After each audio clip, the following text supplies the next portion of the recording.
Hey, everybody out there in YouTube land. This is your T-shirted historian coming at you live here on Dungeons and Discussions. I'm not sure where my co-host Grim is. Maybe he's sleeping, or hopefully he's okay. Haven't heard from him. But the show must go on, and here we have Mr. James Edward Raggi IV. Hello, everybody. Hi. Sorry. Yeah, you're fine. So you've been doing the rounds, man. I've been seeing you all over on all the interviews here lately. Yeah, well, I thought it was time to hey, maybe I should put myself out there again and stop being afraid everyone's going to say mean things and realize, hey, should get out there and work all this shit, right? That was, the one bad things I realized I had tried to fix my webcam to the top of my monitor there with Velcro, but it's not firm, so the camera's tilted. That's why everything's been at a Dutch angle. So to seem like I'm straight on, I just have to give myself some neck strain by tilting my neck, so it looks like everything's even. Got to do that lean. Mm. All right. Well, I'm glad you're here, man. Trust me, this is one off my bucket list. It's like I keep telling people, it's like, today we have James. Tomorrow we're gonna get Mike Pondsmith, because he's my big fish I'm trying to land. But well, good to know I'm not the big fish that you've landed. Oh well, you're not like a tiny fish either. I mean, come on now, let's have some credit. But I mean, come on, Mike Pondsmith, the guy who invented fucking cyberpunk. Come on. But yeah, so you've had a shitload of new titles hit the market here recently, and I went crazy and used my Christmas bonus check and bought them all. That's so not crazy. That's perfectly rational. Okay. That's the only rational thing. That's true. I have to admit, though, there is one that I actually saw on the PDFs that isn't in print, and that's the book of the swords. Oh, that. Yeah, the Sword of Planets or whatever. Octoplanetary. Oh god, it's one of those complicated things. I was going to do a video with all my publications, so everything's piled up on the table back there. I don't have it in front of me. Octoplanetary Blade of Beneficence or something like that. Yeah. That was a bonus item if you bought all the stuff in last year's new stuff. Oh, okay. So it was in print, but it was kind of like a limited edition thing. So, yeah. The funny thing about that is, aside from the box that we just did, that short booklet was the most expensive item on a per unit basis that we've ever printed. Really? Because the print version, it's all shiny. Oh. And it was originally supposed to be using shiny paper and just printing everything on the shiny paper. But apparently the ink wasn't sticking to the shiny paper properly. So what they did is they foiled all of the paper front and back and then had to let it dry and then printed on the foil. And so I imagine at some point they're in the printing house, there were just clotheslines with hanging paper all over the place. But yeah, giant pain in the ass, but turned out magnificent, which you'll just have to trust me on, because everything's out of reach and I don't feel like showing my ass on the live stream. Well, that would be that'd probably get me a lot of hits, but I mean, I understand. James Edward Raggi shows his ass off on live stream. Everybody would want a YouTube copy or claim that one just to watch it. So yeah, because I usually don't wear clothes when around the house, so I got to put on a shirt for these interviews. But otherwise, wait a minute, are you naked from the waist down? You'll never know. Oh my gosh. Well, just to let everybody know how I actually found your products. This is really funny. You kind of owe D4chan, because I used to hang around a site that is sort of defunct now. It's called 1D4chan. and they had hilarious articles on all the different gaming stuff and tropey things and this, that, and the other. Well, at some point, somebody mentioned, James Edward Raggi IV, and I'm like, who? What a name like that? And so I clicked on the link, and it gave me the whole thing to all the Lamentations products, including some very how should I put it? Nasty reviews. I mean, they were kind of tongue in cheeky. They were tongue in cheeky and stuff, but mostly it was a lot of, oh, he's so full of himself and all this other stuff, and I was like, oh wow, okay, so Who else should I be full of? exactly. So, out of curiosity, I just I was kind of like, okay, well, let me check this stuff out. Well, first thing is I downloaded the rules supplement because it was free. And I looked through the rules, and I'm like, I don't see what people are complaining about. This is a perfectly serviceable and very good set of basic rules, which I'll get into that in a second. But I should perfectly serviceable. That's an advertising headline.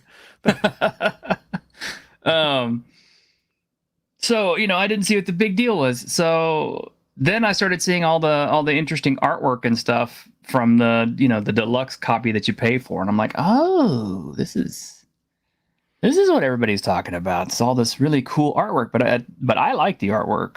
Because I mean, I don't know, maybe I'm just an edgelord or something, but I liked it because it kind of brought a more mature air to the game table. And I don't know that mature is exactly the correct word. More explicit, perhaps. Explicit, okay.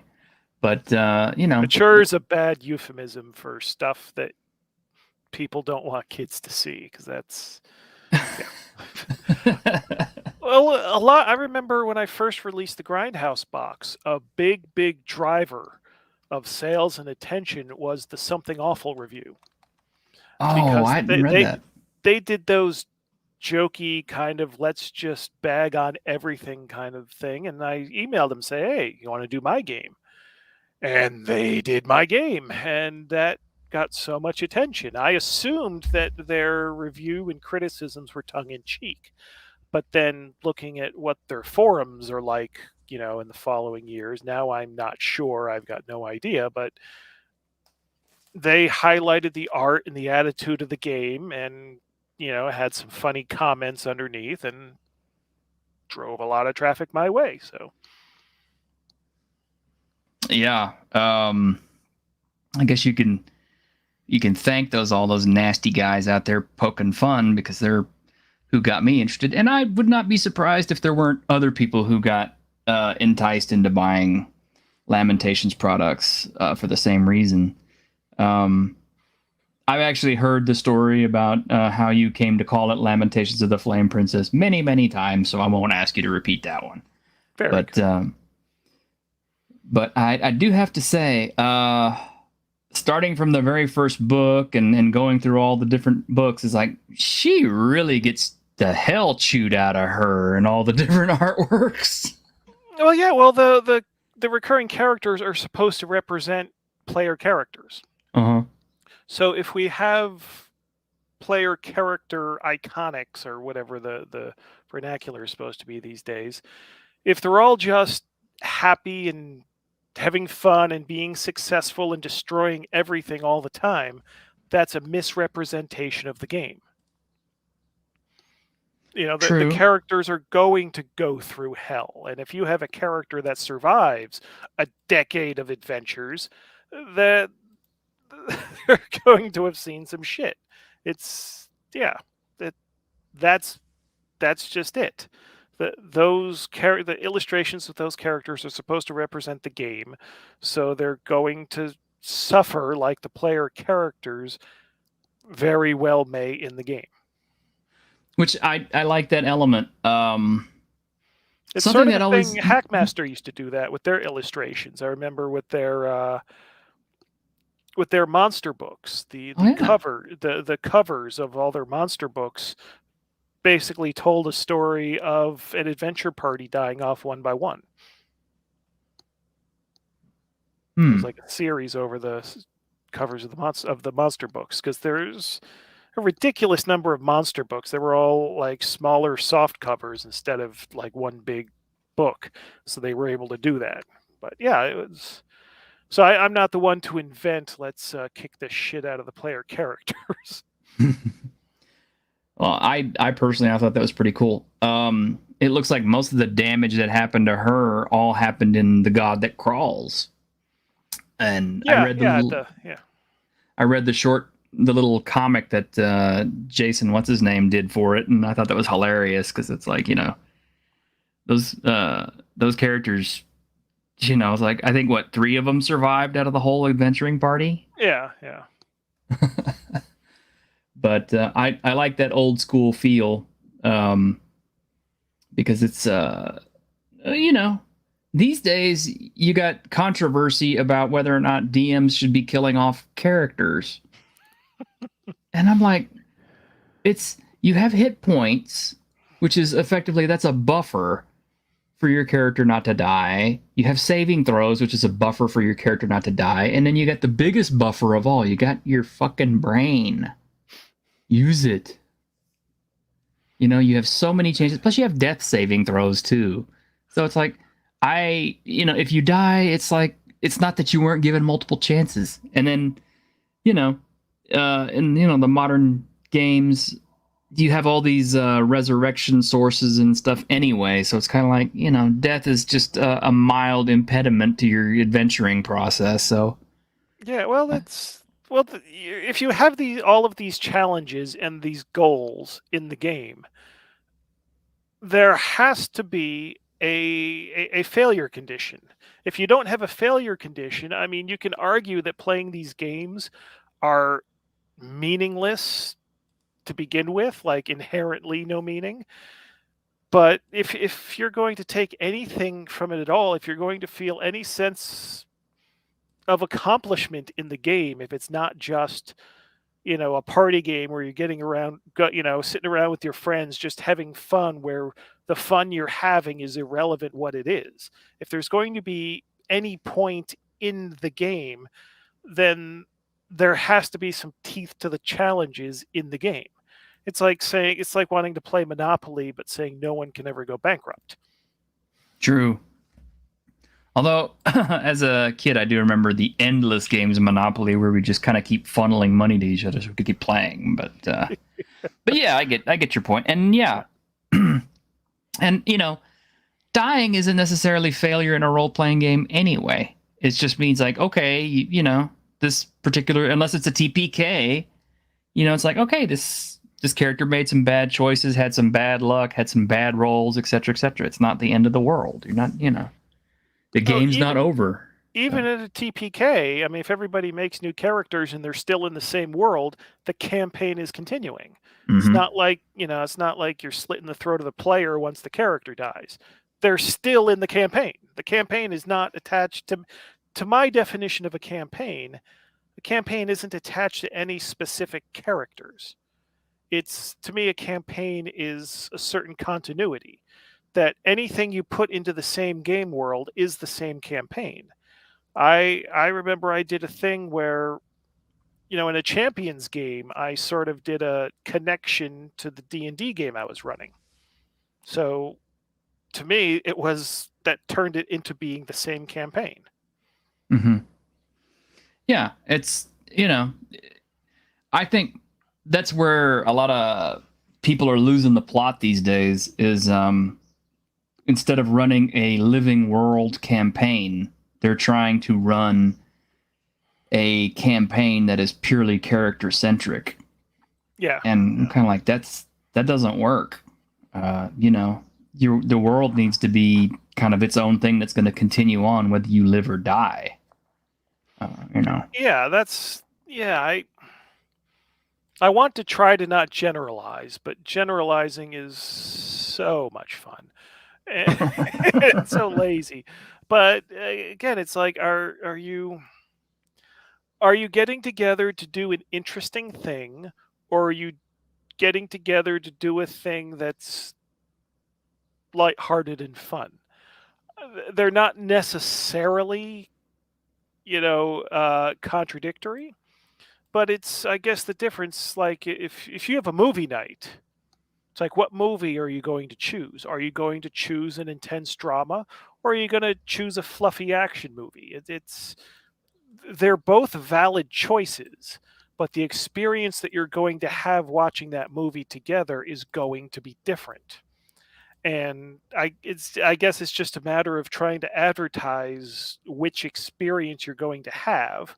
And in the case of Dungeons and Dragons, I guess they've changed the experience that they're broadcasting. So of course that's going to create dissonance with old fans and new fans. So Mm-hmm. the issue is not what they're doing. It's that, number one, it's a change from what they used to do. Well, that's the big problem. I mean, if you has it's like all the crap that was around fourth edition. Oh, If fourth edition never had the name Dungeons and Dragons on it, I don't think anyone would have complained. I think that would have. I don't know that it would have done Dungeons and Dragons numbers, but I think it would have been seen as a very innovative, very different kind of tabletop role-playing game. yeah, And I agree. if the virtual tabletop had actually gone online with release, I think that would still be fourth edition D&D would still be dominating the industry today. I think that was the big thing that killed it. That game was designed to be used with I forget what they were going to call it, but it was designed to be used with this online tabletop system that never really materialized. So then you were stuck with a game that was just tabletop that really wasn't meant that way. Yeah. And I think you're exactly right. It's kind of like that Halloween 3 movie. If they had called it anything but Halloween, people probably Yeah. would have loved it. Oh yeah. Um, Oh God, yeah. That had some classic moments. yeah, I Kid's love head that getting one. caved in by the mask. That's great.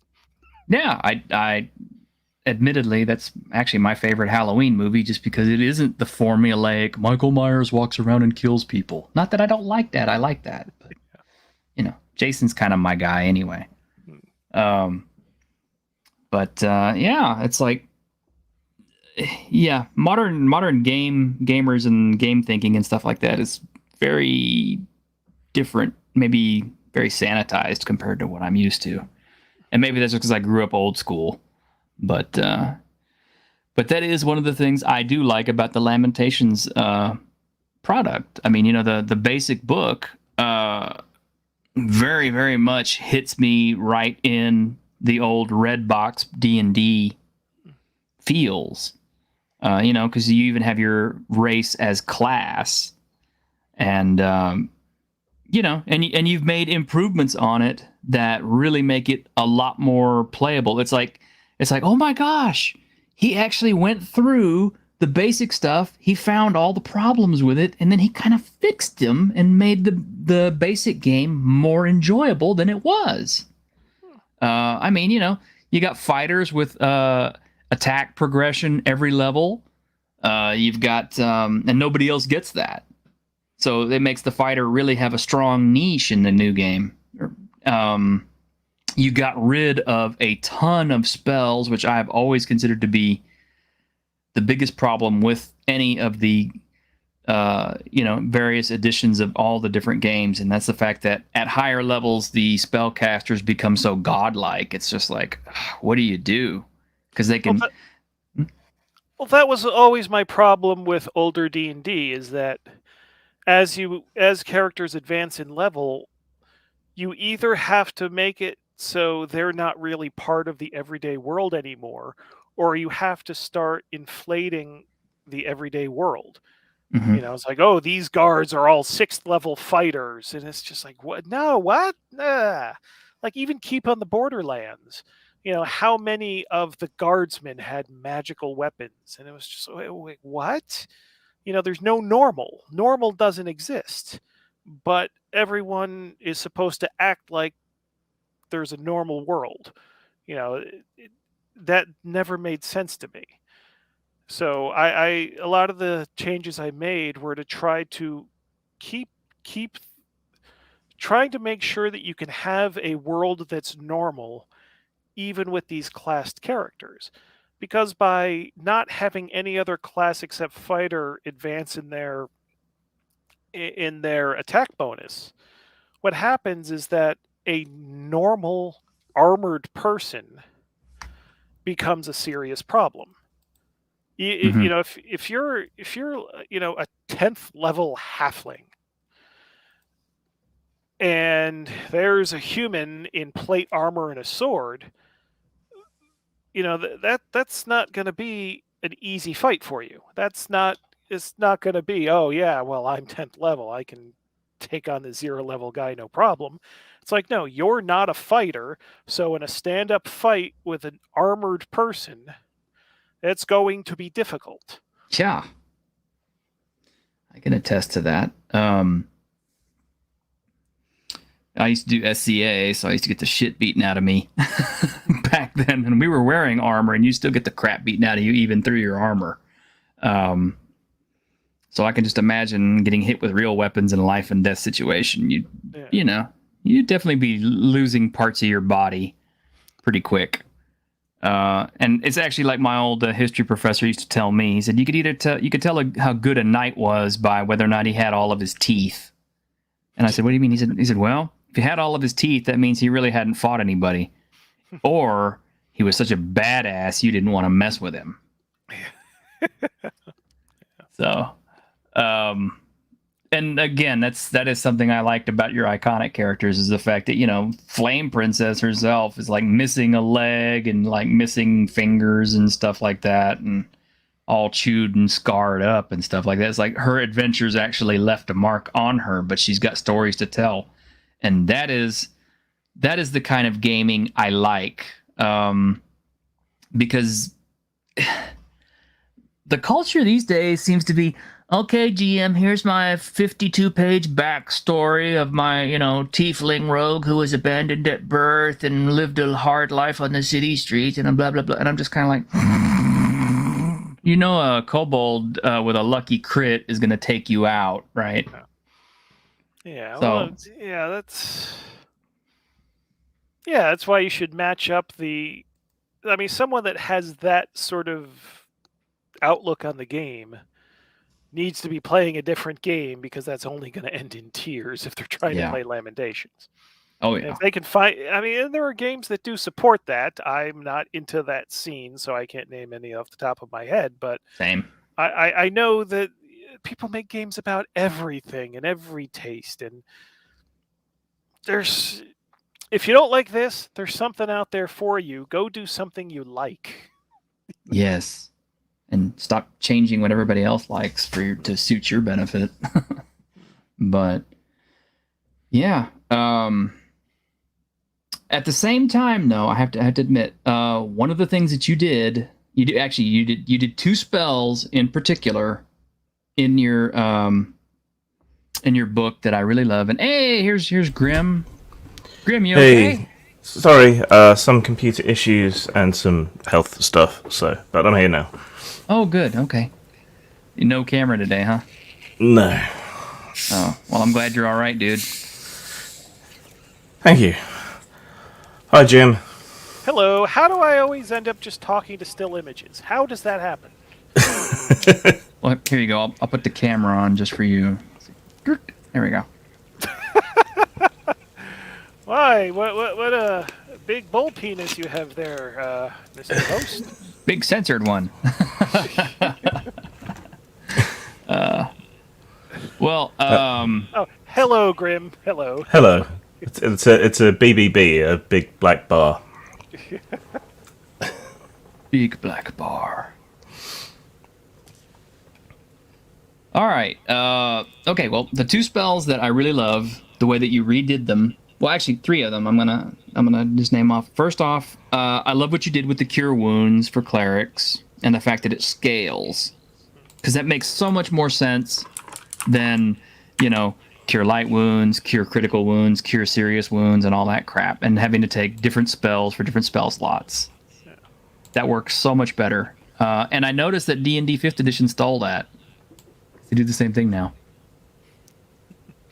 Well, I always wonder, like, certain consultants that were familiar with my work, I always wonder what they might have done in the 5th edition. I know that No, I'm not sure, so I won't mention it. In case I think I know who you're talking about. Yeah, well, I mean, it's like they say, imitation is the sincerest form of flattery. So there you go.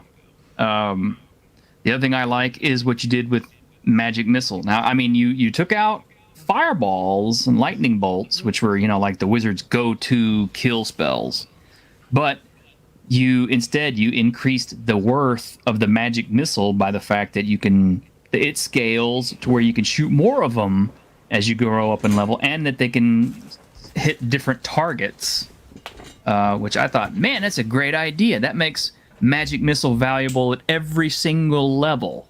that's how it works in first edition advanced D&D, though, isn't it? I don't think that was new to me at all. I can go back and check my rule book. Of course, if you want more versatility for your magic missile spell, the 6x6x6 book we've just released is all about magic missiles. Oh, it's yes. Well, as a ridiculous matter of fact, amount. It's a 64-page book, all about magic missiles. It's in my stack to review. So. This is awesome. This is so much fun. Oh God, I had such mixed feelings at first about that, because when I think about a hypothetical second edition Lamentations, which no real work has been done. We did a playtest document a few years ago, but nothing really has moved forward on a second edition. My thought was take out all of the direct damage spells. Just take away the magic user as a combat participant per se.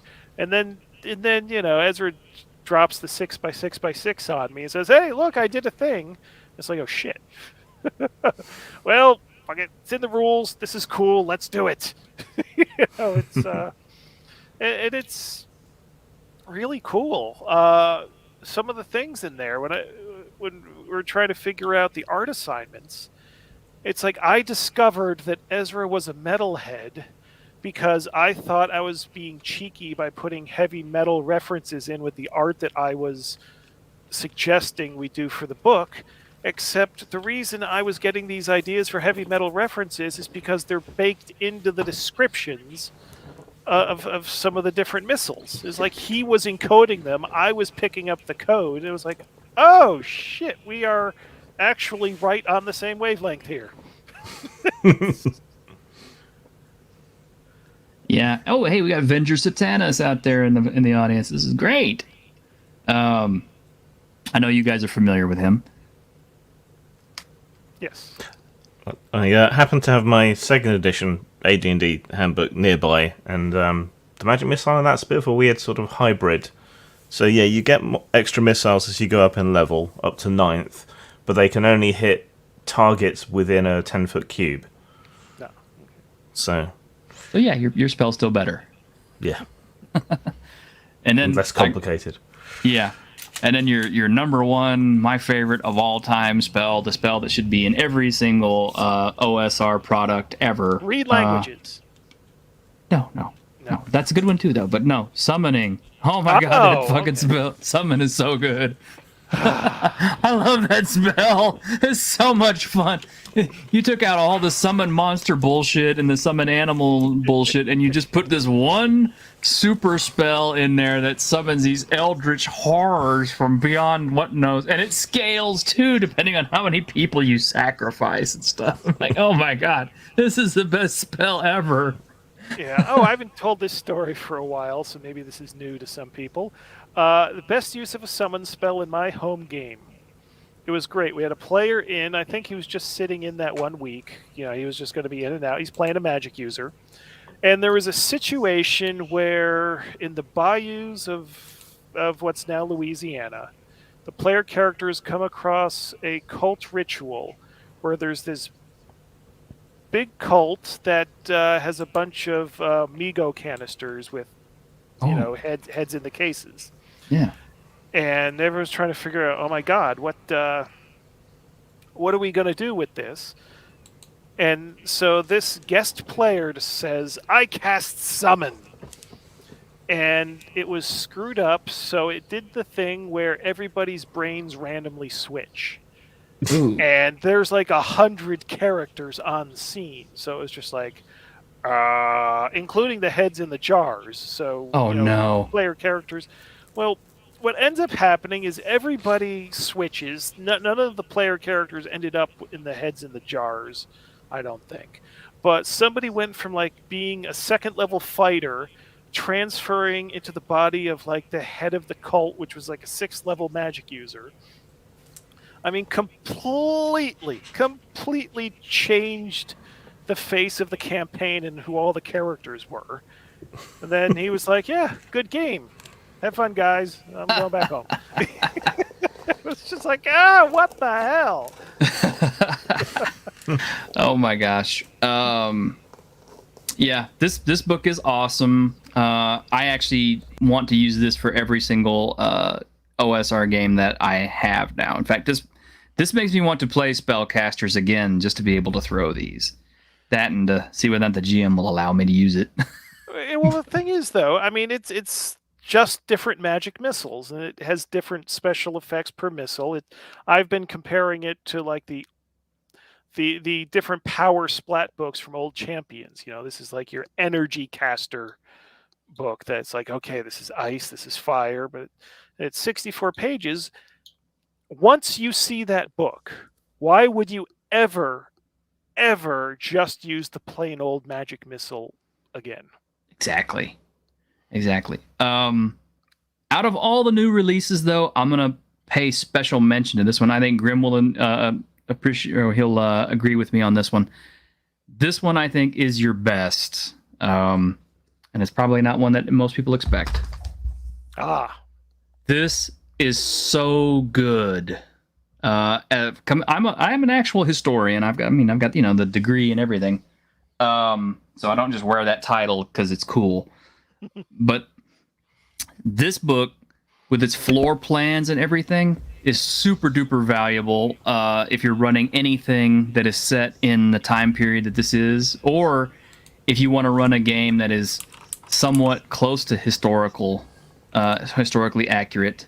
I can't recommend this one enough. I mean, yeah, they don't label a lot of the interiors or anything like that, but the point is you have a layout that you can refer back to either build your own maps and encounters, or just so you can show your players, hey, this is kind of what this place looks like and stuff. And I think this is an awesome resource. I think this is something every GM who wants to run anything that is even vaguely semi-historical needs to have one of these. Yeah, definitely very, very useful. I think I gave it one of the highest scores I've ever given a supplement. I'll get back to you in a second. One of my players that was in that game with the summon switcheroo is in the chat giving more details. He's got a better memory of it than I do, so people might want to check that out. Yeah, as far as the Staffordshire Trading Company works of John Williams, here's the thing with that book. I've been hearing that a lot, that as far as nuts and bolts general gaming use, that is the star of the bunch. And it's like, okay, but my imagination and how I like to promote things and how I present things, my brain just gets stuck on its maps. It's like there's a framing device for the maps, but like there's no story to the book. So it's hard for me to think in terms of how do I present the story of the book to the public for them to decide to buy it. I just get stuck on its maps. But it's all the maps. Yeah, so I'm very glad that you're there highlighting that and pointing that out from your point of view, because that means I don't have to. Yeah, no, I remember when I did the unboxing video for all of the new Lamentations products that I had received. I went over this one like page by page because I was so enthralled with it. I mean, honestly, it's awesome. It's just a great resource. I can't see how every GM wouldn't want to go grab one of these, unless of course they're just running a complete, totally fictitious bullshit campaign. In which case, and it's like, okay, well then I guess your world building was crap to begin with anyway, and you didn't care. And I love how the physical design turned out. I mean, yes. the fake spine bumps and the feel of it. That what is it? The wet texture, I think it's called. That it's just feels wonderful, and the foiling turned out perfect. You know, in the past we've had some issues sometimes with the foiling, so it's always like, oh, do I want to try it again? This and all the new releases just turned out perfect as physical objects. It's that's as a publisher, I took that out of the box and went, whew, this looks awesome.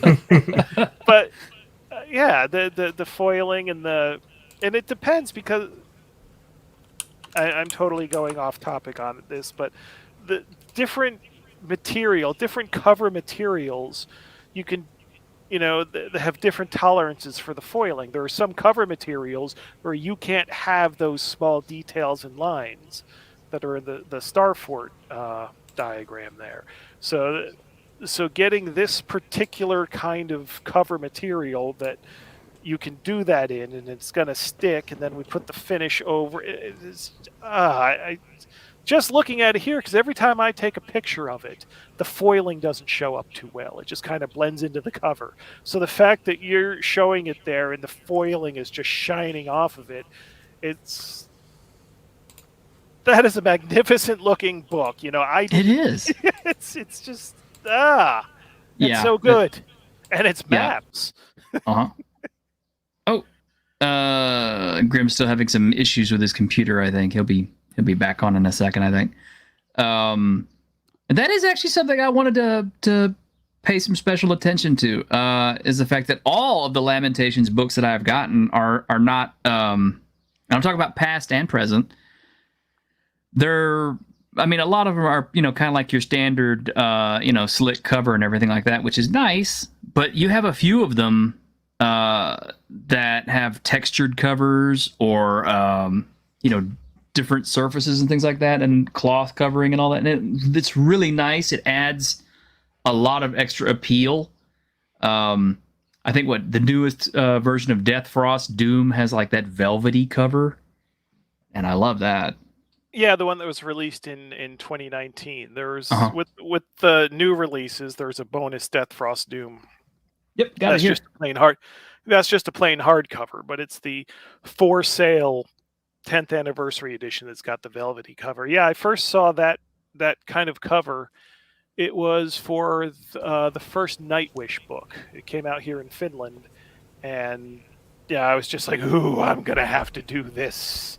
And with Death Frost Doom, finally found the perfect one to do the black velvet, and again the foiling just perfect on it. Just great. And there's Grim. Grim's got a picture and a third eye. There you go. Yeah. And David Lopan on my shirt. Oh, you got David Lopan on your shirt. Yeah. Now this really pisses me off to know to know it. Oh my gosh. This is a cool extra that you get with your shipping. Grim reviewed it already, so I don't need to say too much about it. Other than that,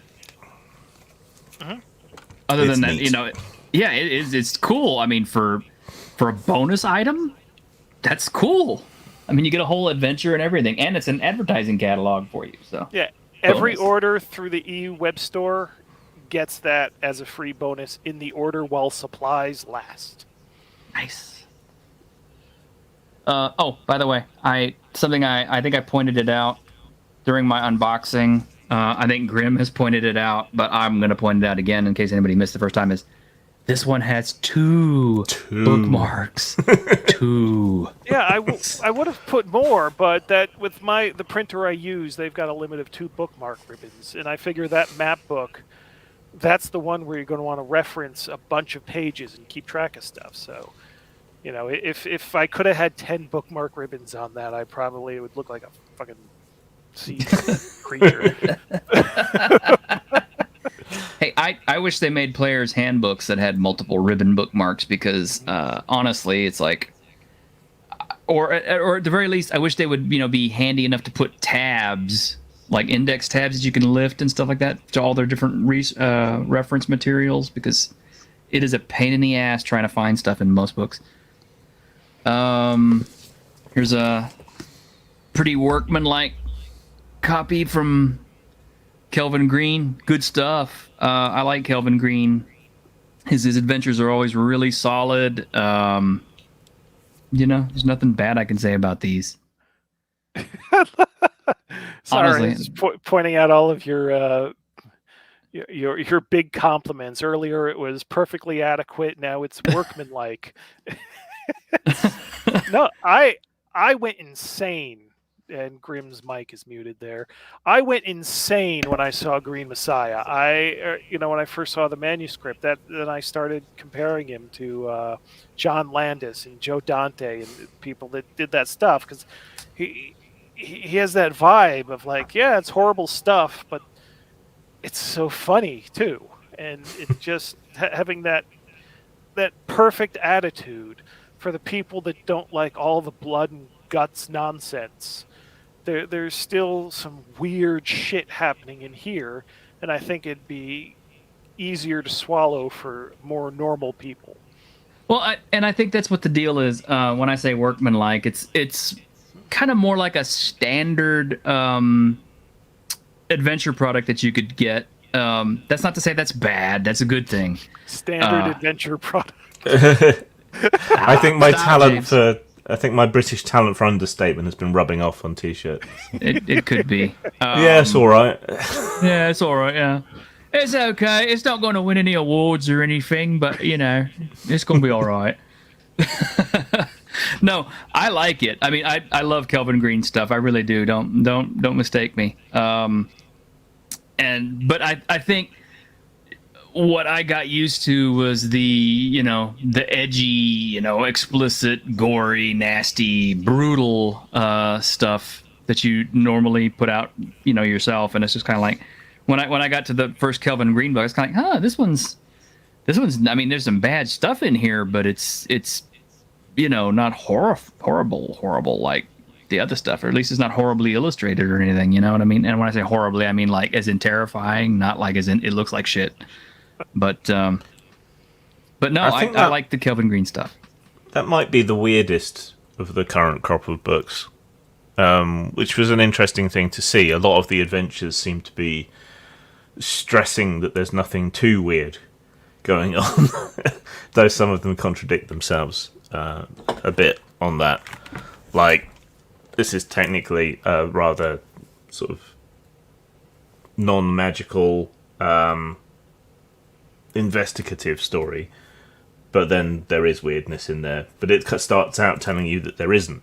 So I don't know if that's spoilers or not. Reviewing adventures is always really difficult, but there seems to be much more of a fixation on the everyday. I know we're talking about Green Messiah, which is perhaps the most alien and weird of the bunch at the moment, but is that a conscious thing or is it just coincidence? Oh boy, how do I answer that? Because, well, it's kind of like a hopeless quest. Like, obviously, the way things are, it's the weirdness is going to be what the game is about. But then you hate when there's some mystery and the players automatically go to, weirdness, aliens, extra dimensional. It's like you want to keep some suspense. It's like, is there a normal explanation for this? Is it just some maniac running around? And I want to keep that mystery. It's like House, the show House. It's like most of the time they're gonna find out what's wrong with the person and they're going to cure them, but sometimes, every so often, they don't, and the patient dies. And just by doing that every so often, I don't even know if it's even once a season, but every so often, that means that the next week you're thinking, there's a chance they don't cure this person, which creates some actual tension, rather than if every week the person's going to be okay at the end. It's not lupines. Though, reading the historical sort of situating of this, you realise quite quickly that to win the adventure, all you really need to do is to pick some random homeless person off the street and j'accuse, and then you win, basically. So, Well, until the next body pops up. well, yeah, copycats, someone else. I mean, you can win the adventure without actually solving the problem. which if it's a one shot, okay, that can be an issue. If it's a continuing campaign, that'll turn into its own complication. Yeah, which is fun in and of itself. But yeah, I'm liking the historical placement. Of course, I'm just writing a thing set in the 1600s, but for me that really helps suspend disbelief, and it introduces all these interesting aspects of the culture at the time, which you're not shying away from. Such as pogroms against the Jewish communities in the cities at the time, the religious wars, the tension between Catholicism and Protestantism. Yeah, it's all there, which I definitely appreciate. Yeah. Well, I was going to say. So you go. Okay. I was going to say that that was something I really liked. This came with the big boxes, the Huguenots and other distractions, which that is actually pretty cool because it's got more of that kind of stuff in it. Yeah, that's all nonsense. I like that. But yeah, you were saying, James? Yeah. Well, the reason that I zoned in on the 1600s as the time to place Lamentations stuff is because, by my reckoning, it is the worst time to have ever been alive. No matter who you are, no matter where in the world you are, everything sucks. You know, you can pick other horrible times in history, and there's parts of the world that aren't dealing with it. But that time, it's not only nature and plague and famine, it's humans just being shitty to each other on a global scale now. That doesn't matter where you are, the ships are coming for you. There's no 30 years. The 30 Years War is right in the middle of that, and I remember watching a lot of documentaries and reading up on that, and I'm kind of like, wow, that was an insane time period right there. Yeah, so to have your character stuck in the middle of that. Yeah, and then the rise of institutions and bureaucracy and banking and capitalism that all have absolutely no curbs on them. It's this combination of just everything sucks. You're fucked. You're a human being. And at the same time, you're on the cusp of the explosion of natural philosophy and industrialization, and all of that's just out of reach. And important for the role playing and the old school D&D kind of gameplay is at the same time, no matter where in the world you are, there's a whole world out there to still explore that's unknown to you. So there's still the exploration factor. The world is getting smaller, but it's still huge from the perspective of any person. Yeah, and then just add eldritch horror and abominations to it, and it just makes it twice as horrible. Oh yeah, yeah. Avenger, you bring up a kind of a good point there. If people weren't shitty to each other, then mankind would eventually evolve into a bunch of pussies, right? Well, if nobody was horrible to each other, would it be a problem that everybody's a pussy? I mean, because why not? If nobody's being horrible, you don't have to deal with horrible people, so... the reason we need hard people is because of assholes. And if there were no assholes, you don't need the hard people. Yeah, it's kind of like what happens to soldiers after every war. The government's always like, what the hell do we do with these guys now? Yeah. But, which is always... I always like that as a theme for a lot of my campaigns and stuff, especially if there's people running fighters. I'm kind of like, hey, guess what? You're not fighting any wars. What are you doing in between the wars? But I did want to... I unboxed all this stuff just to give people kind of a look at all the cool shit that you actually get when you do get the big box, because it's a lot of stuff. Oh my gosh. This is like one of the coolest big box sets that I've seen. I mean, the dice alone is worth it. Because I like dice, but this one is so special. Is that the Angry Mob dice? It's the Angry Mob dice. I love it. I can't say enough good things about that particular product, and I can't wait to try it out, and especially with this extra add-on book. This is, I mean, you could easily set a whole campaign. As a matter of fact, one of the first things I tried to do after I acquired a pretty good chunk of Lamentations material was I meticulously sat down and tried to organize every single adventure by the date it is supposed to happen according to the actual book itself. And it's kind of interesting because I figure, you know, it's like if you can actually get the characters to go through a whole timeline of these events based on all the different adventures, might make for a good campaign. I don't know. I don't know. Maybe I'm just one of those guys who just likes mega campaigns. You know, I don't know. Yeah. It's surprising what you can come up with when you string together unrelated adventures. Somehow the players seem to work hard to make them fit together or interrelate somehow, and it saves you a lot of work. Yeah, and with Lamentations, it's fun when the Chaos Bombs in one adventure meet the Chaos Bombs in the next, and then no one has any idea what the hell's going on. That's great, because you'll be prepared as the referee. It's like, okay, I got a handle on this adventure, I know what's going on. And then someone's got some wacky thing they picked up last adventure and unleashes that. And then the referee's just like throwing up his notes in despair. It's like, why plan anything? Which is a feature, not a bug, by the way. Yeah. Couple of other titles here. Let's see. This is pretty magnificent. The illustrations throughout it are just insanely good. Story-wise, it's really creative, and I love the way it printed and the way it came out. I mean, this is... Well, you know, show off the end papers again, because this isn't something that people often say, but look at those freaking end papers. Mm-hmm. Those are fucking magnificent. Mm-hmm. That... It's really lavish. It really is. That said, someone was just complaining in one of my reviews that they like to write on the end papers. They don't have... Okay, number one, that's what they make scratch paper for. Paper? Yeah, they don't have paper. Number two, you pay all this money for this book from Finland, and your first instinct is to freaking write in it? It's like, weirdos.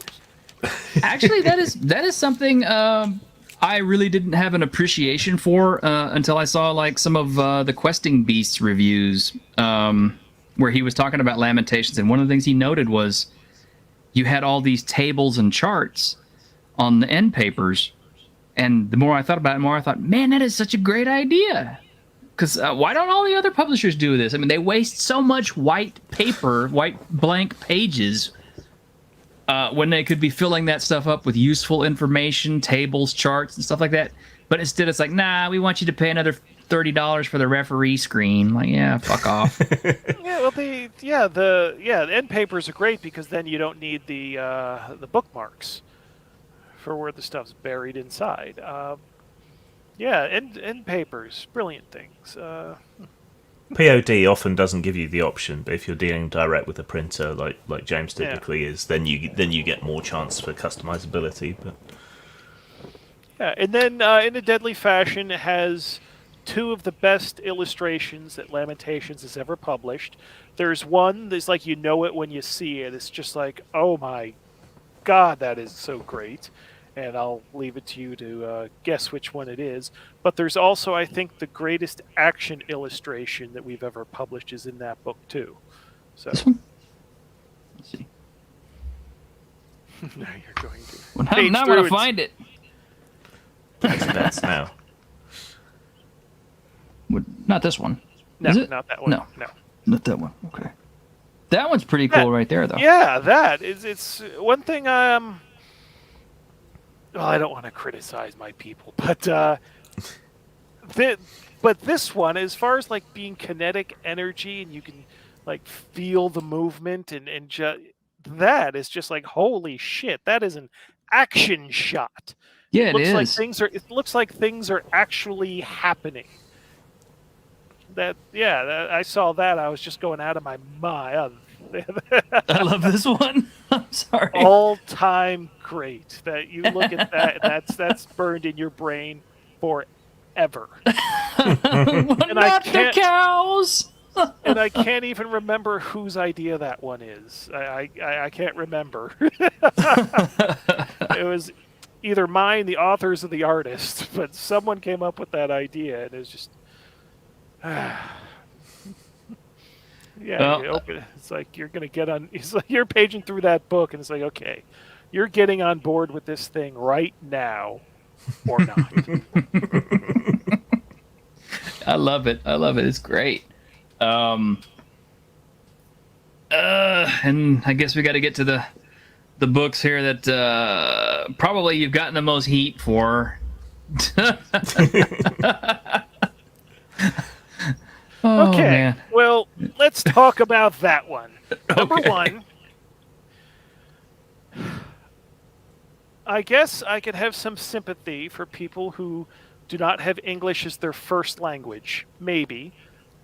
But even then, it should be obvious that white, W-I-G-H-T, and white, W-H-I-T-E, are not the same words. They don't have the same origins, and they don't mean the same thing.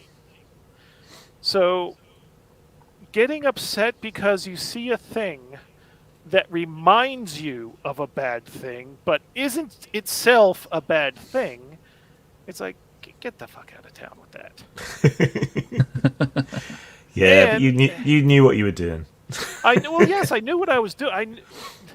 I knew that it would inflame stupid people. But I know Yeah. that stupid people also have a lot of power. And I know that other people are scared of the opinions of stupid people. So I was scared to death, terrified, to the point that I didn't reveal the book until it had gone on sale, because I've had some bad experiences in the role-playing community with shit. And this Preach. could have been, for all I know, Preach. for all I know, just the unveiling of that book was going to be the end for me. But it's like, okay, I'm scared of that. This is a non-zero possibility this is happening. But it's just like, I can't exist as a publisher if I'm just always scared of everybody. And so I was like, fuck it. Fuck it. Alex had given me, several pitches with titles. That was one of them with that title. And I was like, I have to do this. If I have any self-respect as a publisher, there's no choice. It has to be that one. And then I've seen some mention that the adventure itself is sacrilegious, which there are a couple levels to that, I think. But the fact is, the plot of the adventure, what the NPCs are doing, is certainly sacrilegious. But they are not being portrayed as doing a good thing, and they're generally portrayed as bad people. So is presenting a plot about bad people doing a sacrilegious thing, does that mean that the product itself is sacrilegious? I wouldn't think so, but then I'm not a Christian, so maybe I'm not the best one to judge. But for my secular self, I'm not, the product is not promoting the sacrilegious thing as something that would be good or that should happen. So, Yeah. And blasphemy is a victimless crime. So yes, it is. I have a soft spot for the Isle of Wight. I always used to go on holiday there when I was a kid, and it is a fantastic place to visit, and it's also a fantastic setting for adventures because it's so enclosed. It's this island. It's just off the coast of England. It's got a really interesting history. Like there used to be a witchcraft museum there. You got the coloured sands at Alum Bay, and all of this stuff. And it was proposed to be used as a prison quite often through our history. So they thought, well, if we just put a bunch of prisoners on there, it's not like they can escape. There was a proposal when Margaret Thatcher was in power to inter all the people with AIDS in camps on the Isle of Wight Oh, shit. to prevent infection. you know, it's got this massive history that maybe some people don't appreciate. But you know, I used to go on holiday there every summer and was obsessed with the history and so on of the place. And it's a fantastic setting. Yeah, you didn't really get that much pushback though, did you? The pushback, the initial Twitter pushback, was so ridiculous that I think it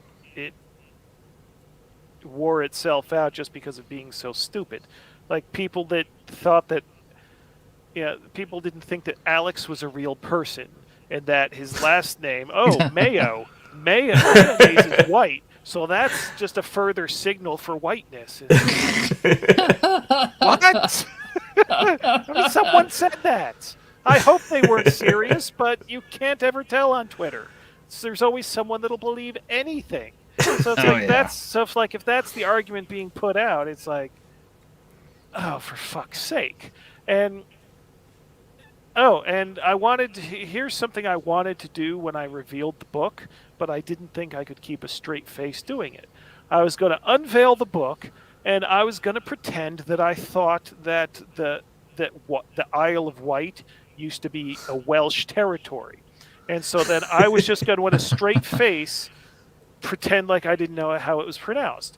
It's like, oh, Welsh, like do the old Blackadder joke of all the... So, Wick Power. It takes place on the Isle of Wick, and act like I had no idea how it was actually pronounced. But I could never have kept a straight face doing it. So that would have been great. I decided it's better not to do it than to fuck it up. So what's the follow-up going to be? The sort of Light and Shadow Minstrel review or something? Oh, Jesus Christ. No, God, don't give Alex and don't give Bitman any ideas. Because I swear, every idea both of them have, it's like they just want to see, can he still be a company if we release this? Can we still be a company if we release this? It's like the next thing Alex has, I think, is not so bad. But then that was something that was written before that we're finally finishing up. I'm not gonna give any details on the things coming up after that, though, because my thought is if I think a thing might be a problem, wait until it's actually available for people to buy before introducing the problem to people, because what is the point in people getting pissed off at you about a thing that doesn't exist yet? Yeah. True. I think we have a very similar sort of mindset. We hate even self-censorship, but we also worry constantly about everything. It makes an interesting tension, certainly in your products. I can't speak to my own, but I think it increases the quality that you have that tension and lack of certainty sometimes about what you're doing, but you do it anyway. I agree. Certainly when James knows kind of my catalog history as you do, Grim, and you can imagine there were a couple of times when I talked to my writer and I was kind of like, should we change this a little bit? I mean, are we going a little too far with this? You want a full page illustration of what? I can't do that. With his thing hanging out? No. But yeah, it's like, that especially today, more so than any other time, although it does seem to be on the ebb, but today more than any other time. You've jinxed it now. I did. But, it just seems like there's more people out on the Twitterati are out there, to scream about everything that you do. It's like, it's like, do you guys just is this what you do? You just run around all day and look for shit to complain about? I mean, well, this book. Don't you guys have a life? Yeah, I mean, this book. I mean, we had to change the title for Drive-Through because they didn't want to put up with any bullshit. which I can understand. Now it's called Title Redacted. Title Redacted. Yeah, but it's like and I was actually impressed because they, after some past drama, I have to have everything approved through Drive-Through before it can go live. Yeah, I noticed Asterion didn't make it. Yeah, no, Asterion, they just said nope. But the thing is, they're actually reading it though, because I thought that white power was WIGHT. If you're just listening, I thought the rule actually was based on past things that have been banned from drive-through, that it doesn't matter as long as the title doesn't piss people off. If the title's fine, then whatever. And that turns out not to be the case, because Asterion, they were like, no, we're not carrying this. And they didn't just shit can this one on site. They actually went through it to say, okay, the adventure's fine, but the title will not stand. And it's like, okay.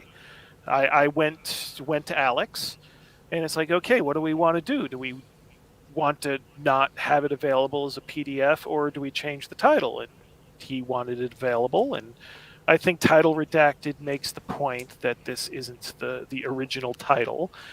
But I didn't have a big problem compromising, because they actually engaged with the material instead of just having this summary judgment of it. So, yeah, I kind of feel like I have to apologize for that, because I have a feeling that the Black Tokyo title that came out probably had something to do with their move towards censoring things based on their titles. I don't know why. I mean, yeah, that was funny. I had, it was just in the talk right before we went on the air that that you told me that you were involved in that stuff, and I had no idea. It's like I didn't even know if you wanted it mentioned on the air, but you just did. So it's like, oh shit.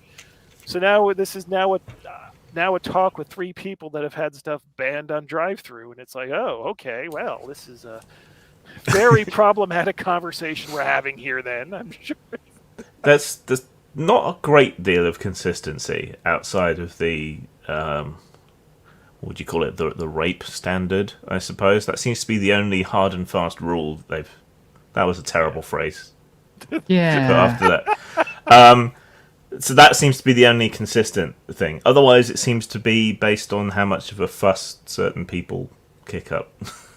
Yeah, pretty much. Well, that's...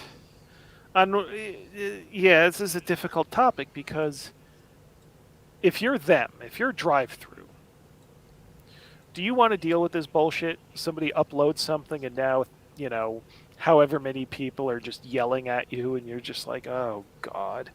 Yeah. I could totally understand that. There's... But having said that, though, I'll give Drive-Thru RPG some props. And they're not paying for my video, or I'm not shilling for them or anything out there, guys. I mean, honestly, I've been using Drive-Thru RPG forever, but the fact that they will put out stuff that is even slightly edgy says something about it. Whereas, try to get your shit published through DM's Guild. Yeah. They could do with some competition, really, Drive-Thru. I think that would make the environment a lot healthier and a lot less threatening. Have you had other publishers threaten to pull from Drive-Thru over them publishing your stuff, though? Because I have, and I'm wondering where that is on the scale of response. I've had that problem with Free RPG Day, actually. Oh. Mm. Yeah, those titles go for a ton on eBay, by the way. Yeah, that... Now, I never found out who it was, but the idea that there was another publisher working to keep me out of Free RPG Day just blows my mind. Like, what? Mm. Are you afraid of my creators conspiring to stop other creators is just... It's almost like, okay, this reality's broken. Just unleash the nukes and restart and do it over, because what the fuck is that? Drop the meteor now. You're working in a creative enterprise, and yet you're working together to try and choke another creator out. Do you not realize you're the villains? Yeah. Can you imagine, like, Disney going to Amazon saying, you you can't stock any of our DVDs if you're selling Dario Argento films. Yeah, it just doesn't translate, does it? Bezos would probably tell Disney, "Fuck off before I buy your company." Well, James is too classy to name names, I think, but I'll name names over who was pressuring drive-through about me, and it was primarily Paizo and Evil Hat. Paizo? No shit. Yeah. Wow. I like that company too. Wow, those assholes. Well, that's I'm fine. not saying boycott them or anything. That would be hypocritical, but just no I had no who's idea. doing these things. But it was just specific titles. They didn't want you going all together. Yeah. They were very upset that I'd pre-cleared the Gore books through drive-through, and that they allowed them. So there was basically nothing they could do at that point. Well, they had a problem with the Gore books, stuff that was like based on an established series. Oh, for fuck's sake! Yeah. So I know you've done some, shall we say, torn from the headlines things that got people pissed off, and I could sort of see that. But the idea that people would have had problems with Gore, like as in wanting it banned, that's weird. Well, the themes and some of the darker stuff in the background that they didn't like. I think what saved me there was doing enough disclaimers and reinforcing that this is a fantasy.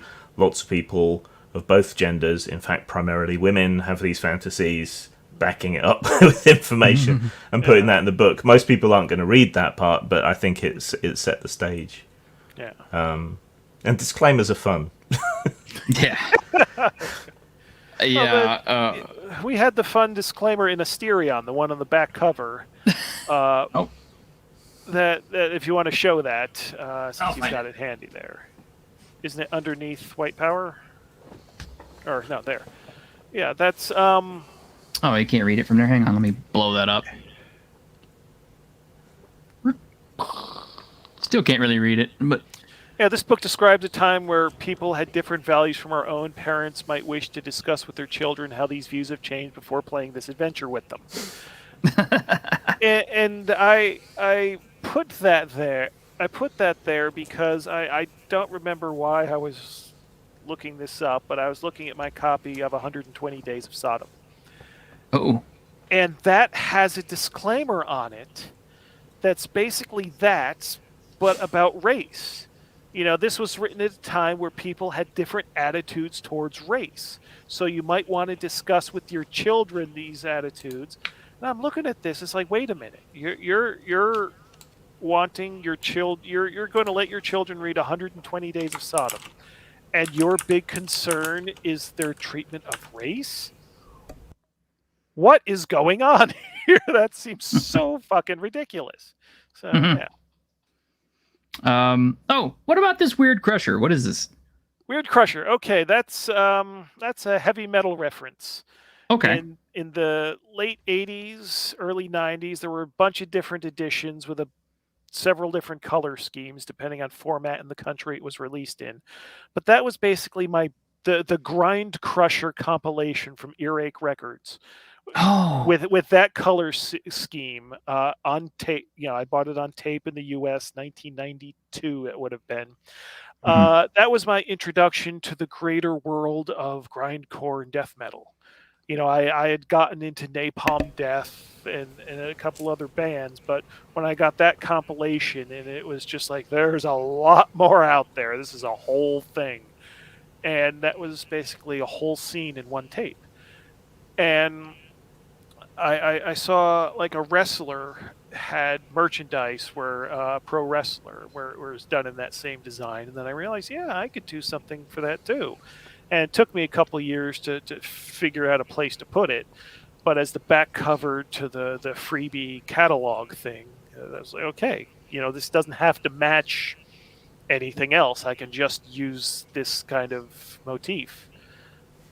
And yeah, it's just because I always say that Lamentations is very heavy metal inspired and underground. Well, there it is, right there. There's the influence. There you go. And it's kind of funny. We just got Darius Munchausen in the chat. He was in our heavy metal chat last Monday. We were interviewing black metal musician Memnock from Suspiria. Mhm. Cool interview. We did have a question for Grim, which Snortopoopa says, was it because of the gore ethos? Yes. Overall, in particular, the idea of bred and cloistered slaves, where you breed that trait into people. I think that combined a whole bunch of things that they didn't appreciate all in one example. So, My understanding is they've been trying to get John Norman banned for years. So. Yeah, even Michael Moorcock tried to get him banned. No shit. Which was really disappointing. Yeah. Yeah, I like Michael Moorcock. That's unfortunate. Yeah. And then we gotta look at this other title. I'm sure this is probably the one that definitely has inspired the most controversy recently. I say,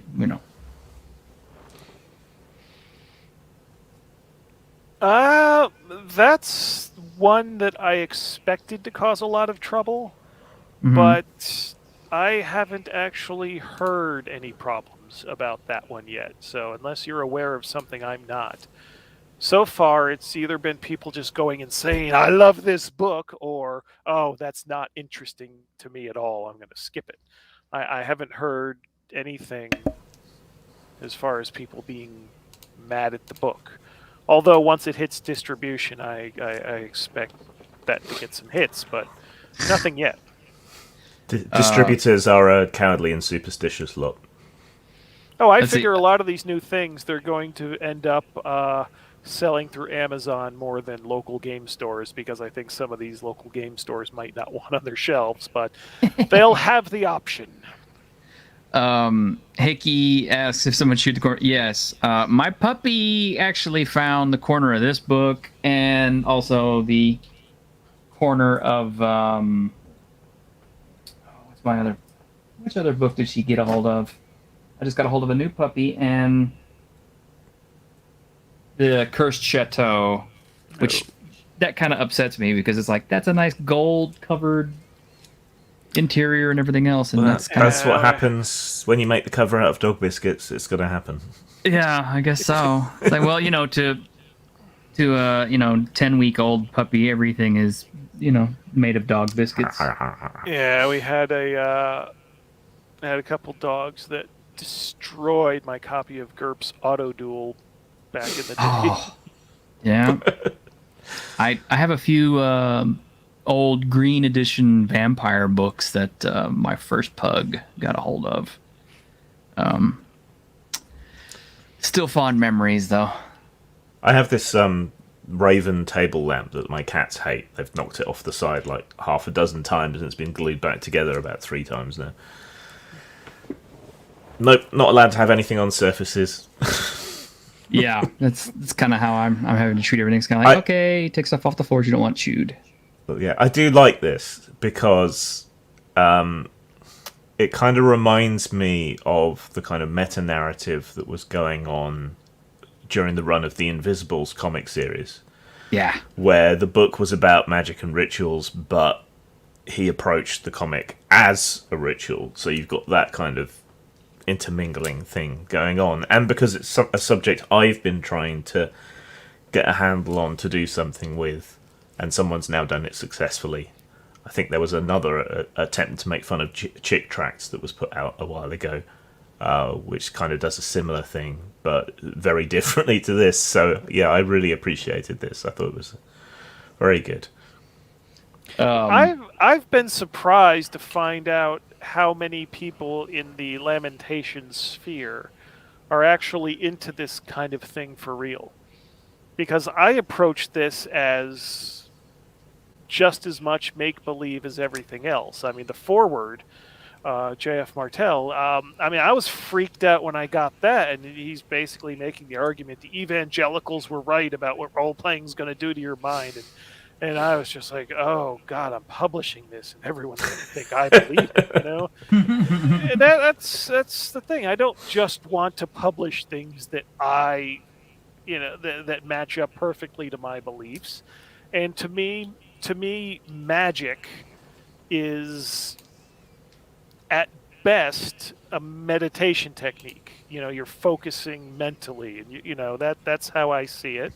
And if you know dressing it up in all spooky language makes you more dedicated, makes you actually do it, then more power to you. But I don't believe in magical energy and shit like that. So I'm looking at this as an experimental book that's fictional, like everything else I publish, and other people are taking it a bit differently. But it's like, certainly, like the numerology section. Oh, that's funny. Surely, yes, it's funny. Surely someone doesn't look at that and think, that describes reality. I mean, I used to listen to Coast AM a lot. And I remember back when it was like hardcore Bigfoot and aliens, and then George Norrie took over, and then there were more, it's angels and numerology, and it was just like, oh god, too sappy. Like numerology is just, So they're doing that stuff with the numerology, and it's funny. It's funny. Yeah. So that's my fear of that book is not so much people are going to get pissed off, but people that think I believe this stuff as actually true. That's my worry with the book. But yeah.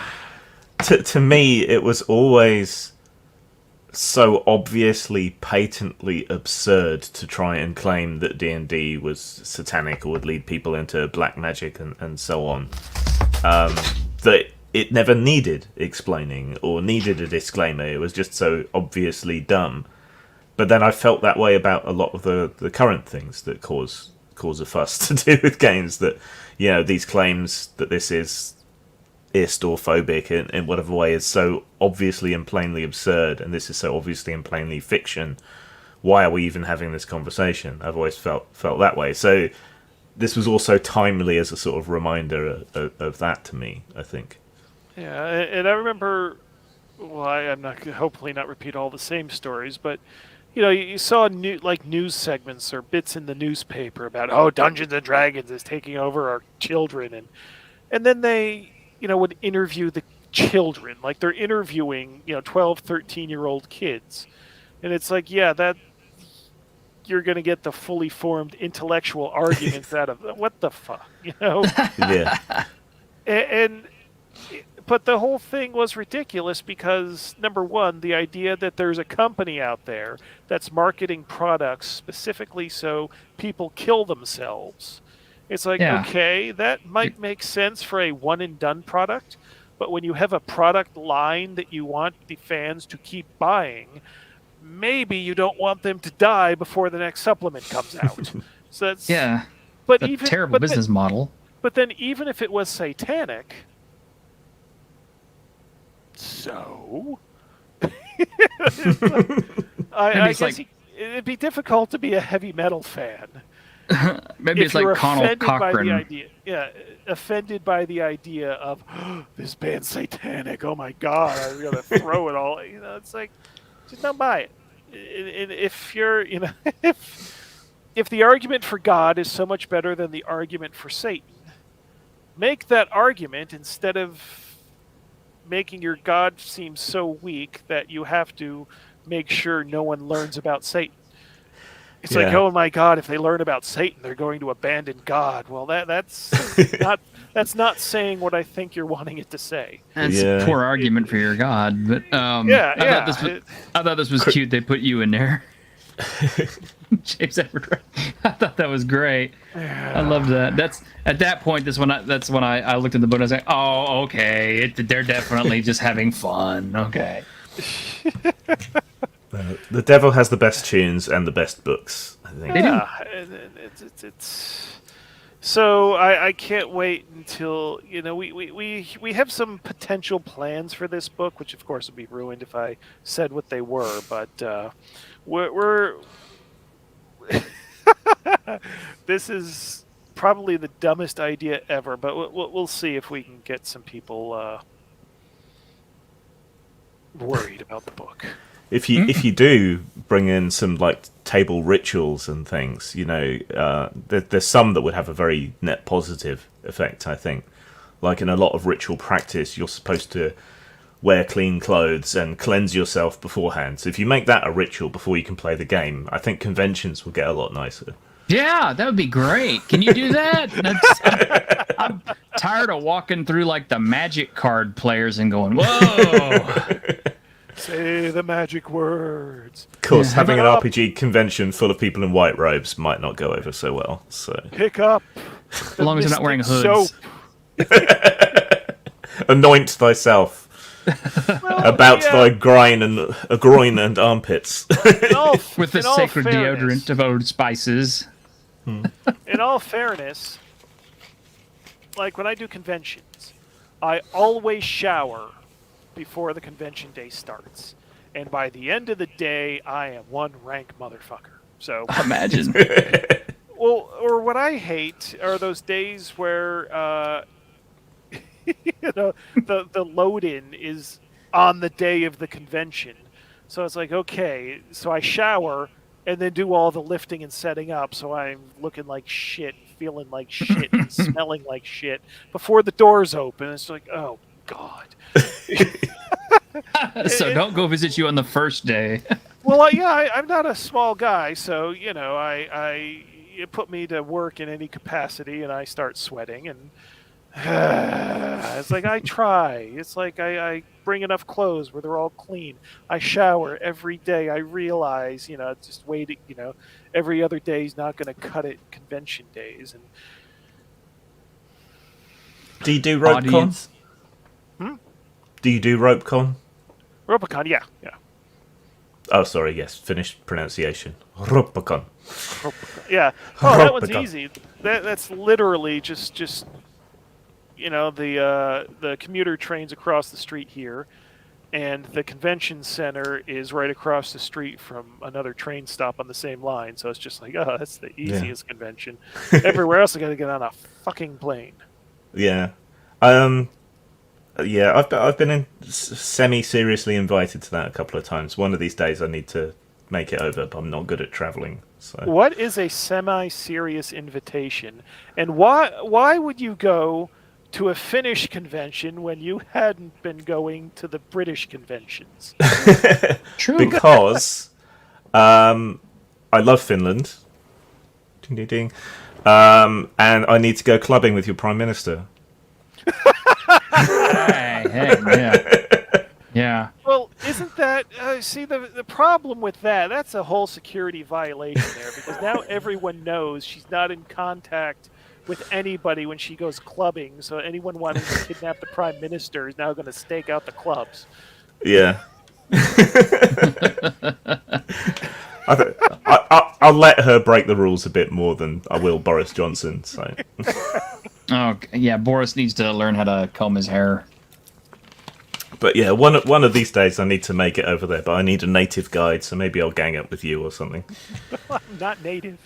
I was gonna ask about that, James. Okay, like you originally went over to Finland, because you thought like it was like this super awesome, heavy metal scene. If I remember my stories correctly, and I came over here to get married. Oh, is that what it was? Same thing. Same thing. Yeah. No. What it was is I was. It's another one of these stories that makes me sound like a maniac, but I was living in Atlanta, Georgia. I had grown up in Connecticut, where there were winters every year. And in Atlanta, there were winters once a decade. And I was just sitting around thinking, my life sucks. Nothing's going on. I'm not getting anywhere.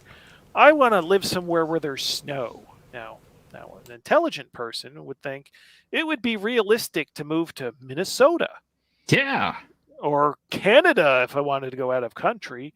But no, I decided that Nordic countries equals perfect winter. So I just started chatting with women from Finland and Norway and Sweden and Denmark and Iceland. And it's like that's my ticket out of the US. Which sounds insane except it fucking worked. It's like, okay, I live the weirdest life. Okay.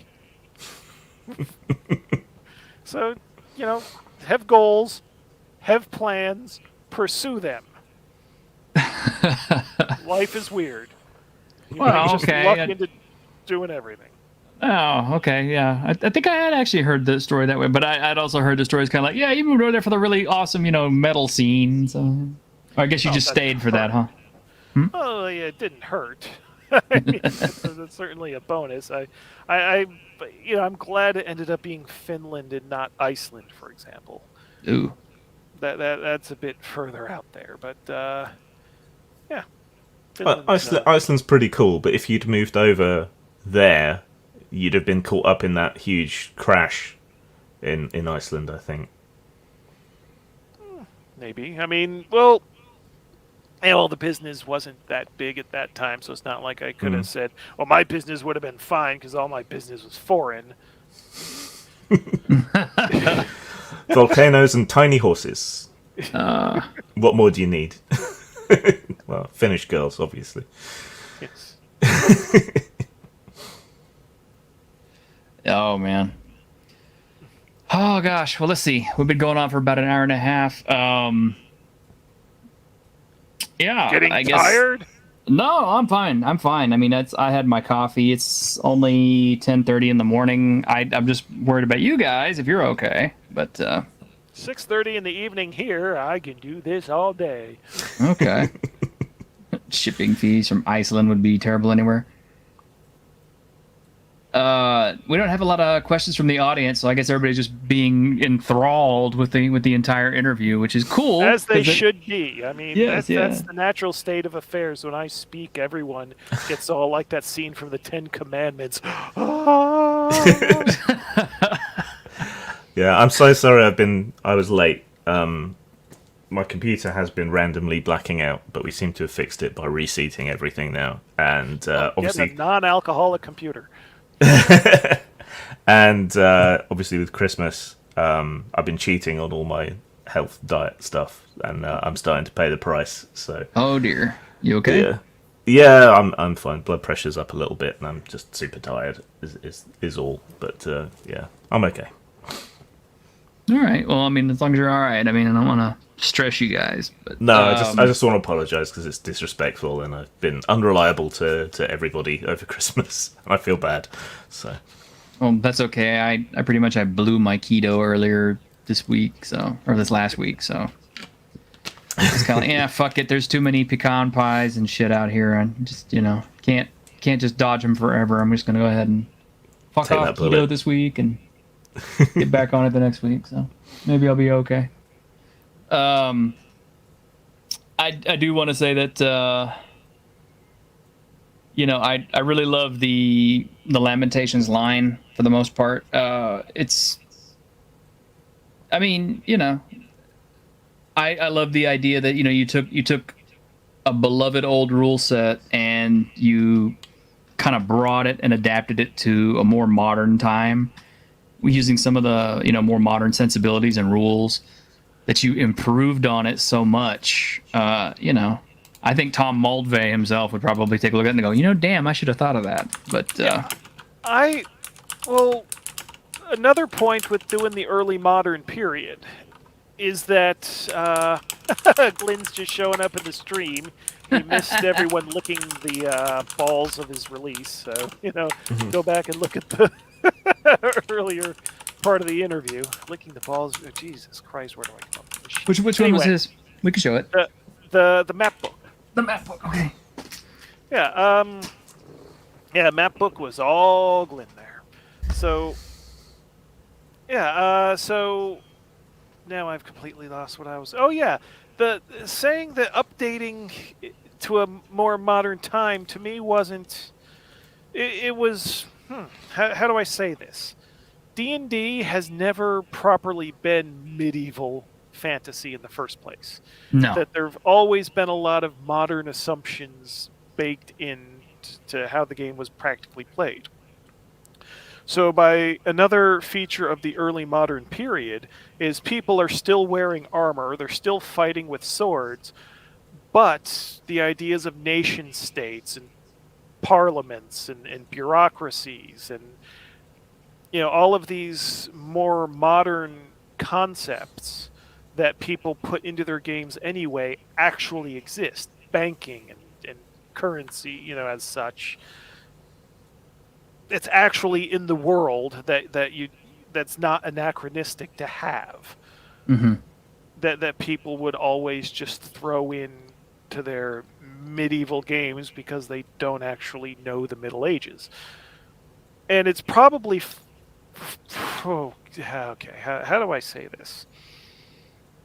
The more you have to learn about the game world, I think that creates a barrier to getting into the game. I mean, if you're saying that you're going to do medieval fantasy and you actually mean it, that means everybody has to learn about actual medieval culture if you're going to play it that way. Whereas early modern, if you say England, everyone knows England. England exists, and England is England. France is France. The Holy Roman Empire and Germany, that's a little iffy, but just say Germany, and people are like, okay. Germany's split Saxony. up into a bunch, yeah. Germany's split up into a bunch of different substates. Got it, And which is weird, where people tell me they feel a little uneasy using historical settings because they're more afraid to screw it up than the Forgotten Realms, because apparently they've read 250 Forgotten Realms novels and know more about that than they do the real world.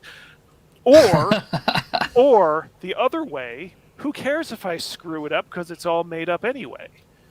Well, even with a historical setting, once you decide you're going to play a game there, the second the game begins, it's now a made-up setting. Because what your players do can affect history. Or history doesn't... Anything you do, to have the game play as a game, you can't be constrained by history from that point. True. So your setting instantly becomes a made-up setting just for the fact you're now playing in it. You can say history as we know it up to the point play starts, and then after that, just fuck it, just play it. So you get details wrong about the exact diet and dress. The 1600s. Oh, they weren't wearing those clothes in 1630s France. That didn't come in until the 1660s. Yeah. It's like, who cares? Yeah. Though in real history, there's a bit of bleed either side of what we think. I've certainly found that researching currently. For me, though, that's part of the appeal of RPGs with historical settings, though. You can learn something. There's an opportunity, and more importantly, a motivation to learn about things. Like, Gygax is probably responsible for the higher level of knowledge of medieval long arms. All the different types of spear and hook and all of that, because they used to have all of them listed. So well, it's the Unearthed Arcana that had all of them illustrated. That was the big one. Because when you saw that list in the first player's handbook, and you're like, what the hell are these things? Shit? Yeah. But Unearthed Arcana is when they're all illustrated. And you go, oh. Yeah. What the fuck's That's right. The difference? Now I know what a falchion is. It could have just been big axe, big spear, and leave it at that. But yeah. It's kind of funny because, like, actually one of my favorite OSR game products kind of does take that approach to everything. It's just Godbound, which is kind of like, okay, you have 3 different classifications of weapon, small, medium, large, and they all do different damages, and that's it. It doesn't matter what they are. Fucking big axe, fucking big sword, it's all the same shit. It doesn't matter because you're a fucking god. Everything you do anyway is so powerful. Yeah, it's one of those game design decisions that there's no good answer. How much detail and specificity, and how much just general fuck it, it's a game, just abstract it. and nobody has the exact same levels of where on the scale they like it. So no matter what you decide, someone's going to complain. It's not the way I would have done it. Well, then do it. Well, then you do it. And then find out that nobody's on board exactly with where you want it. Yeah. That's the world. My I will be right back. Okay. Yeah, I've done a lot of research on Japanese history, Japanese culture, and that sort of thing because I'm like an original weeaboo before weeaboo was actually a thing from way back in the day. But I'm not just like a typical weeaboo. I've actually taken Iaijutsu, Kenjutsu, and Naginata Jutsu. So I've actually studied and practiced with Japanese weaponry and martial arts. I've actually spoken with Japanese people and had conversations and been to Japan and that sort of thing. But even with all one of of your that, qualifications is you've spoken to Japanese people. there you go. Yes, I've spoken to Japanese people in Japanese, but Japanese.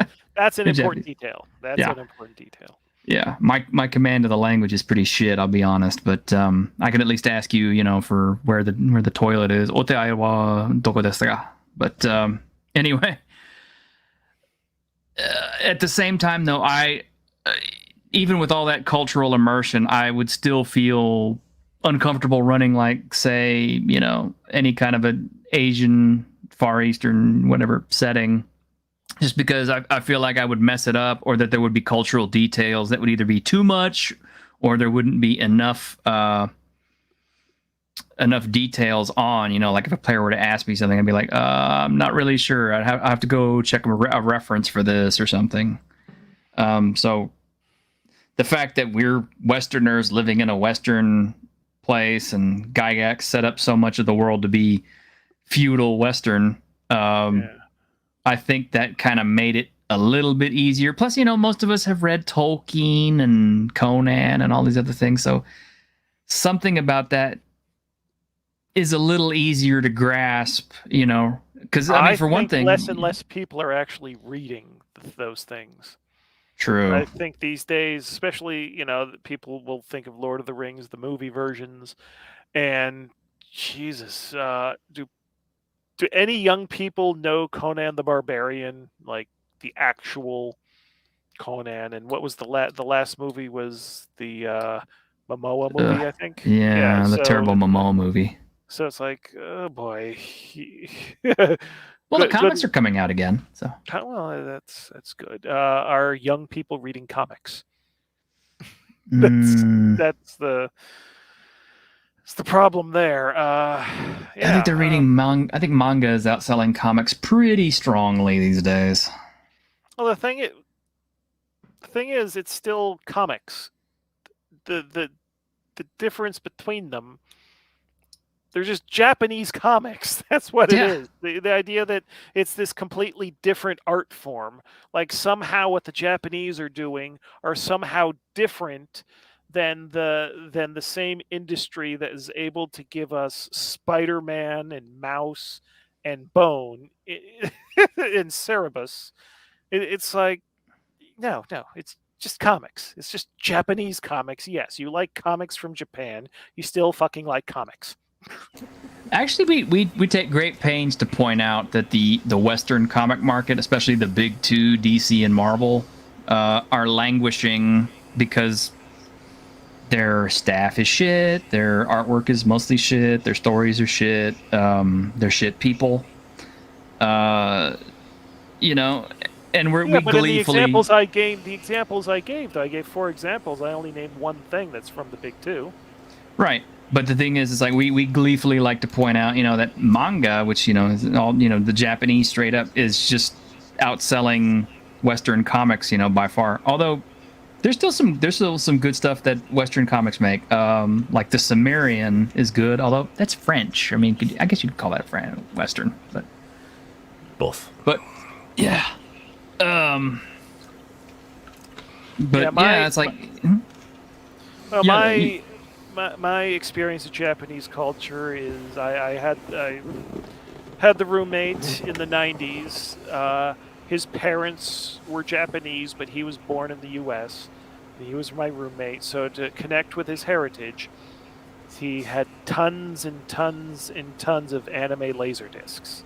Oh, sweet. Like $100 a pop, and I would watch a lot of those. And he did things like he would compare the Japanese Sailor Moon broadcasts to the American Sailor Moon broadcasts to identify all of the differences.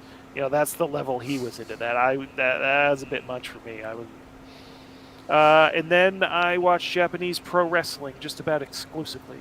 Oh, yeah. New Japan New Pro Frontier? Wrestling. Wrestle Kingdom, January 4th and 5th. Just go to njpwworld.com for $10. You can get a whole month worth of live wrestling shows from Awesome. Japan. I love those. I guess you probably watched a lot of that Next Frontier?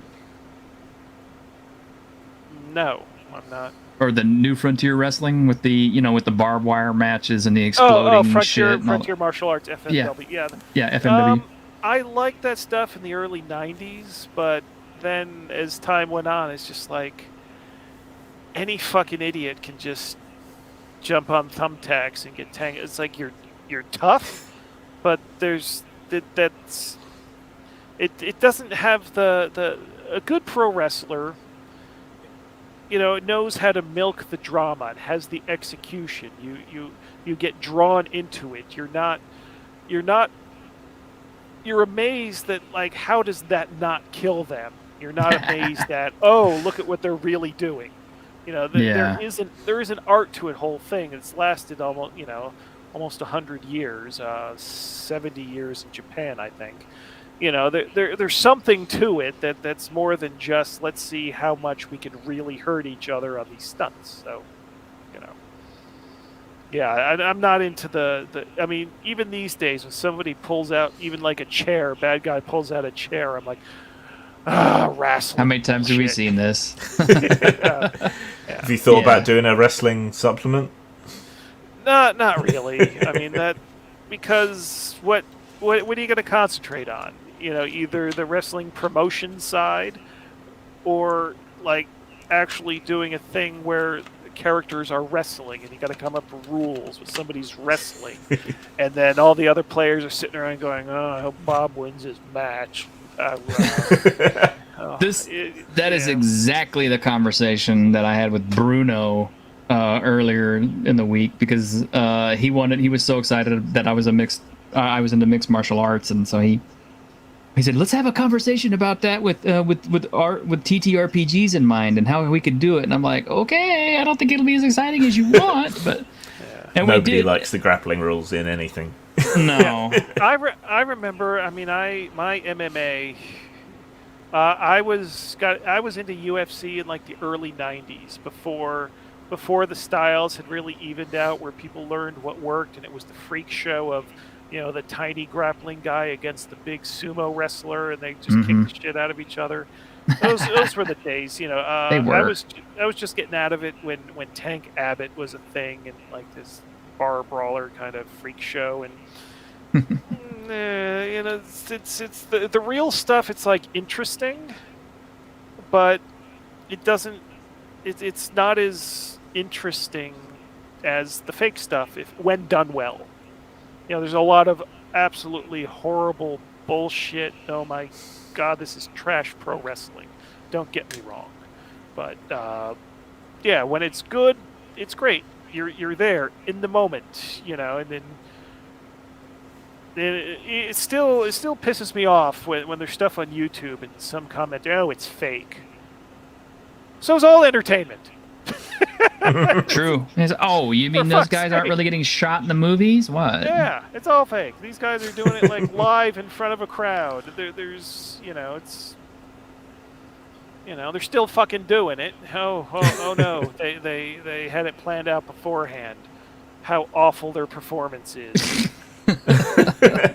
You mean John Wick is not really firing that gun? These sort of people go see a play, and they're like, this is fake. You all said the same things last night. It's like that old joke, it's like this guy takes his friend over to go see the Titanic movie, and he comes out and he's pissed off, and his friend's like, "What's wrong with you?" He says, "Well, I saw it last night. I figured they would have avoided the goddamn iceberg this time."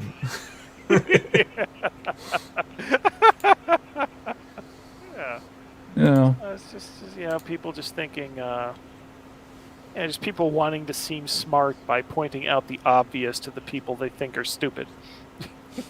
Yeah. So, okay.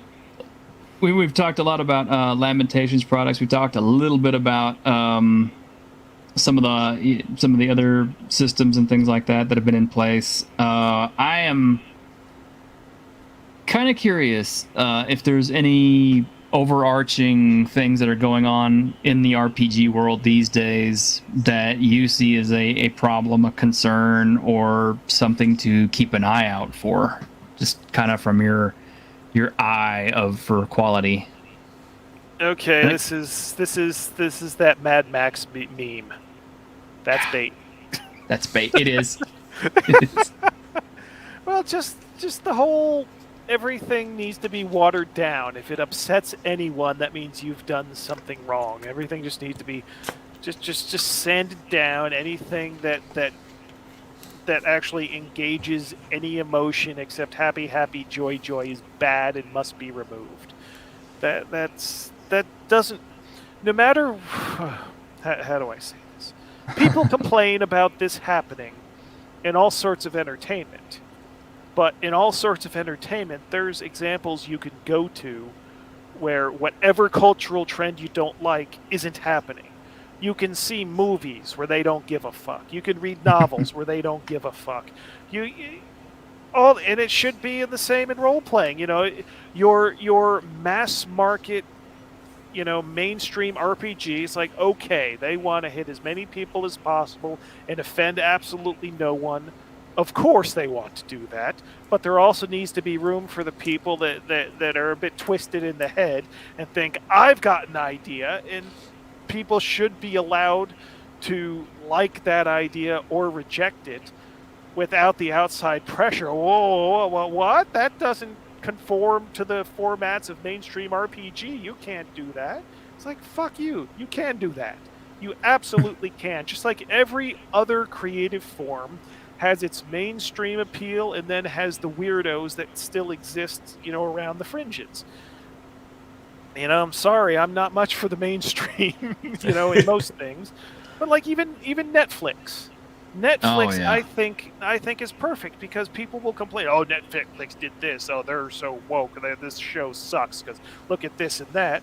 And then people are also saying on Netflix, oh my god, that is so awful, how could they platform that? That's not inclusive. And this is happening on the same platform, these same things. Netflix is a mainstream platform that's trying to give something for everybody, but not trying to just deliver one thing for everybody.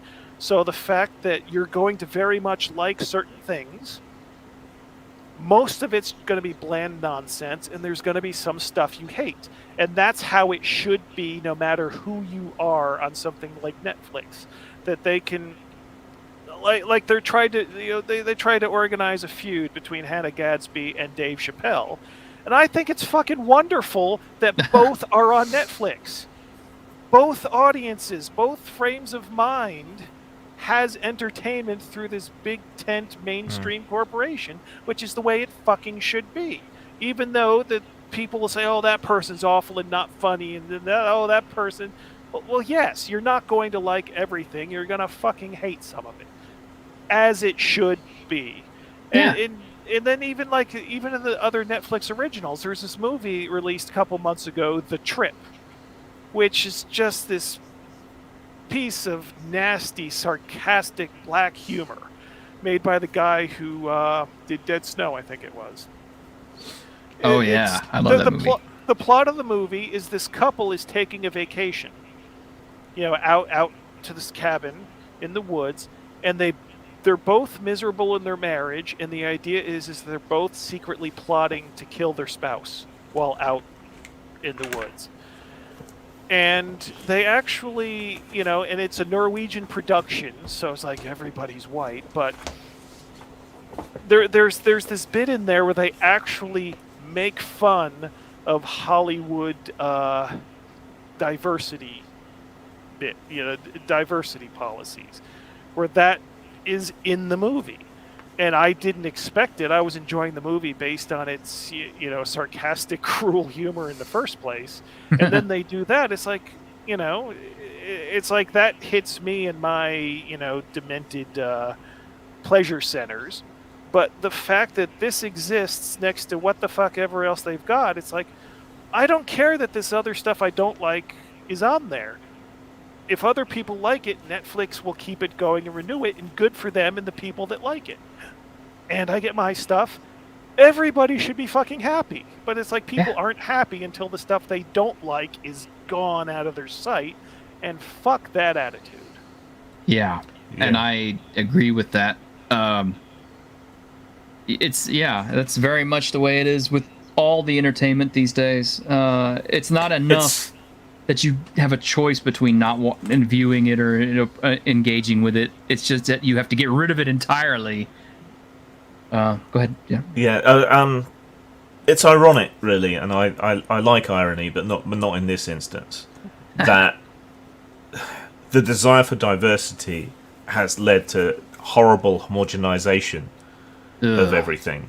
Right? Strixhaven being a case in point. Like every D&D release has to have one of everything. Everything has to be allowed in it, and as a result, one book is not differentiated from the other.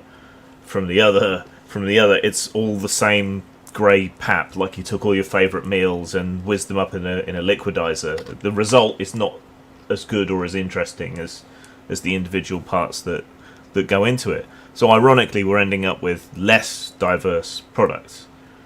So the two approaches you can take the homogenous approach, or you can produce a lot of stuff for different markets, and that's not the approach that's being taken. And instead, like you say, it's not so much that they want their particular itch to be scratched, it's that they don't want your itch to be scratched, and that makes no sense to me. I have a phrase for it: the RPG prison loaf. You know what that is, right? Cheap shit bread? No.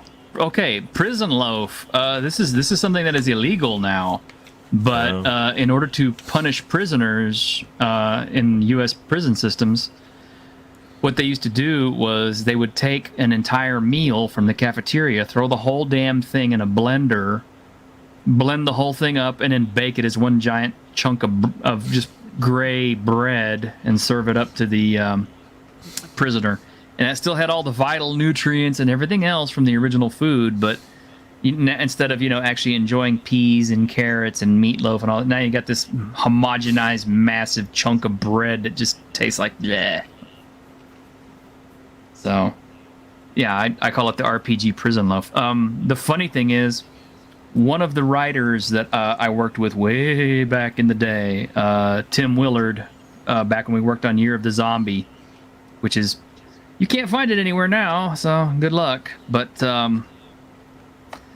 he said he saw this years ago. He said that D&D was starting to get homogenized. He said eventually they're all going to be like one gray blob that's identical to each other. And I didn't believe him at the time until recently when they released that new set of rules for D&D, where it was kind of like, okay, we don't care what the stats are for all the characters, just pick what you want, it doesn't matter. So I'm kind of like, oh, so now all the characters, all the races and species and stuff like that are all just like skin suits that somebody puts on, and they're all identical basically. So this is not a trend I like in my role-playing games, because my understanding when you started to play role-playing games was you get to live in the skin of somebody else. You get to play somebody else, and that includes their limitations. Yeah. It's an unfortunate but noted human psychological characteristic. You see it a lot when it comes to things like welfare benefits and so on. People would rather see someone else get punished than get a reward for themselves, so long as they stop that person getting the reward. Yeah. It's a weird psychological tick, and I personally I don't see the evolutionary advantage to it. The crab in a bucket syndrome. Um, I should have seen, and I didn't see it coming until I've looked back on it in hindsight, was, going back to look at the old AD&D books and stuff like that. The races didn't so much have pluses as much as they had stat limitations. And they had class limitations. Your dwarf couldn't play certain classes. They couldn't get above certain stats. Things like that. And there were stats you had to actually qualify for in order to play some of these classes. Like the monk took 3 15s, which made it ridiculously hard to qualify for it. Plus, the monk was a horrible class back in AD&D to begin with. And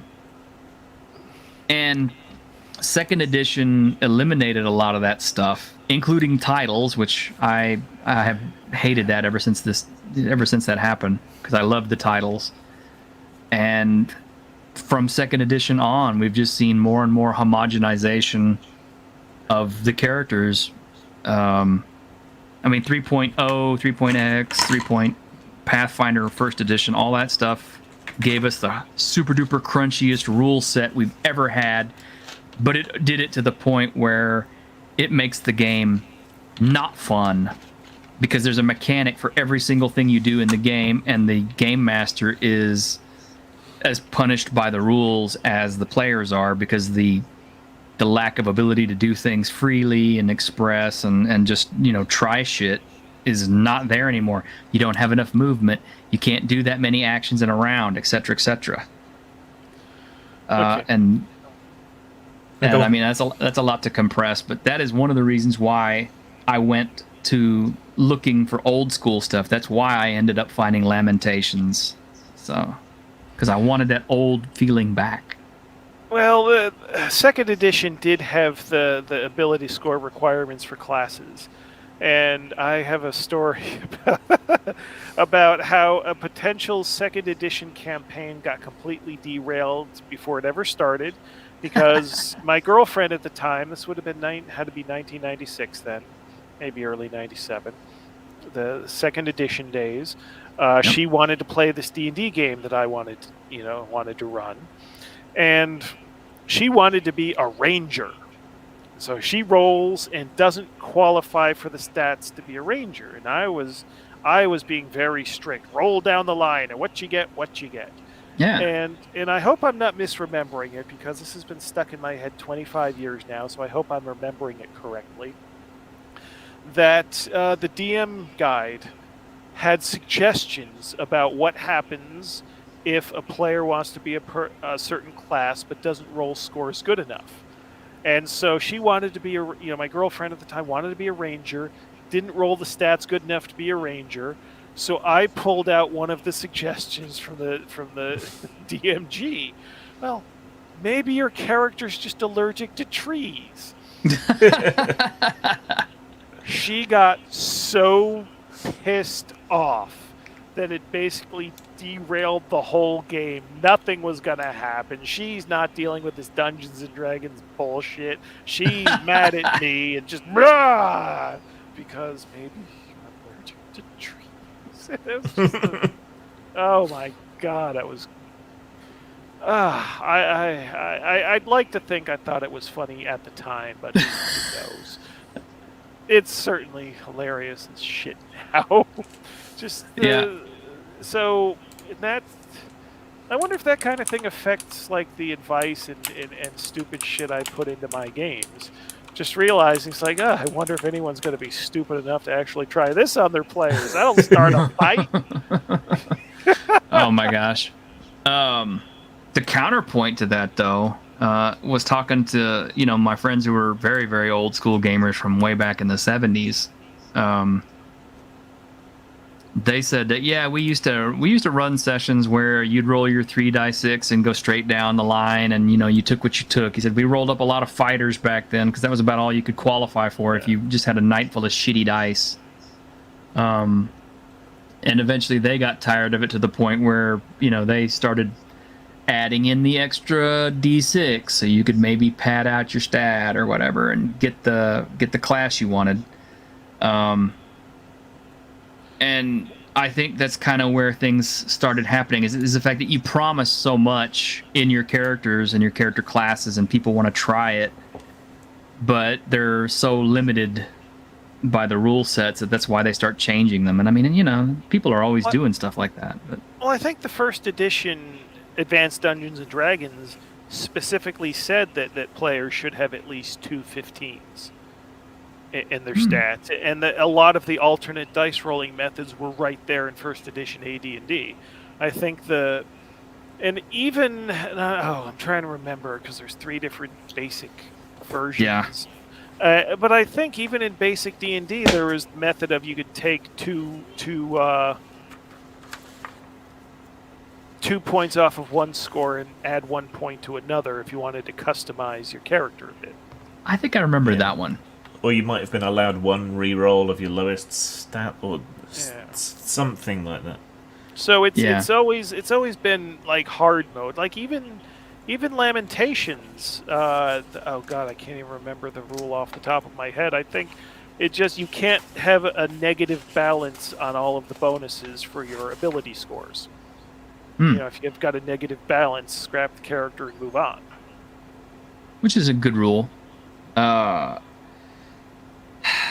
One of the other problems I can see. I'm being fact checked on this trees thing, aren't I? He is. No. I've only got AD&D books. 2nd edition handy. I think the others are in the attic. But I'm just looking up the dice rolling methods. 3d6 in order. 3d6 6 times and assign.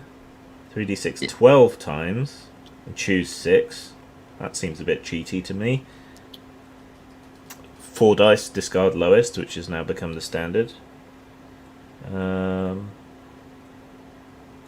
everything starts at 8, then roll 7 dice and add to your abilities as you want. Which is one I don't remember that one. Oh, God. See, I've got my old AD&D. Let me take a look here. I'm being nagged in private messages to tell you off about the refs book, but there's an update in September of this year, so they can just bugger off and look at that if they want an update. Yeah, when is that coming, James? I'm sorry, I had to. No, it's valid. No, it's a valid thing. I should be bugged about it. And you know, I haven't done a lot of project work since the new releases, which is ridiculous since it's been 2 months. But I've just today started actually throwing out empty boxes and clearing bullshit out of this house to get. I mean, and then I gotta ship all of these tomorrow. You know, stuff that's packed up. So it's fucking awful. Yeah, that's the next thing on my list. So. Yeah, I keep saying it just better be the fucking year, and so I can get it out of my hair and just fuck off with it.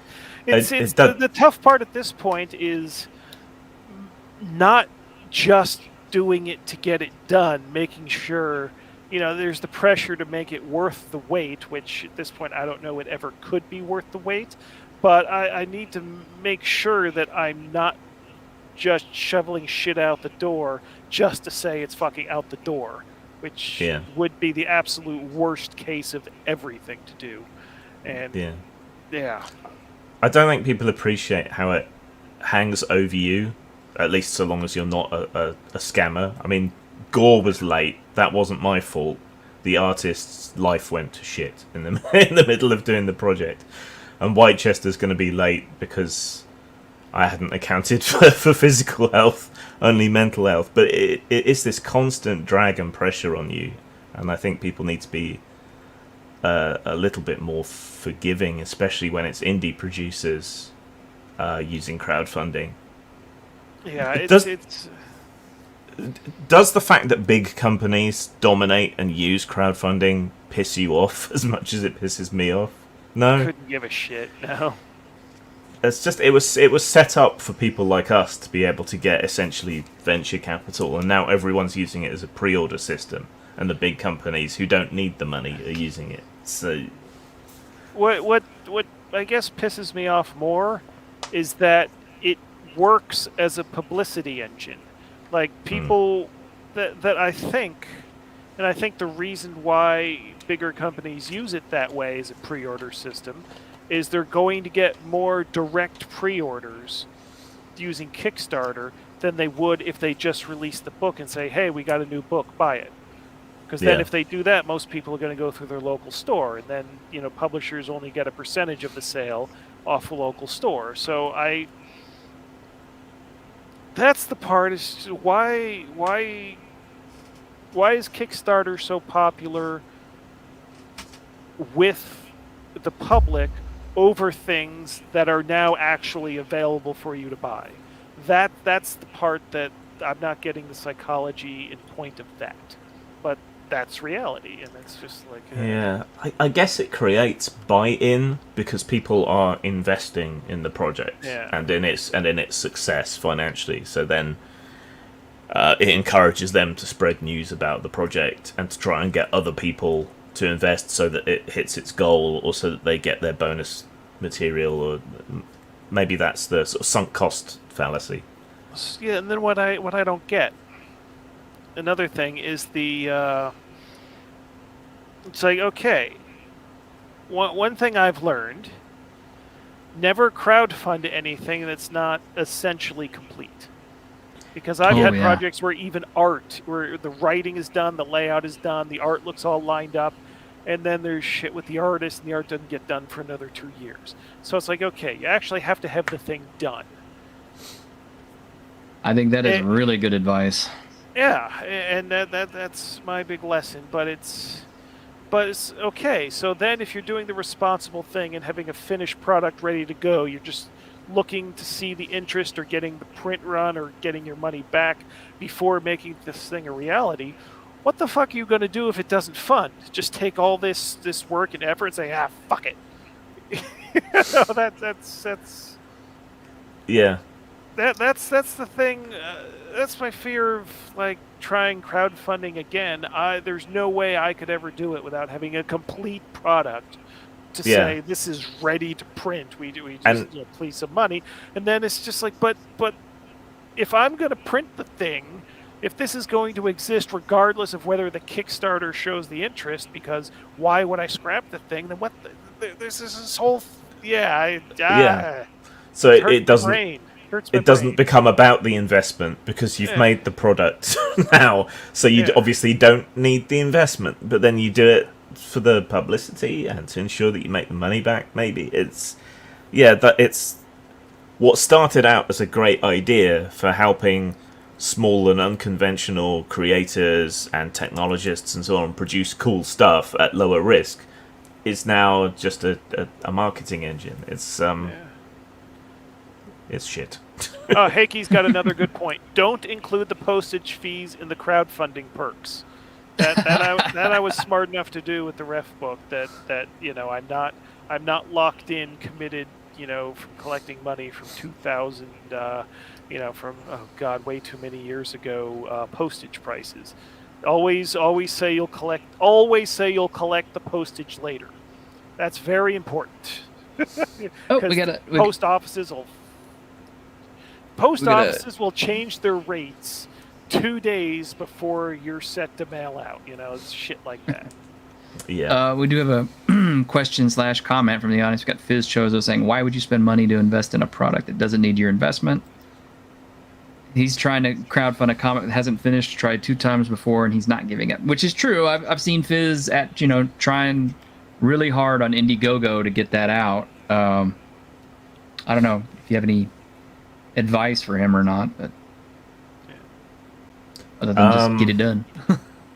Yeah. I mean, like we've been saying, it can trip you up if it's not pretty much ready to go. So if you're doing a comic, I guess I'd say get your script done and at least your basic storyboarding done before you go raising money. Because you never know what's going to happen. Like with Whitechester, I thought I'd accounted for everything that could possibly go wrong. Mental health, depression, and so on. I added extra time on top to account for any problems that could have come along, and then I nearly had a stroke. So, Yeah. yeah, you can't predict everything. Oh, Grim. Yes. Mentioning that, I want to tell you, I know I've talked certain shit about you before that I want to apologize to you in person. Because I remember in the aftermath of the, in the old In Defense of Rape, wonderful portion of everyone's life, that I had made a point, and this is my version of talking trash about you, that he gets into arguments that he's not capable of fighting. That basically the fight takes too much out of you, but you keep baiting these fights that wipe you out. And in light of my past few years, it's just like, oh, I'm one to talk. So I just want to say, been talking out my ass there. I'm not exactly the indomitable warrior of such things that I once thought I was. Yeah. No, I've never felt you've talked shit about me. We've had a few disagreements here and there. My problem is I think the fight is important, and so I can't let it go, even when it's doing me in. Yeah. I think we share a lot of creative characteristics, but you seem to. Well, you've said you get stuck in all of that, but I think you're a little bit more above the fray than I am overall. So. But I've got nothing but love and respect for you, man. Oh, very.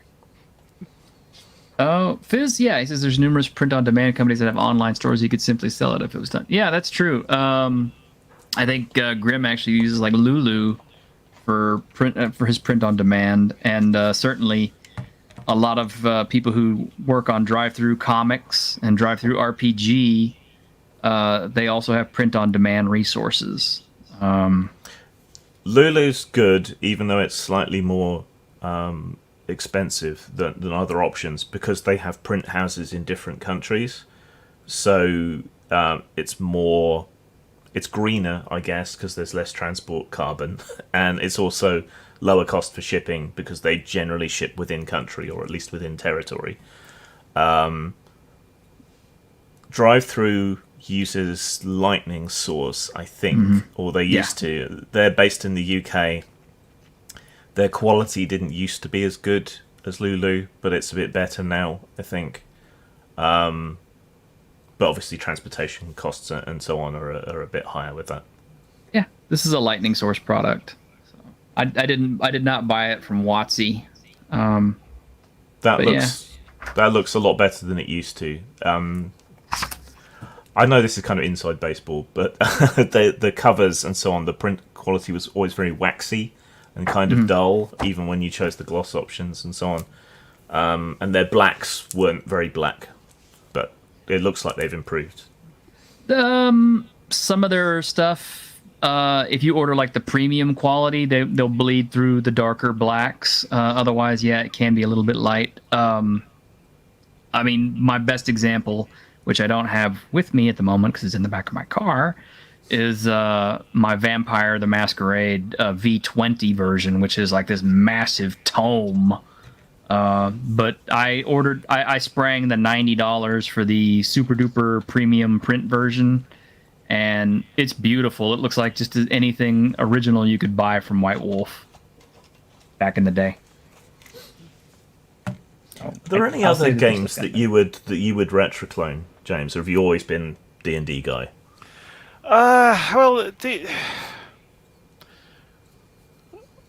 What games did I really like back in the day? There's Marvel Superheroes, but someone did a clone of that. Oh. That was a big one that I used to play a lot. What do I have? One weird one, I think they did an updated version, but I don't know about the system, and I don't remember much about the system. I remember playing, wasn't too long, but I was just entranced by the concept, Justifiers. Oh, I remember that one. I have that. I have sci-fi, you're genetically engineered animal people who or go on missions to try to buy your manufacturing price off or something like that. Yeah. There was that. There was Bureau 13, Stalking the Night Fantastic. Oh yeah, I remember that But the one. thing is, that was like X-Files before X-Files, but the system was horrible. I wouldn't want to clone the system because you're literally like you're rolling to hit and you're rolling for damage. Like, oh, here's tissue damage, here's muscle damage, here's nerve damage. It's like, no, God, what a pain in the ass. Yeah. So What? you can genericize, you can genericize a goofy comedy-oriented X-Files without dealing with any specific property, any of the IP of Bureau 13. Yeah. So I'm trying to think what else I play. I would try all sorts. Chivalry and Sorcery. I never played that. I don't think I've ever seen that. I believe it was by the same company that did Bureau 13, Stalking the Night Fantastic. And I think it also had a lot of those tissue damage rules and stuff. Was it? Okay. Uh-huh. Yeah, I mean, a lot of the games I play, and then I played a lot of GURPS, and I played a lot of Champions. Those really don't need cloning. Champions undergoes revisions pretty, well, used fairly often. Yeah, but even that, yeah. So it's the thing that's unique about D&D from a lot of these games is a lot of these games were a reaction to the abstractions of D&D and wanting things to be more realistic or more detailed in certain areas. Mm-hmm. And all of that detail, it's very good in theory, but it makes actual play so much more fiddly and more, we got to check this and that, which is why, when the third edition came out, I bought the third edition books, looked at it, look at the character builds and what they talk about grid. And it's like, I already had GURPS. It's not what I'm go to D&D for, and I just shelved it. I haven't played any official edition of D&D since second edition, because third edition was like, what is this shit? Fourth edition. Fourth edition, their marketing was, haha, the old shit is garbage. It's like, okay, fuck that. And fifth edition, I already had my own company, so what do I need to get corporate RPG for? Corporate got my own RPG. game. Well, it is. I mean, that is a factual statement. You can add in. You can add in whatever value you want to it, but saying that Dungeons and Dragons is a corporate RPG is an objectively factual statement. True. Now, the good thing about that is that's the one where if you want to play a role-playing game, then corporate RPG is the one where it's going to be very easy to find other players and get in a game. That's the big advantage. No matter what the fuck they're doing creatively, that's the advantage of that. They've got the resources and the marketing, so if you want to play a role-playing game, you can find a 5th edition D&D game easier than you can any other fucking thing that exists or has ever existed. So saying corporate RPG has its advantages, but of course, creatively, are you going to be creatively nourished by it? I'm biased, of course, but of course, if I had looked at the 5th edition stuff and thought, oh my god, this is perfect, this is so great, then I'd be publishing stuff 5th edition compatible bullshit, but I don't do that because that shit doesn't speak to me, and so people that enjoy their corporate RPG can go enjoy their corporate RPG. I wonder if Pundit's ears are burning right now. I liked the degree of character customization that you could get with third edition because I like to make meaningful character choices and customizations, which are often missing from more basic games. But I don't like the min-maxing that goes on, and the games where if you're not playing the optimal character build, you might as well not be playing. Is not interesting to me, which is what tended to happen with third edition. What I did like was in both D20 Modern and to a lesser extent Green Ronin's Magic Deer setting, where they kind of genericized the character classes, so you could be like a mage, a fighter, or a rogue, kind of similar to how you've got expert in Lamentations, Or in D20 Modern, you could be a strong hero, a dexterous hero, a charismatic hero. That was more interesting to me than strict character classes. I loved Modern from several standpoints myself. We based Year of the Zombie on that, and when I wrote for RPG objects, the Darwin's World setting was built on that framework, and it was perfect. It just worked. But go ahead, James. I've never played or even seen the Modern, but the thing with the customization with the player characters, it's like, that's fine. I don't think that's a problem. The issue is then if you have to use the same system and detailed stats for every fucking other character, NPC, and monster in the game. When I look at 3rd edition stat blocks, I'm like, holy shit, fuck that. That was even a problem with GURPS. It's like, if you want to set up, generic guardsman or generic security guard, depending on the area you're playing in, it's like, that's fine. But every time you want something interesting, you've basically got to make a fucking character and advance it up to. And that's horseshit. The ability to just say, oh, 6th level fighter, and he's got this special item. Done, fucking done. Yeah. That is so great. That you cannot beat that as far as game preparation. Just boom. Just this abstraction, and you know everything you need to know mechanically about that character. Holy shit! Fuck customization of every fucking villain and monster. To be fair, you can boil a lot of that down and simplify it. So if you're encountering a generic guardsman, even under 3rd edition or GURPS or whatever, you just need to know how many hits they can take, how good they are at attacking. And maybe they've got some other skills. Here's a generic value for it. You can cheat, but people expect more. That's the problem. The set expectations, I think. And you mentioned Blue Rose, so I'm going to tell the one Blue Rose story I have. At some point, I forget what year, Zach, to say his name, like all Zach.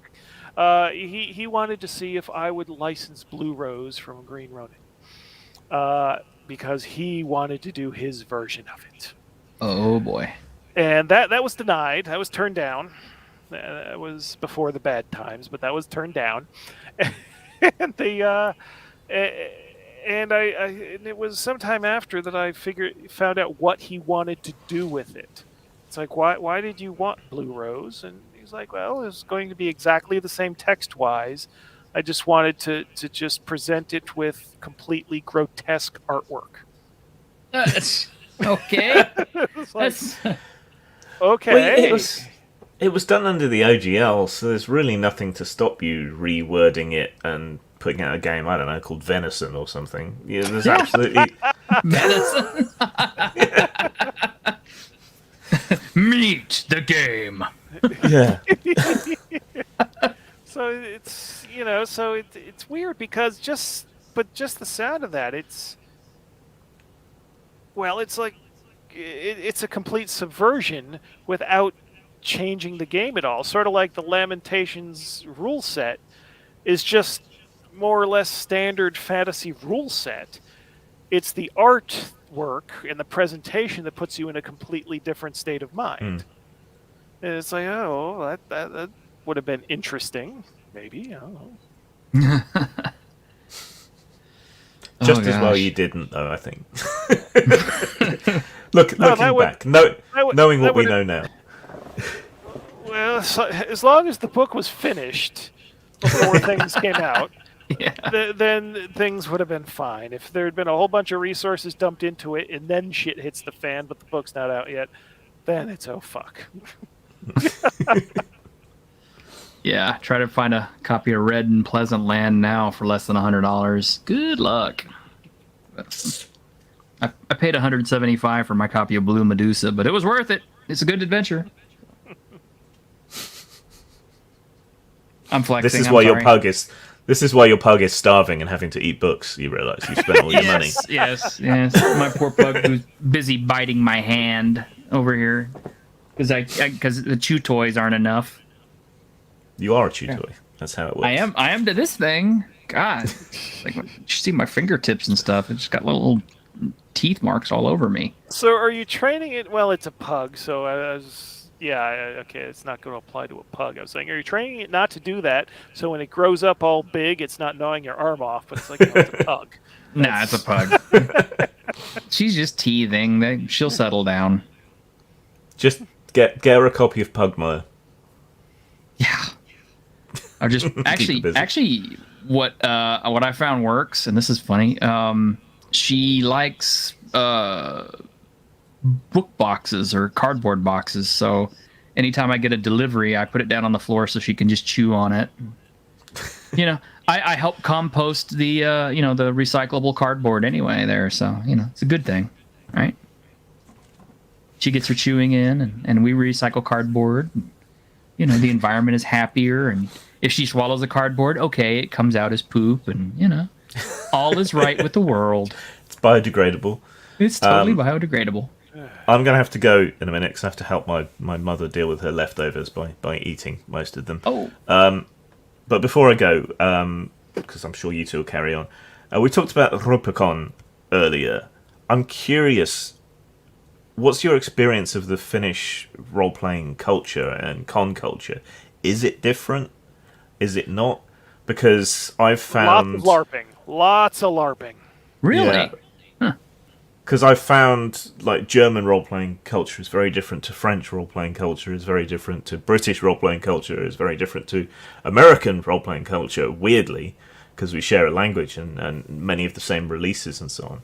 So, okay, LARP, is there a lot of sort of microscope, stuff like that? Oh boy. Well, because I never properly learned Finnish, I don't try to join other people's games. So it's always the games I'm starting. And the first game I started when I came to Finland, it was a first edition AD&D game, where I was going to use all the rules as written, finally, which lasted less than a session. So it's always been like, I'm playing this, you want to come play this with me? And that's the prism that I see Finnish role-playing culture. I'm not playing their games because it would be an asshole move to get everyone else to speak English because of me. So I don't try to put myself in there like that. And so yeah, that's my impression is just lots of LARPing, and then what the fuck ever else. Yeah. In my experience, the Finns are pretty good with their English, so I don't think you'd be imposing on anyone. So maybe you can experiment and get back to me. Yeah, well, no, yeah, excellent English here. But it's still an imposition. Me saying, "I'm the American. Speak my language while you play." If it's my game that I'm hosting, then yeah, I can say, yeah, this is an English game. Show up if you want. But me trying to go into someone else's space, that because there's going to be one person that makes the decision that I'm going to show up, and then everyone's fucking stuck with it. It's like, to be fair, Finnish is very difficult to learn and seemingly unrelated to most other languages. It's like space aliens invented it. Shit. It's like Hungarians and Estonians, and then not much. I remember when I was in the integration school here, taking Finnish classes, and I can read sort of decent if it's not too complicated, but the spoken word I still can't even. People speak so fast. It's like, wait. I think I pointed out a word, and they're 3 sentences on. But our Finnish teacher had this book about all of the extinct branches and other languages in the same family of languages as Finnish. Holy shit! She's paging through. It's like they spoke this here, and they spoke that there. And, but now, all these languages are now dead. No one speaks them, and I'm just sitting there thinking, good. 3 more to go, and then the family's dead. Well, Tolkien based some of the Elven languages partially on Finnish, so it might be easier to learn Elvish and then work your way across. Yeah, I wondered about that. Yeah, it was messed up. Or you can speak English and just roll your R's and add a bunch of unnecessary K's and I's Basically, Grim. fins sound like slow motion dolphins a lot of the time, I find.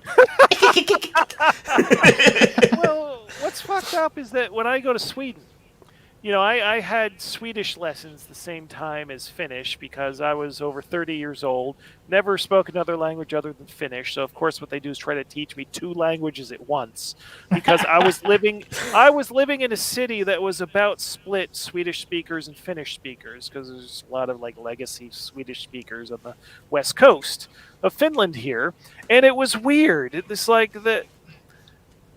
like a self-segregated city. Like people that spoke Finnish only wanted to go shopping in the stores that would greet them in Finnish, and the Swedish people would go, to the stores that greeted them in Swedish. And when they talk to each other, they use English. It's like, what the fuck is this country?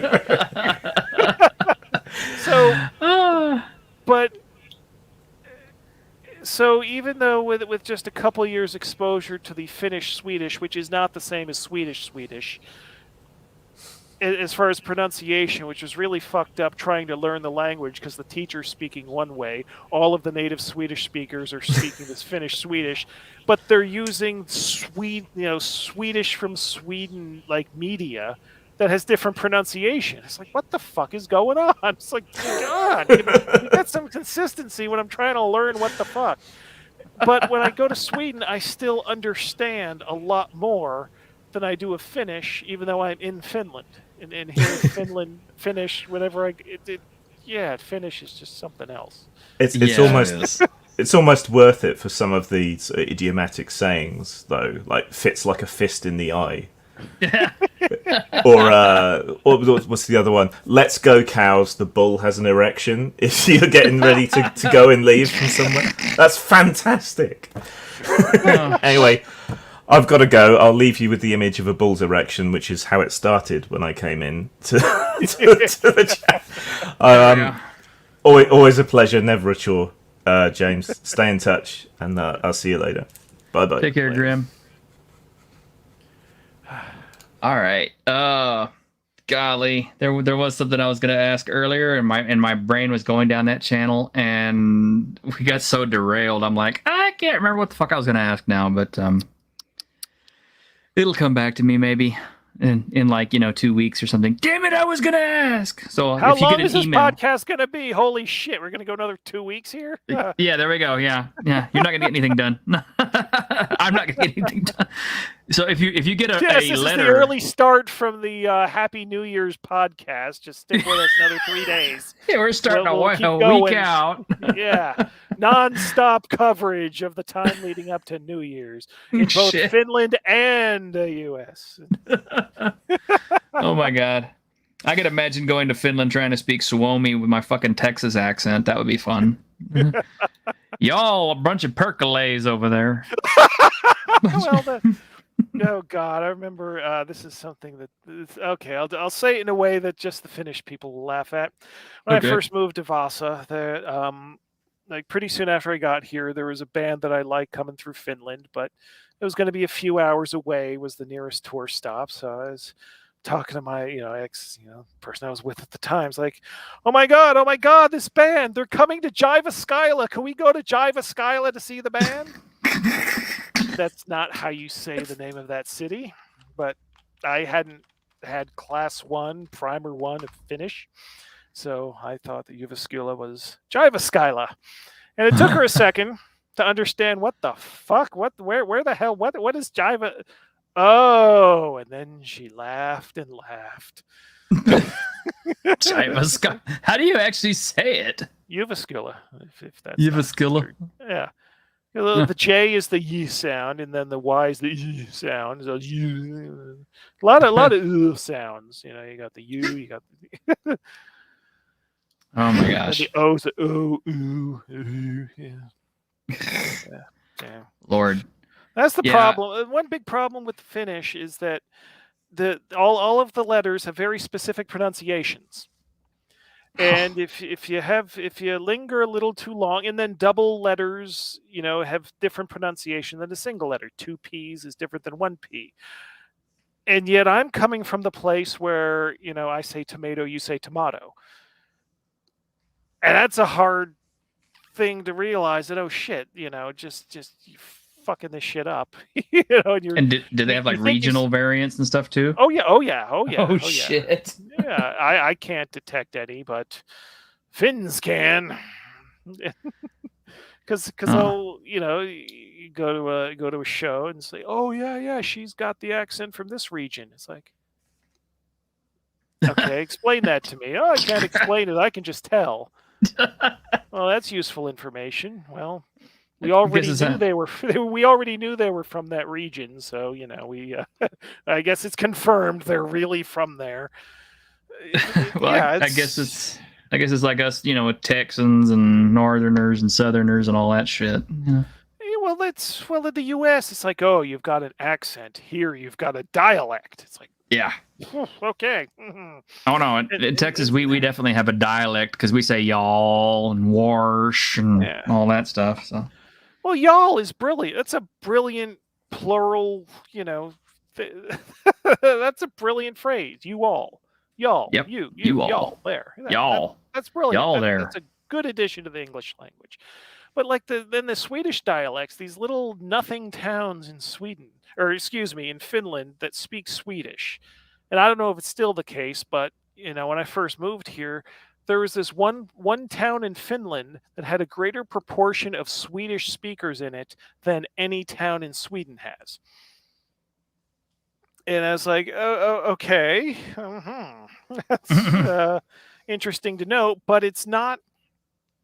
But it had its own Swedish dialect, and all these cow towns, I call them, because Vasa had 50,000 people, but it was the biggest. It was the biggest city for a 4-hour drive. I think that's right. 3-4 hours away, before you get to someplace as big as Vasa. So that means anyone within a 2-hour drive thought that Vasa was the big city. And I grew up outside New York.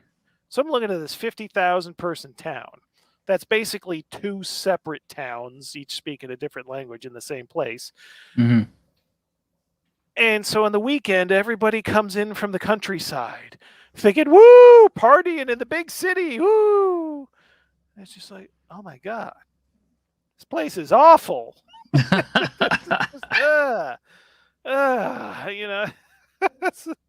That's why, upon first opportunity, I came to Helsinki, because it's a city. It's a real city. But as in Helsinki, Sweden. No, I'm just kidding. No, I'm sorry. I just saw Die Hard. Die Hard joke, yeah. But the thing with that is that it's not bad that Vasa was a smaller town. What drove me nuts is that everyone in that area thought of it as the big city. Like yeah! And then all these smaller towns, so many just having their own little inbred dialects. Oh, could you imagine with some of these fuckers showing up in Dallas or Austin? Oh my God, they'd blow their minds. Well, can you imagine if, Austin has its own brand of English, and then you go to Tulsa and it's got a completely different brand of English, and then that's the kind of thing we're talking about here. It kind of does, but yeah, kind of. I did hit. Getting back to Asterion really quick. I thought this was hilarious. Somebody was I forget where I saw it, but somebody was talking about Asterion. They posted a comment up somewhere, and they made the complaint. They were like, "Yeah, it's like a 3-page pamphlet, and all it has is like pictures from the Metropolitan Museum of Art." And I'm kind of like, after reading it, I'm like, did you just want lots of bull dicks and fucking mutant bulls and shit in it? Fucking, what did you want? I mean, I understand it's a Lamentations product, but Jesus Christ, give the guys a break. I mean, hasn't he had enough shit already? Yeah, I can just imagine. Yeah, that. Oh God, yeah. I just. Well, okay, get my thoughts together. Yeah, the idea that.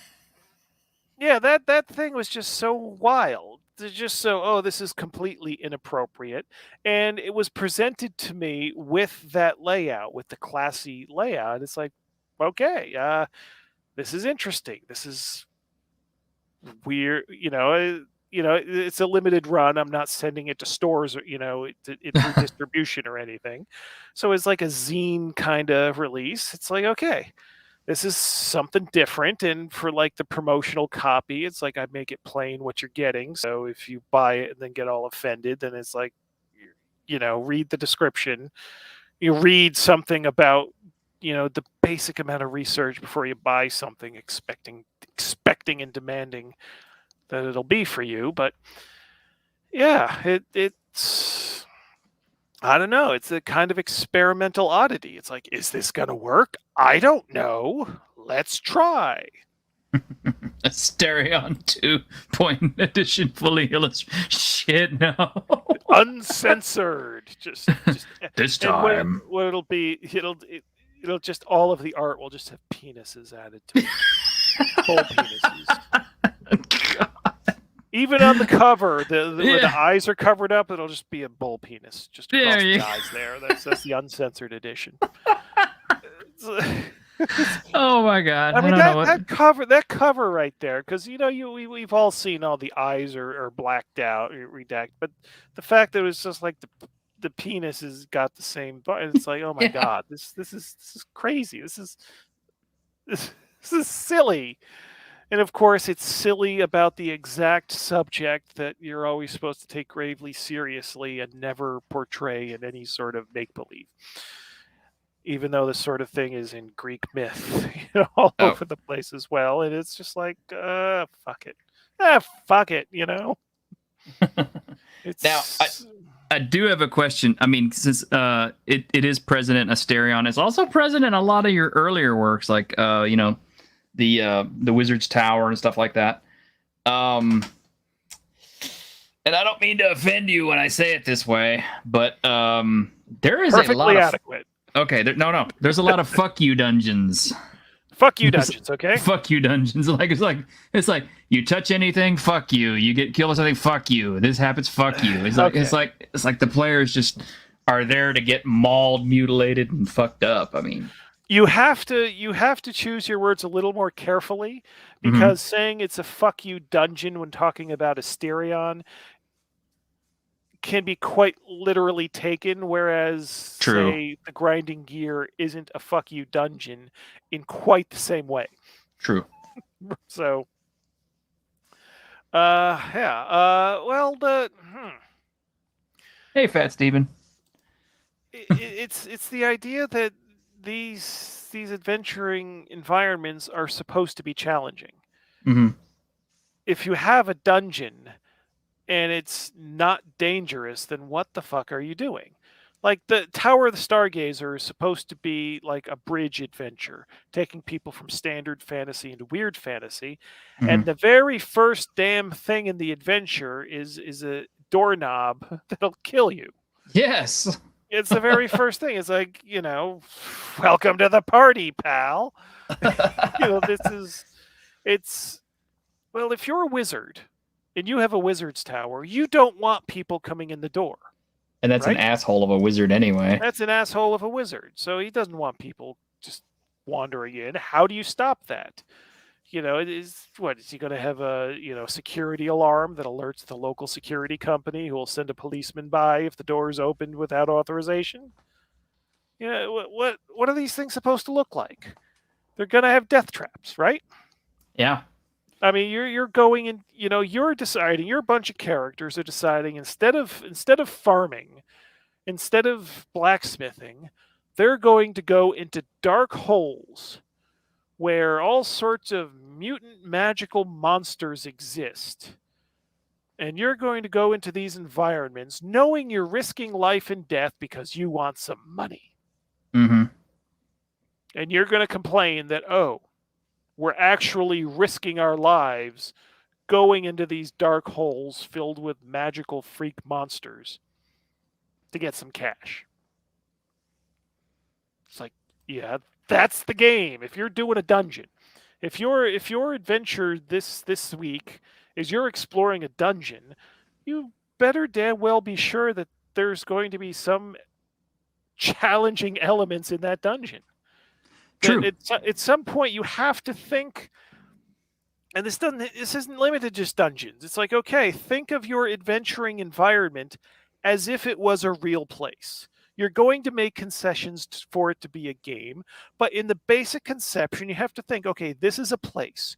Why was it built? What are the characters going to be doing? And what are the obstacles that should be, but why hasn't anyone else done this already? Why is it up to the player characters to do what needs to be done? And just by answering those questions, there are going to be certain elements which are going to suggest themselves. And the things that suggest themselves should be put in full blast. You don't think, oh, well, here's the thing that would make a lot of sense, but my characters are only third level, so I'm going to dial it. No. Just you create your adventure and try to have the location make sense internally so players can make decisions based on logic and not meta game bullshittery, right? True. Theoretically, hopefully. And you should create your adventures or present your adventures with the idea that they can be beaten. The adventure can be solved, not with the assumption that it should be or it will be. You're playing to see if the players can succeed. And that's on the referee side too. You're not there to cheerlead the players.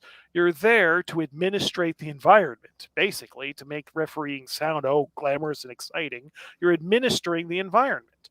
Mm-hmm. And if you have an environment that is designed to go easy on the players, then what are you even doing there? What are you doing? Well, I mean, that's a fair point of that. Yeah, I mean, So you say fuck you dungeon, I say legitimate challenge.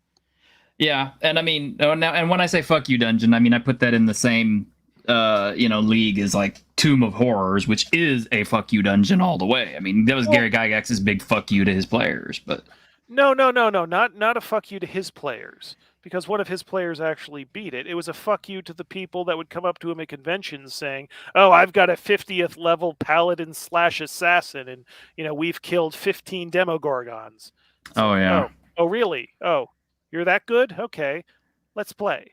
And the thing about Tomb of Horrors is I've only experienced it either running it or I've only experienced it where people sit down and create 10th level characters. They create 12th level characters.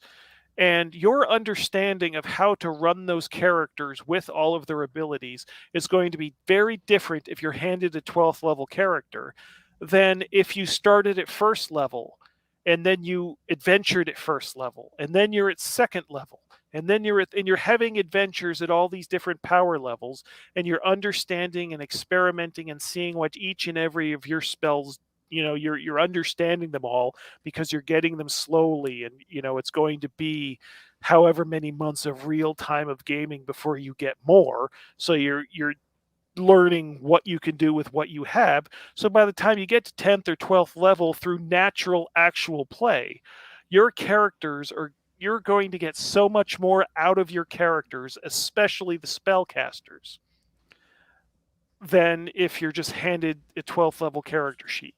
So I've always wondered, the Tomb of Horrors, if you've gone through a steady diet of actual traditional 1970s era Dungeons and Dragons for 10 to 12 levels, if the Tomb of Horrors actually still comes across as a fuck you dungeon. Yeah, that is an interesting point there. And it's true. A character that has actually been played from level 1 all the way to level 10, 15, 20, whatever, definitely is going to be a lot different than if somebody hands you like a level 20 pre-gen with a whole bunch of magic items and bullshit and expects you to play it, because it's like, yeah, you're not familiar with all the shit unless you've actually played it, and you don't have any character stories really. But I also think there's another factor in that too, and that is you have no attachment to a fucking 15th or 20th level pre-gen. It's like, okay, somebody just handed me this shit. I don't care if it lives or dies. I have no investment in this character. And another thing, through natural adventuring, from first level up to 10th, or 12th or whatever the recommendation is for Tomb of Horrors, is that the magic items you'll have gathered are going to be such a more eclectic mix. Even just traditional D&D stuff is going to be much more an eclectic mix of just weird shit that does all sorts of things than if you're either assigning magic items to a pre-gen, or if you're told, okay, you're a 12th level fighter, what magic items do you want to assign to your character based on you being a 12th level fighter? So your options of what you can do magically are probably going to be far wider through collecting all this weird bullshit you never found a real use for through natural play, that you're always waiting. Can I use this? Then you're in the Tomb of Horrors, and it's like, well, let's try this. Your options are so much greater. So yeah, I'm very curious whether that would still be a fuck you dungeon. But then these days, it might be a challenge to gather players to play an actual old school Dungeons and Dragons campaign from 1st to 12th level for people who will be invested enough to do that and not invested enough to start reading adventures online. Yeah. According to all the research, they say that, most games only go for 6 games. Most campaigns only last 6 games. And then conversely, most players never make it past 5th or 6th level, which is why there is so many low to mid-tier modules that are made for people. Yeah, and going to 10th or 12th level in old school D&D, that takes years. Yes. There's not the idea of a 1-year campaign will take you from level 1 to 20. It's like no, it could take you, many sessions to gain a level in D&D. And if you're using nobody ever used these as far as I could tell, but like the training rules, Dungeon Master's Guide in 1st edition, even if you gain experience to gain the level, you still got to go through a lot more bullshit to actually gain the level. So you're talking many years of play to run this to run this experiment on whether the Tomb of Horrors actually works as a proper dungeon rather than a fuck you dungeon for characters of an appropriate level that have actually been played. I'm playing a Godbound campaign right now. Actually, I'm running a Godbound campaign. The characters are legit 5th level from 1st, but Godbound plays by such a different set of experience rules and power levels. And I've already promised them at some point, one of my goals is to check out just how powerful these characters really can be when applied to some of the old school dungeons that were pretty hard.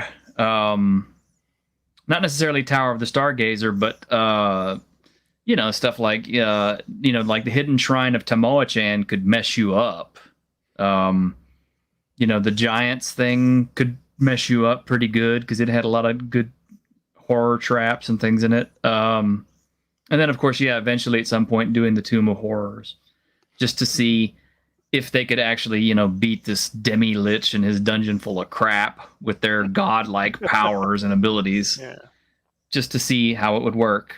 And I'm sure they will because, they're gods. I mean, literally, they can do things that normal characters couldn't even dream of because that's the way that system is built. But it would be curious to actually go through and do it an old school run and get it all the way to 1 through 10 or 1 through 15.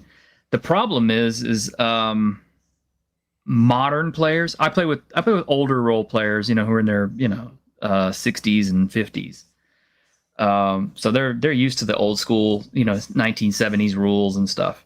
But the problem these days is with the newer generations of players who are kind of weaned on 5th edition and used to these super heroic levels of power and stuff like that. I mean, they re-released Tomb of Horrors as Tomb of Annihilation and everything. So they even wimped that down a little bit.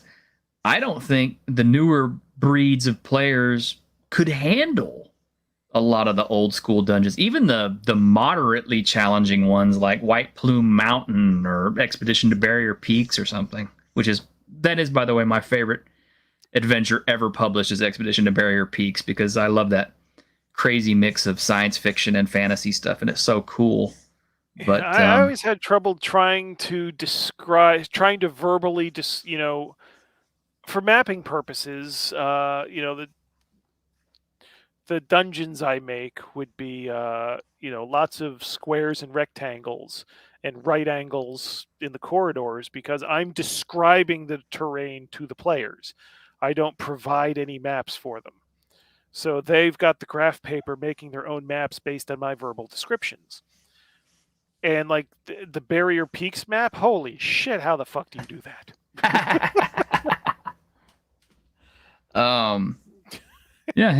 Chris Hall's mentioning Thulian echoes.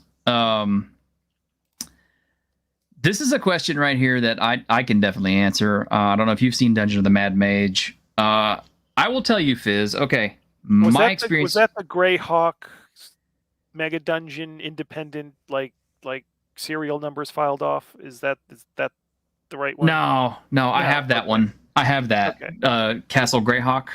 I actually have a copy of that. No, not Castle Greyhawk. There was an independently made thing that's supposed to be Castle Greyhawk, but it's not identified as such because they've filed the serial numbers off. It wasn't an official Greyhawk product. It was like an independent imagining of what the Greyhawk Castle and Dungeon would be, and for some reason I thought that's what that might be.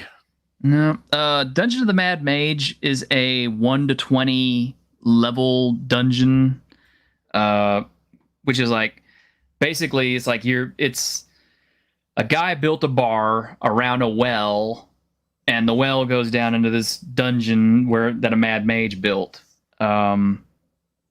Waterdeep. Okay, I just looked at. Oh, okay. Yeah. That well thing. That was back in first edition Forgotten Realms. I think that was even then. Well, I've only played the 5th edition one, and my experience with it was we started playing, and after a couple weeks, we slaughtered everything, like each level. I mean, we killed 3 mana cores at one point, and I'm like, damn, this has got to be worth some good XP. And that's when the GM and I said, so we got some levels coming? And the GM says, well, we're doing milestone, so we're not going to get any new levels until you complete the previous one. And I said, so how many levels are in this dungeon? He said, oh, there's 20. I said, so we're not going to get any XP whatsoever, despite the fact that we're killing tons and tons of monsters and gaining tons and tons of treasure, and even role playing and stuff like that. Which a little, because it's a dungeon grind, so there's very little role playing except for what you make of it.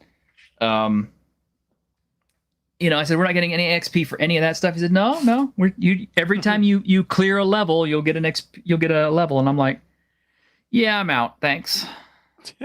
Because I'm not gonna sit there and clear 20 fucking dungeon levels.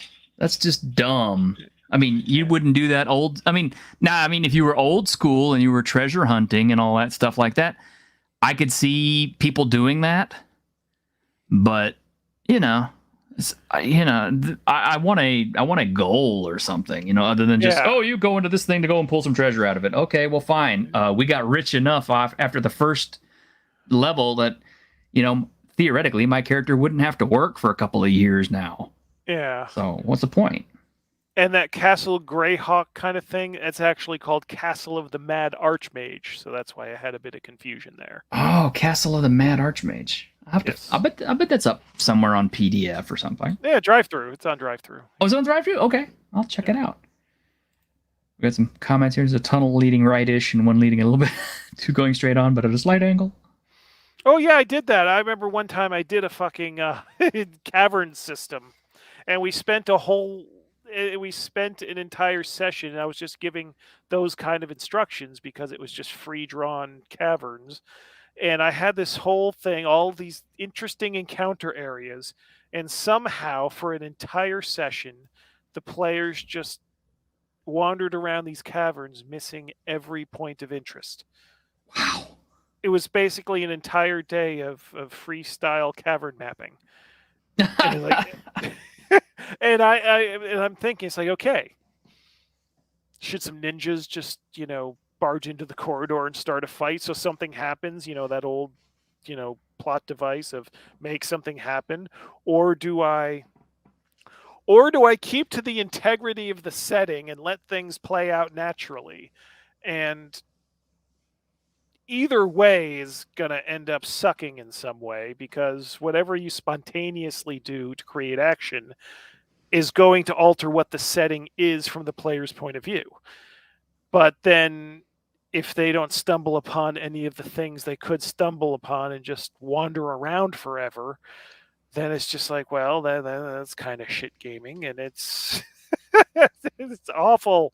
Awful. I don't want to make those choices. Why don't the players go where they're supposed to go, even though they don't know where they're supposed to go? Turn left instead of right here, you idiots. Why don't you know that? Yeah. The God That Crawls, I ran that, and I love that adventure, by the way. That is my favorite starting adventure to run for Lamentations. Well, the adventure will find you in that one if you're just fucking about. So True. That's not the same problem. That's not the same. No, that's a wonderful dungeon. I love that one so much. But I was using your alternate rule system to where, the players can cast any spell in the book at first level. But of course they had to know the spell, and they had to, and it was cast at that level. Well, with that in mind, the characters, I think they found a banishment scroll at some point, because we're doing random treasure generation, and I figured, okay, well, since it could be any spell, what difference does it make? So they found a banishment spell, or they found a magic jar spell. That's what it was, or something. And they ended up magic jarring the critter. Nice. So it went away. so they got rid of that like pretty early on, unfortunately, which is the whole impetus for the whole thing. So the rest of the time, the rest of the adventure was just wandering through the dungeon. Yeah. Did they ever find the vault with all the magic items? Oh yeah. That's where the player found the jars full of Minotaur shit. Okay, same game. Okay, yeah. Well, that's the thing. A lot of the Lamentations adventures, people will just read through them and say, "Oh, this is unfair." Well, it's like, yes, it's unfair if you're expecting players to just march around and take on everything in stand-up fights. Then yes, everything's unfair, because what is the point of anything if the players can just march around and physically overpower everything they come across? What the fuck is that? It's not an adventure. It's a safari. Pretty much, yeah. It's like, monster of the week. Yeah. What are we killing today? So I like to encourage problems that cannot be solved with pure force. Yeah, and I think that one is a great example of that. I kind of wish there was more stuff like that, because honestly, it was so much fun. It was such a unique design. It was such a cool critter, and it was like, after they beat the thing down a couple of times and it kept coming back, they're like, holy shit, this thing's never gonna stop. I mean, they were throwing summons at it, everything to try to keep it intact. I forget which spell the wizard learned first to kind of keep it in its place. It was out of your Eldritch Cock book. It's the giant Shoggoth looking monster and everything. The one that it'll be summoned back to its own home plane if it hits flesh. Okay.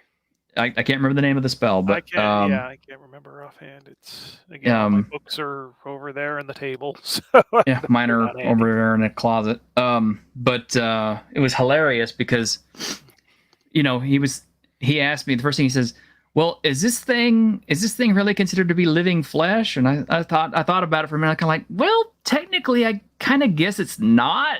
So I guess it would qualify for this thing to be able to hit it and kill it without being sent home. So they pretty much they kept this thing around with them because it doesn't leave unless it's banished.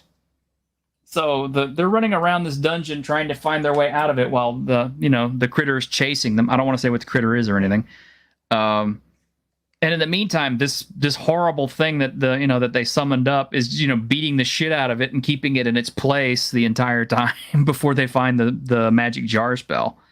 But it was so hilarious because that player ended up wandering around with this thing even after he got out of the dungeon, and so eventually, just because I couldn't remember its name, I started calling it Fluffy. So yeah, the elf wizard is wandering around with this horrible eldritch abomination that we call Fluffy. They'd be like, Fluffy, go tear the door down. Fluffy, go smash this building in.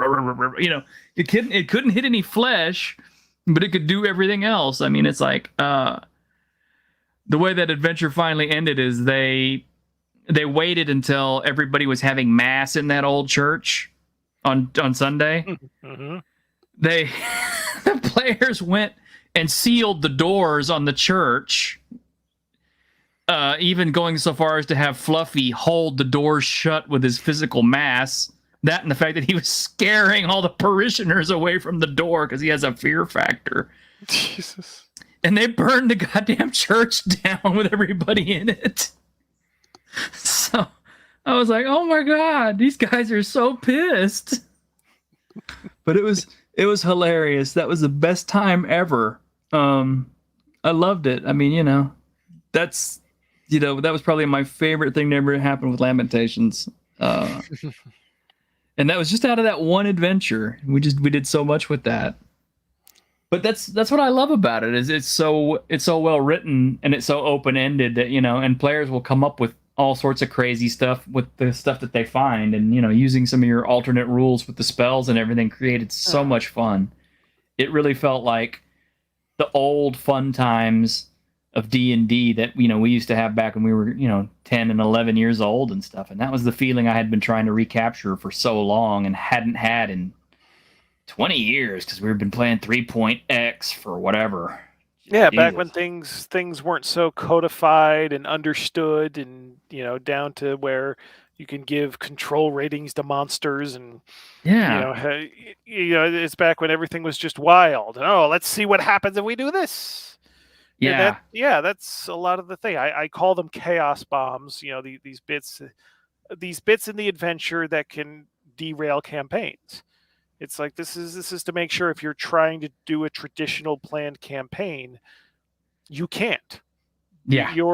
This is going to whatever plans the referee or the characters have, you're not going to be able to keep them. Something in the game is going to go sideways, and suddenly you're playing a different campaign than you thought. And this is a good thing. Yes. Because pre-planning in advance like that's you don't know what's going to happen. Your campaign should twist and turn based on the things that happen in the campaign, not based on this big ending set piece for the campaign that you envisioned before anyone sat down to play. Right. Fizz is talking about a couple of his ideas. He's thought of multiple campaigns for 5e with godlike main antagonist and players starting off at extremely low levels. Honestly, that sounds like pretty standard campaign fare. Here's what you do, though. If you have something like that, make sure the players have ready access to the godlike main antagonist, so they can decide for themselves when they're ready. So if you have first level characters and they can just wander into the temple and fight the godlike main antagonist and get stomped, they'll realize, oh, okay. We need to toughen up a little bit. So they'll, they won't, don't present this like this is the big bad of the whole campaign. Just present it like, oh, this is the bad locally. So they'll have to figure out for themselves that this is a campaign level menace that they have to work up to challenging. Yeah, I like that idea. So every so often, it's like, okay, we're 7th level. Can we fight the fucking thing now? No. Against the cult of the Catholic Church. Oh, God, no. Coming soon from Lamentations against the cult of the Catholic Church. Catholic Church. The Da Vinci Code. No. This isn't another one he thought of, a decades-old aberration trying to breed elves with demons in order to become... Yeah, well, that seems to be going on in current 5e with the tieflings and elves and the homogenization. Okay. Question. And I know this is a plot that has gone around a few things, so it's not unique to this one idea. Why would trying to get other things to fuck make you a god? Maybe if he's sacrificing tougher things? Okay, this sounds more like a kink than a power plan here. I don't know. That would be my assumption, would be like, the only reason he's breeding these things is because they're bigger, tougher, or have some particular quality that this thing can feed on, and you know, so that would be why you'd want to breed it. But it's like it's like an underpants gnome plan. It's like, number 1, breed elves and demons. Number 2, ? Item 3, become a god. Yeah. Oh gosh. Sorry, I kind of crapped all over that one idea, but it's oh well. Like, yeah. Why would making other people do things affect you? That's the question that needs to be answered in there. It's like, what's the mechanism? Because once you define a mechanism, then the players can potentially get a hold of this mechanism, and maybe they don't.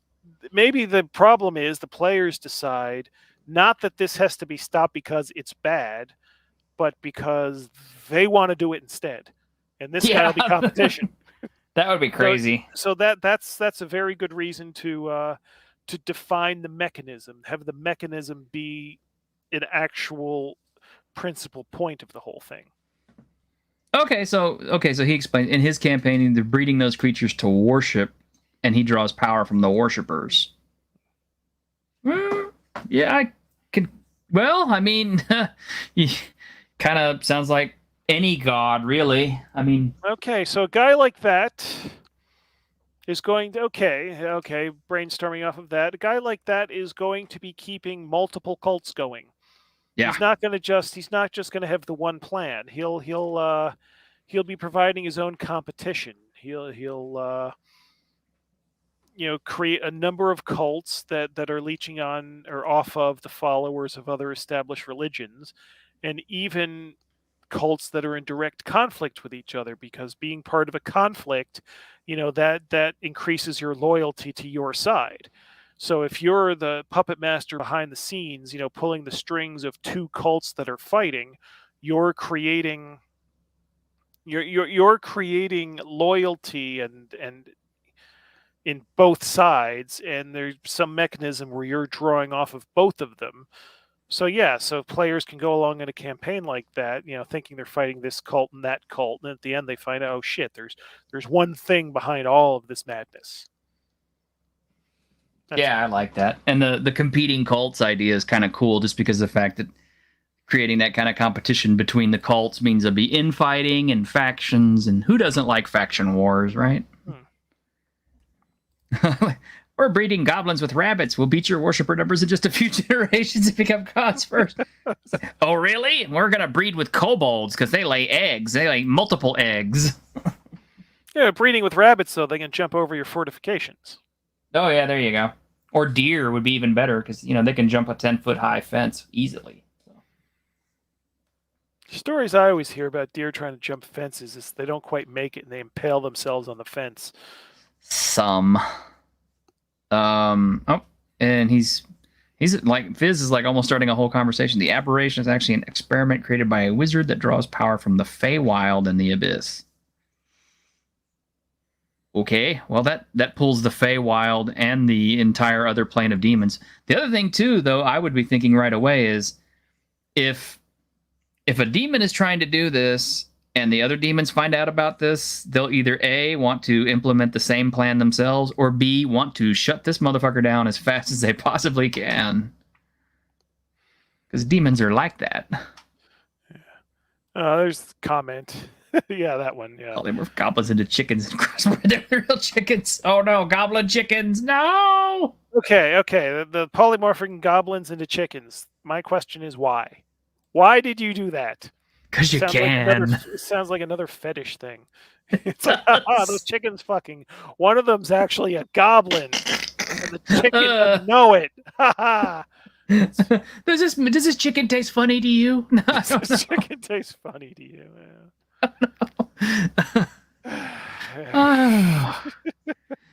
Oh man, I love it. Well, I'm glad there's still some fertile imagination out there to keep writing stuff like that, because sometimes I'm worried, when I see the stuff that's coming out from, WotC and all that, and I'm just kind of like, did you guys just run out of ideas, or are you just like member burying really hard or whatever? I mean, they brought back War Duke and all those other guys again. If you ever need some inspiration, just go look up the plots of trauma movies, Oh or shit! read reviews of bizarro fiction, and then it'll just be like, oh, okay, I thought the line was here. The line is actually out here, so that means there's a whole lot of space I hadn't previously considered playing in. Yeah, I love Carlton G. Mellick III. He's great. Yeah, he's a weird motherfucker. He disappointed me so much one time, because I remember one time I ordered a bunch of books from Amazon, but I ordered Melick's The Haunted Vagina from the local bookstore. Oh, huh. The whole idea is that when I got the notice that came in, that I would be able to go up to the counters like, I'm here to pick up my copy of The Haunted Vagina, please. What happened? He put it in a brown wrapper? I was so disappointed. So I went to the store, my turn up at the counter. I'm here to pick up my copy of The Haunted Vagina, please. And the person at the counter, she turns around, takes it off a shelf, rings it up for me, and it's like, oh, no reaction? Oh. There's no telling how much stuff that they get, the weird stuff that they get ordered all the time, though.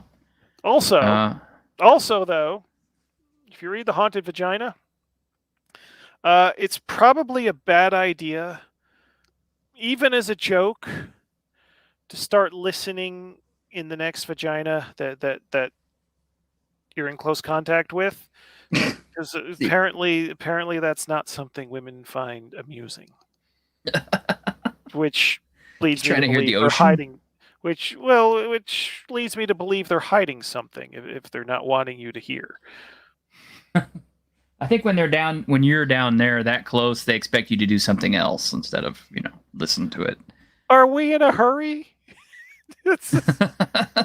I thought that was a criticism women have. You're always in such a hurry. Slow down, relax, enjoy yourself. Stop listening. Oh, Fizz is throwing all his ideas out here today. It's like another campaign. He thought it was a multiverse traveling wizard trying to take over the world with multicultural monster. Multicultural monster? What is a multicultural monster? Is that you got your goblins and your orcs and your hobgoblins and your gnolls and it's keeping the Borderlands. Yeah. Isn't keeping the Borderlands a multicultural adventuring experience? You've got all the humanoids. Oh, yeah. Well, considering how people view monsters as actual human races these days. That's what you do. Okay. So if that's how people are going to see it, reskin Keep on the Borderlands and just replace all of the monster groups with actual human ethnicities. Oh, because that would go over real well. That wouldn't offend anybody. No, it's like, okay, in cave A, those are the Mexicans, and in cave B will be the Nigerians, and cave C will be the Greeks, and then they just keep everything else is written, except you're just if that's the game that people want to play, where they're seeing all of these non-human humanoid creatures as just stand-ins for real life ethnicities, cut out the middleman. Just do it. Does that change your gaming experience? Try it out. Yeah. I kind of laugh about it, but at the same time, I think it's kind of sad, because it's kind of like, now the stereotype is, orcs are black people, elves are Jews, and now apparently goblins are Asians. So I thought dwarves were Jews. No. Apparently it's elves now. How are elves now? Because of that movie. That Santa Incorporated. Oh, well, I haven't seen it, but I've never equated Santa elves with D&D elves. Me either. Somebody suggested gnomes, but Who gives a shit about gnome? I don't know. Nobody, that is the most stupid race. They don't have a niche in the game at all anymore. Not since the illusionist class got removed. Because that was basically what you would do: is you play illusionist gnome. It's like, what do you play gnomes for now? They're basically they're like shitty hobbits. I don't know yeah. I mean, you could play a kobold. At least they're different structurally enough and physically enough from a halfling to where you wouldn't mistake the two. And then, of course, if somebody wants to play a goblin, goblins are fun, and goblins are mainstream now, apparently, because Paizo likes goblins, and so goblins are part of the regular adventuring thing in Paizo Pathfinder 2. So, Heike made a comment a few minutes ago about attaching a chicken to the end of a 10-foot pole. Yep. Yeah, no kidding. That's not a hypothetical. That's an actual thing that these motherfuckers do in actual play. I always knew that's what the 10-foot pole was for in the original D&D. It was for checking for traps, but I never swab, except it's a 10-foot pole and a chicken, which isn't good for moving along quietly while this thing's squawking at the end of the pole. But yeah, it is just swabbing down the dungeon in front of you with the chicken rather than just the long stick. Seriously, the first edition D&D player's handbook had all this livestock in the price lists. Mm-hmm. And it's never specified is it just for background flavor, or is it just what's the word I'm looking for? Is it just, determining a basis for prices? Is like, here's some mundane stuff for you to compare prices with? No, what happens is people look at that livestock list and think, oh, this is dungeoneering equipment. This is stuff to use on adventures. So how are we going to use a cow on an adventure? How are we going to use a chicken on an adventure? Players will find a way. Yes, they will. Fizzy says, I like gnomes, they're artificers. Okay. That particular cultural stereotype, if we may apply such to a fictional race, actually came out of Dragonlance originally because they had the Tinker Gnomes. And then World of Warcraft, or I should say Warcraft, jumped on that by grabbing gnomes and saying, yeah, look, they make stuff. They have Tinker Gnomes, and they build stuff. And that went kind of viral. So yeah, people associate gnomes with tinkering shit, and I'm kind of like, but they really don't. I mean, that was one universe, one particular setting. They don't all do that. So you really can't say like all gnomes are artificers or gnome artificers, because that's almost like kind of like a cultural stereotype now, kind of like saying, dwarf miners or dwarf fighters or whatever. I don't know. I hate trying to apply real world cultural logic to fantasy races, because it's stupid. It doesn't work, and it was never meant to be done that way. They're not allegories for anything. They're just shit for you to interact with. If you interact positively, that's your choice. If you kill them, well, that's kind of expected. Yeah. Heike is giving away more secrets of effective play. Just the glowing green stuff. No, dust chicken. Yeah, no kidding. Again, this isn't a hypothetical. This is Cynocephalus. Yeah. And frankly, I mean, can you argue with the logic? I mean, literally, I got players that when they were going off into the dungeon, they buy a bunch of chickens, stick them in a sack. So carrying around the sack full of chickens and just like throw them at shit at need. There you go, boys and girls. Today was your Dungeons and Discussions tip of the week, brought to you by James Edward Raggi IV, creator of Lamentations of the Flame Princess. Well, copyrights pending. It's Heike, the one that's actually saying all of it. Okay, true. But he's not the big name. No, he's not. Oh man. So yeah, that's. I wonder how that would work. I wonder if I can get in a 5th edition game and just see what happens when I say, "Oh, we're going into the dungeon to defeat the big bad guy." Well, I'm going to buy a bag full of chickens. Oh man, people would be so horrified. There's actually people out there who are screaming against looting monsters now after you've killed them. Yeah, that's a thing now. Yeah, that look on your face says it. Yeah, that's a thing. What are you supposed to do with them?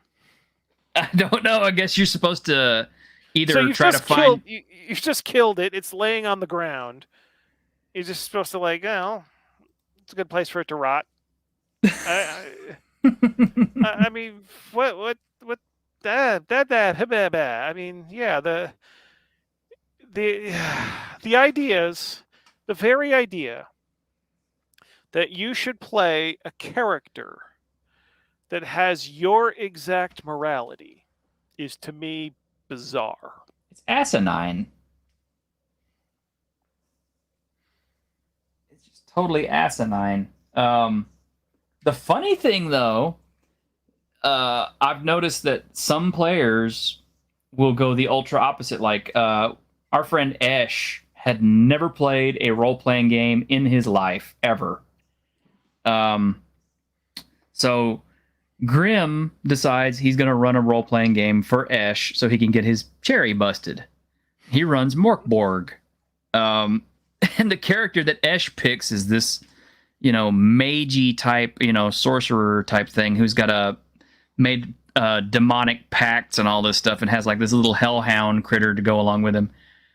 And like into the first hour and a half of the game, he's already asking Grim, "Can I sacrifice this whole family here and get a bigger hellhound or something more?" And I'm just kind of like, "Who are you? You're not the Esh we know." Oh, you want to fuck with people? Using a standard D&D rule set, create a campaign that has a peculiar set of morals. Like not real world good morals, but like game specific morals that a paladin has to live up to, or else they lose their paladin powers. Right. And watch people just freak the fuck out at that. Yeah, well, they're getting rid of alignment too, so pretty soon that's not going to be a thing. You can just do whatever, be whatever. Well, Lamentations doesn't use alignment in that way either, so that's you went back nor there. You went back to old school alignment, which is lawful, neutral, chaos. Yeah, but even those are just stand-ins for other things. Whether you're magic touched or not, then you're chaotic, or clerical magic touched, then you're lawful. It doesn't actually mean what it traditionally means. If there's anything to change in a future printing, which I'm not going to, but that wording is completely legacy, even though the actual implementation is different. But that helps cross-compatibility, though, because some of these things that I've done were for the sake of being part of a greater OSR community where the game would be cross-compatible with all these other iterations, even if I'm using things differently. Bruno is lawful offended. There's no Chaotic such thing triggered. as chaotic triggered works more. I don't think there's any such actual thing as lawful offended. Could you be lawful triggered? I guess you could be. I guess you could be, because lawlessness, could legitimately trigger you. But I think, yeah. I am offended at your lack of law. You should have rules for this. Well, people do that. They people do. Are just doing whatever. There should be structure here. Yeah, that's true. How come you don't outlaw these things? Why are you allowed? I'm always laughing about that because, people will scream at me, that I'm a gatekeeper and all this stuff on the internet. And then I'm kind of like, and then they'll, in the same sentence or the same phrase, they'll say, "You should be outlawed from ever playing any more D&D games." And I'm kind of like, isn't that gatekeeping? What is the enforcement mechanism for that? What is the intended, Yeah, someone knocking on the door, looking into your window every so often? You're not playing D&D in there, are you? Yeah, I could just see it. It's like, they hire a bunch of ruffians from Wizards of the Coast to come over and watch you all the time to make sure you're not playing D&D. I'm kind of like, son, I'm in Texas. Guess what? We have lots of firearms here. That's not going to work too well.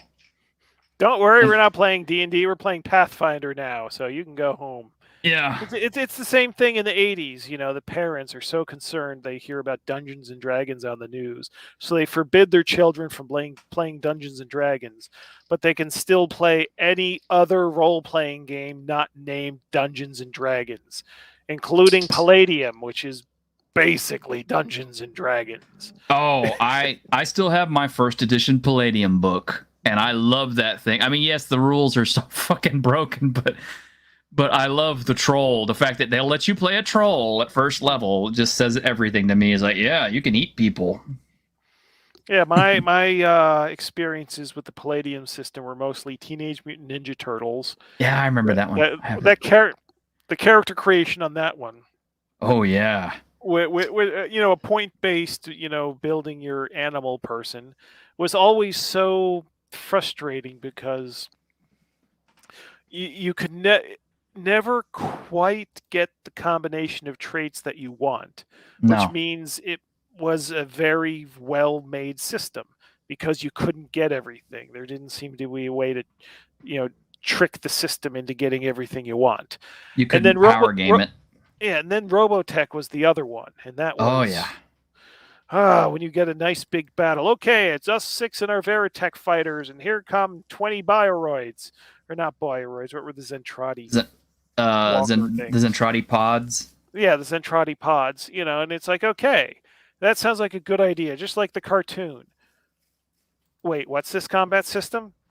Holy shit, okay, you roll these, big fistful of D20s, and here you roll, you're firing your missiles. So here, take this bucket of D20s, and then I'll get all my buckets of D20s to see if all the pods can dodge. It's like, oh, this is a nightmare. Okay, we all did direct hits. Oh, wow, it's really damaged. Another 10 rounds of that, it might actually be destroyed. Yeah, I don't know how 6th edition Shadowrun handles things, but I remember 1st to 5th, it was pretty much just like, if you did not bring an entire brick of D6s, you weren't playing the game right. Yeah. And for a while, Vampire was all pretty much like, the 2 or 3 bags of D10s. Yeah, at least Champions in the hero system, it was like kind of a feature. It's not that you ended up needing all these buckets of dice. It was like built into the system. Hey, roll buckets of dice. Count them 2 ways. All right. Yeah. Let's see. Humans are so ill-suited for dungeoneering anyway. Yeah, being darkness, blind, and all. Yeah, no kidding. I have to admit, that is kind of one of the great screw jobs of most modern gaming is the fact that, everything has dark vision, and nobody wants to play humans because they don't have dark vision. Oh, it needs torches. Is dark vision these days, is it just purely see in the dark? Because I remember the early editions used that like infravision. Yeah. And as soon as Predator came out, it was like, oh, that's what that means. That's what it's supposed to look like. Yeah. These days, they don't make the distinction like they used to. Because remember, elves used to get low light vision, which was, you could see at night. Ultravision was the thing as well. Yeah. And then they had infravision, which was the totally see in the dark, but you could see like shapes and outlines and stuff like that. And then, ultravision was see in darkness as in day, in complete color and everything. And then they went one step further in 3.0 and put Devil Sight in, which is can see everything, including through all forms of magical darkness. So it's kind of like, wow, let's just, let's keep upping the game. Yeah. Although humans have skills at first level. Oh my gosh, it's Rah Rah Rasputin. Hey! I've seen your YouTube channel. They did nice to see you here. It's some Asterion coverage, I do believe. A little bit. Yeah, he did actually. Interview and a review, yeah. Mm-hmm. Right. Humans have inferior vision. I like that. Although humans have skills at first level. Now, I'm not up on modern D&D stuff, but is it still assumed that like the non-humans are going to live a lot longer than humans and thus also take longer to mature? So your 18-year-old brand new human heroes are going to be adventuring with fresh-faced 40-year-old elves? Oh, not only that, but I think in order to encourage people to play humans in the newest D&D setting, or in the newest D&D 5th edition, humans automatically get a +1 on every stat. Straight up. Flat. Oh God. Yep. But my point is, responding to the comment there, it's like humans have skills at first level, but these other beings that have been living twice as long don't. What the fuck have they been doing all that time? They've been sitting around jerking each other off in the tree, I guess, if they're elves. I mean, Not a bad hobby if you can get it. Yeah, I mean, yeah. Yeah, let's admit, we didn't have to work. No. Oh. Well, all right. We're coming up on 4 hours. Do you want to wind things down? Do you want to wind things down? I'm thinking, you remember that a few weeks ago, was it Tim Heidecker did the Joe Rogan podcast parody? And the video was 10 hours long. Holy crap. But they cheated. It was just like an hour of Joe Rogan parody, and then they just looped it. And I was thinking, oh my God, you cheated. That's not a real 10-hour thing. So it's like, fuck it. Let's show them how it's done. 10 hours. Let's go. Whoo.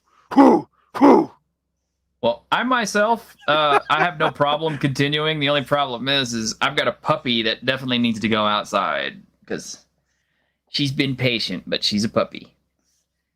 So unless I want my room full of piss and... who else do you live with? It's me. So what's wrong with the piss then? Just deal with it. She's getting anxious on me anyway. So we'll calm down, so she needs to go. Okay, well, I guess we can wrap up because I'm trying to think how would I stall for time while you're walking the dog. I don't know. I mean, you could tell everybody about all your great ideas, past and present, of Lamentations. All of my great ideas. Yeah, you don't write much anymore. The tabletop role-playing industry. Okay, I tell you, a great idea. I tell you one thing I would definitely like. And it's not in Lamentations currently. I mean, yes, there's like a little makeshift one, I think, in one of your zines, but it's kind of shit. So I'd really like a really more complete and better one. Is a critical hit and fumble system. I use that in my games, that one that's kind of shit. It's kind of shit, though. I mean, first off, it requires a D30. Like, nobody has a goddamn D30. Oh, God, I know. I collect all those weird dice. I order weird dice, and then I think, okay, I need to include all these weird dice. Why should I include tables that only match up perfectly to standard dice? People are ordering my shit off the internet. Well, they should order weird dice that can apply to far more than my game off the internet. Everyone should have the same interest in odd dice that I have. Damn it. So go order the odd dice. It's over there, but all sorts of weird shit. Not even just the DCC weird dice set. I mean, I've got like a D48 and D60 something. I think I even got like a D128, shit like that. So I've got these weird ass dice here. They look like D6s, but as you can see, there's like 7s and 10s and 9s and stuff on there, but I don't even know how you would use this. There's all sorts of shit you can do. And then if you want to have fun with bell curves and dice probabilities, if you look at Monster Manual 2 for first edition AD&D, you'll see that the random monster tables are 2D. Well, the number range is 2 to 20, but it's not 2D10. It's not just a simple bell curve that peaks in the middle. It's a D12 plus a D8. That's a weird curve. Yeah. So it's like, okay, once you see that, then you can start thinking, okay, well, we can do all sorts of weird shit with curves depending on which dice you use. And so, Squeaky Mouse says, I have D6 inside a D6. Well, I've got 3D6. I've got 3D6 inside of a D6. And then I've got one that's a D20 inside of a D20, which I've used when there's like multiple attacks. And it's like, oh, you roll half as many dice. And Yeah. I got to take her out for D12. just a sec here. It's getting a little desperate. Give me just a minute, okay? Just amuse yourself with the guests. Amuse yourself. Okay, guests, what do you want to know? Come on. Who's in the chat? Give me some topics so I can just kill time. Kill time. Because I was not prepared to kill time, so I need suggestion. Oh, I forget where this came from, but look here. Where was the? Oh God, I can't. How does this work? Oh, I don't know how it works, but my little where's the camera? Yay! Was this a Kinder toy? I think I don't know. Is the sale still going for LOTFP? It is not. The sale ended yesterday. No, wait. Oh, today's only Tuesday. Oh, Jesus, I don't even know what day. Yeah, it ended yesterday. Sorry about that. But everything is still very much worth it, even at full price.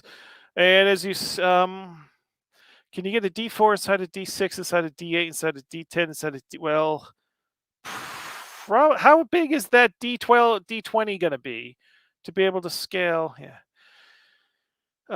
Do you use insanity stock systems in your home? No, I absolutely do not use insanity tables. I hate sanity systems. This almost sounds like a setup because I've explained this so many times.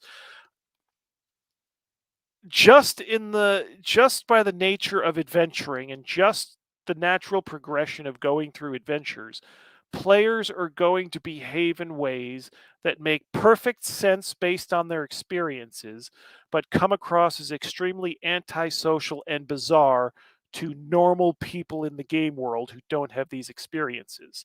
For example, here's something that is a constant in games that I've played in and run going way, way back to when I was a kid, that when you get a room at the inn, you put the whole party in the same room.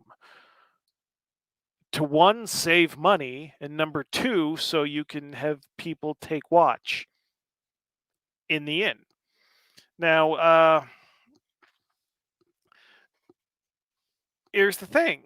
Is the referee going to screw you the one time you don't do that, where everybody gets their own room and they actually attempt to get a full night's sleep? Is that when you're going to attack and that'll teach you to actually act normal in civilization? So players are going to be aware that this is a possibility. So yeah, you just so everyone just gathers up in one room. And just think, if you were at a hotel, if you're in a hotel and you notice there are 10 people staying in a standard hotel room, you think, oh God, what's going on in there? What's the best way to work with you? Submit an abstract, a manuscript, just fuck off. Okay, what you do is send me an email. I'm behind on responding to these. I'm going to respond to everyone at once, probably later this week. I've got a backlog of these. But just send me an email asking for writing guidelines, and then I'll send you a document that's, basically got the process. PCs just develop paranoia and other tics over the course of play. Yes, that is that is the succinct way of saying what I was trying to say. Yes, exactly. All right. I'm all back. I'm back. Okay. Can I mute you for a moment? And I need to refill my water and visit the little boy's room since we've been gone a while. So I can do that and then come back fresh and ready for another 4 hours. Yeah, you go ahead. Okay, I'll be back in a minute. And I'll go through these. Okay, let me see. Can you get a D4 inside a D6, inside a D8, inside a D10, inside a D10? You could, but it would be really big. And I think there'd be so much plastic in the way, you wouldn't be able to see the D4 very clearly.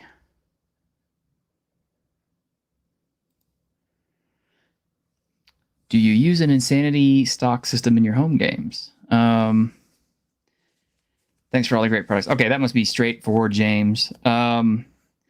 Me personally, I don't have a stock insanity system. It rarely comes up. And one of the great problems I have with a lot of Dungeons and Dragons type games is the fact, and I discussed this on our very first episode of Dungeons and Discussions, is that there is a magical cure for everything in the game. There is literally no impediment to physical survival at all. If you're insane, there's a cure. If you lose a limb, there's a cure. If you die, there's a cure. Except if you die from old age. Except I think you could get reincarnated, so technically that kind of counters that one also. You just have to not mind coming back as a squirrel or something. Unicorn for the Death Sparkle Doom. Yeah, no kidding. What's the best way to work? Okay, that's for him. PCs just develop paranoia. Okay, yeah, they do. They do, especially when you throw enough nasty stuff at them in the game, you know, that will blow them up. They will eventually get more paranoid than any mechanical insanity system you could use. Especially if you run Tower of the Stargazer. That will definitely tell your players to keep their damn hands to themselves pretty quickly. Hey, you're back. We should have a t-shirt for everybody that sits through this whole thing. You know, I sat through the whole fucking podcast and all I got was invaluable gaming wisdom. Yeah, no kidding. There's some freaking giant genie's going to rip off the whole inn to transport you to some other place. Yeah, no kidding. No kidding. Now, I caught a snippet of what you were saying about Tower of the Stargazer training people to not touch anything. Yep. You don't think so?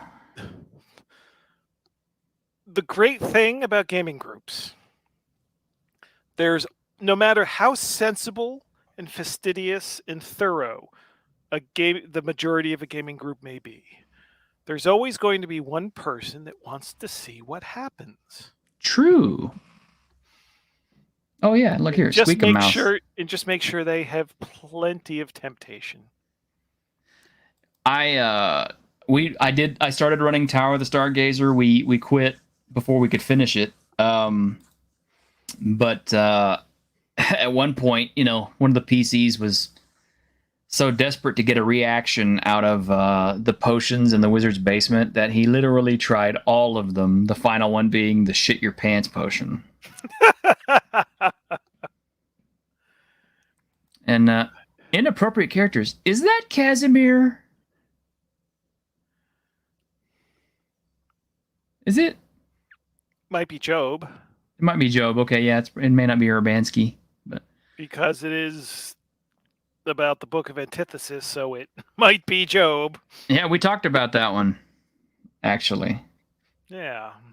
You should go back. It's probably in the middle of hour 2 or something. Way, way far. Oh, yeah. Here you go, so you feel good about it. I do have a copy.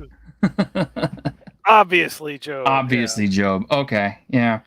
Yeah, so, yeah.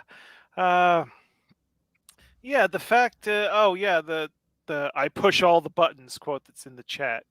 And then Heike points out, you'll love the Doom Cave. Yeah, the buttons in Doom Cave were that kind of chaos. Is like, why would you ever press any of these buttons? Ever. There's no reason to ever do it. Yet, when I ran it for my players, they not only pushed all the buttons, they pushed all of the buttons so much they learned the pattern of the buttons. Because, you know, the tables are only going to have a finite number of entries on the effects table. And they kept pushing, so, you know, that's... So they learned the patterns, and so they knew what effects they wanted. So they would keep pressing the fucking button because they knew the effect they wanted was eventually going to come around, which created all sorts of... His favorite is Agnes Gooder, obviously. Yeah, we did Agnes Gooder earlier. In fact, I think Heike It's commented the author on. of it's the author of that one. So we've got Oh, more. Yeah. nice job, man! All the LOTFP people are showing up in the chat. This is so cool. Yeah. Man, this whole place is getting more problematic by the minute. Oh gosh, no, we were going to become an unsafe space. Oh yeah, we're just getting all evil over here. Were we ever a space? I don't know. I know at some point YouTube's going to go like, your video is just too damn long. We can't take any more. Just stop already. Go get a nap or something. But oh gosh. Okay, yes? well, let's see. Let me see. Okay. Your very first publishing the 3-book box set of Lamentations, which I can't find for less than the cost of one of my testicles. So unfortunately, I guess I'll never get one. But yeah, I gotta say, man, the eBay crowd is making a killing off your fucking books, dude. They are. Okay. But that's just a general bitch there, though. That's nothing. That's not your fault. Well, it's fun though because I sit around wondering why aren't people buying any of this shit. And then when it's over, everybody, and then once I'm out, finally, then everyone wants them. It's like, how about, it would be very nice if everyone that ever wanted one of the books bought them as soon as they were released. If I had known about it back at the time, I would have bought them upon release. But I am curious, and I'm sure you get this one all the time. Oh, did you sell off all your copies of Veins of the Earth, or are those gone? Did I? Yeah. Damn it. Okay, so I fucking missed those. Great. So I'm just screwed on that one. But what? How about reprints for stuff like Broodmother Sky Fortress or something? The problem with reprints is most of the people who would buy things immediately already have it, right? Mm-hmm. So reprints sell slowly. And I don't have big piles of money lying around that I can reprint a book that is going to take a good amount of time to break back even. That's the basic problem. That's the whole problem. Or else, sure, just print. Well, I noticed. I was gonna say I noticed that on the back of most of your books, you have like a 2,000 copies notation. Yeah. So I'm kind of guessing that is like the range of the number of books that you absolutely have to make in order to keep the costs down. No. Well, yeah. Well, that's the problem. It's a big problem. It's because the price per unit would be a lot more if I was just printing 1,000. The price per unit would come down quite a bit if I was printing 3,000.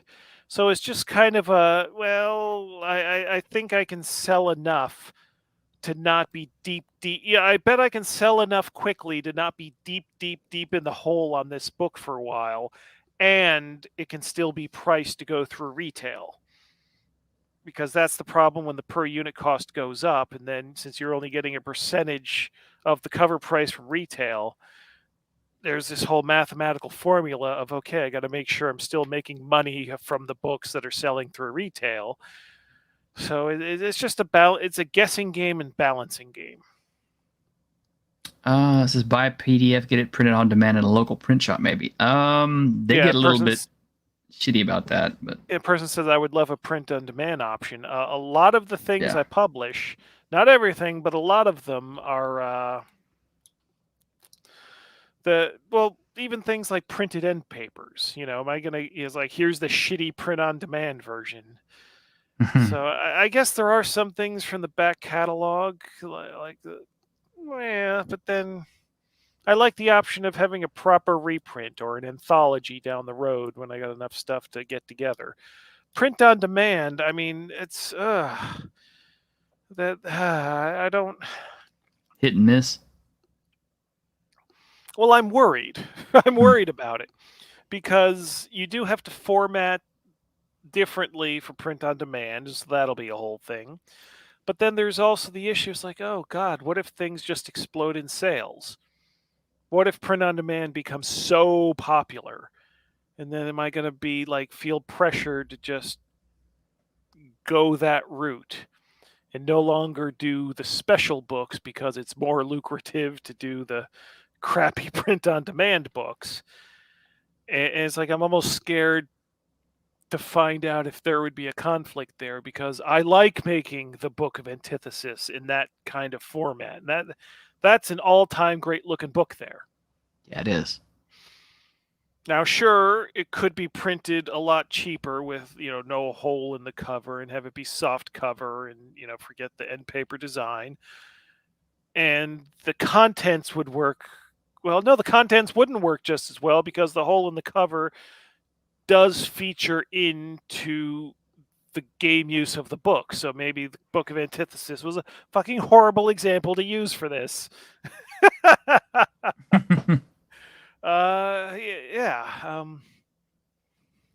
Sorry, but you know what I'm getting at, though. That the tactile feel of a book and the look of a book. It's. I mean, these are special things. These are. Yeah. These shouldn't be mass market, just shit them out as cheap as possible, especially when the PDFs are out there. It's like if you're on a budget, that's the PDF.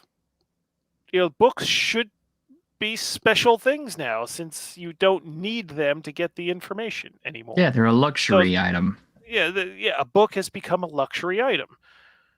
It's how many people are buying stuff on Kindle versus buying the book? I don't know the numbers, but I bet a very significant proportion of the audience are Kindle buyers Kindle book buyers, ebook buyers.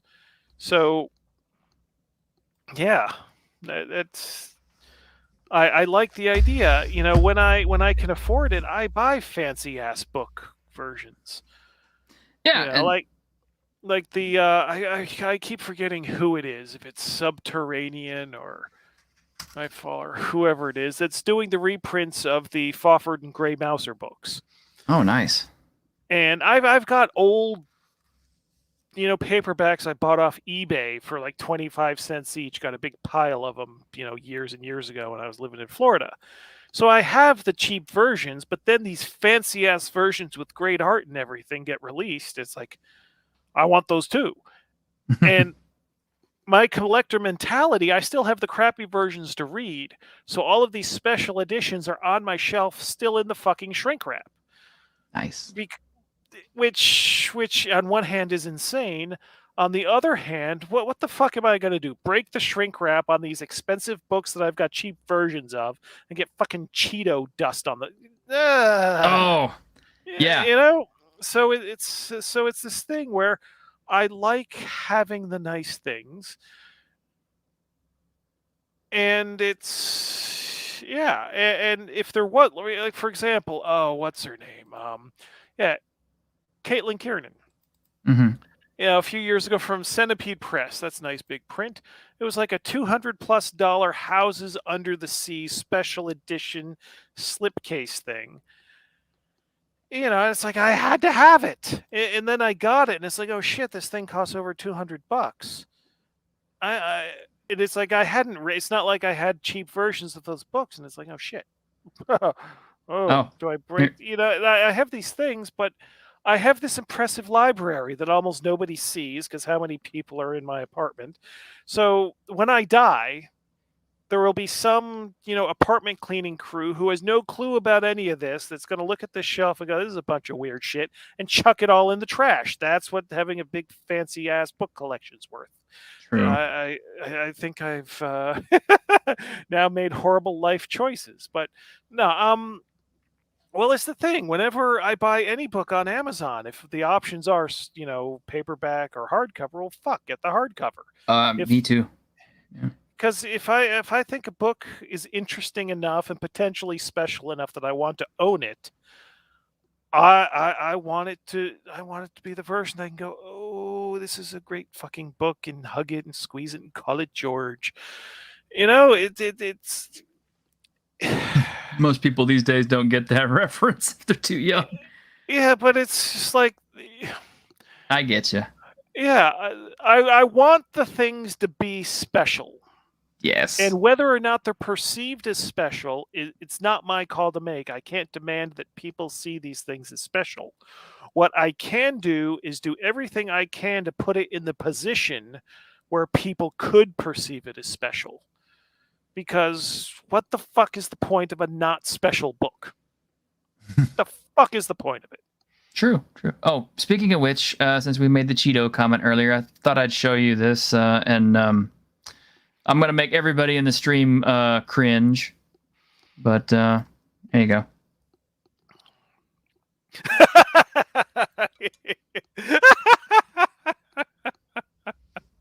Nice. Yeah, man, can I borrow your pizza? And inevitably, that's what happens. Yeah. So and then to put a coda on the fancy book shit, I'm gonna.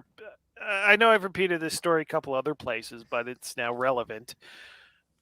When I was growing up, I grew up in the projects. So family didn't have much money at all. But, in the 80s, my mother liked watching shows like Dynasty. Yes. And those kind of shows, so we'd watch, rich people on TV. And as a kid, it didn't, I had a lot of weird ideas as a kid. I didn't understand the world because I was a kid. For example, I saw the Disney cartoon Robin Hood with the fox. Yeah. And it's got the, Robin Hood has got plot lines with the tax collectors and everything. And for some reason, I got it into my head that the UPS trucks were tax collectors because they kind of looked like the horse-drawn big carts that, they put the collected taxes in the Robin Hood thing. And the UPS never came to our house. So I'd see the UPS thing and I hope they don't come to our, oh my God, they're taking people's stuff. That's what I thought UPS was. Which, funny enough, now that I'm using UPS fairly often, they're taking stuff out of my house. It's funny how that works. But so I would misunderstand things. So as a kid watching shows like Dynasty and like any sort of like detective shows, they'd always end up questioning some rich person in their study. And to me, what being rich was not having lots of money, because I was missing the like they didn't flash cash in all these shows. So it wasn't like, I'm rich, I have all of these bills. No, I'm rich, so I have a study with a library behind me and a ladder, and there's more. So I associated being rich with having libraries. And so you can see, there's my, half my CD collection there. The books you see like there, that's like stocks. That doesn't really count. It's off camera, my personal book collection, but it's a fucking library. It's shelves and shelves of stuff that I can go through and say, look at all of my reference material. And even though, like, right now I don't have a lot of fucking money, there are times when I had no fucking money, but I could still look at a shelf and think, I have a library, I have books, I am sophisticated. So it's this weird mental tick that doesn't leave my head. When I have money, I should save it. But what I do is expand my library. I feel that. Yeah, I do the same thing. Well, look at me. I just bought all your new releases, damn it, when I had some money. But that stuff is actually useful. You can use it in a game. True. And I've made an effort to make those books special as physical objects.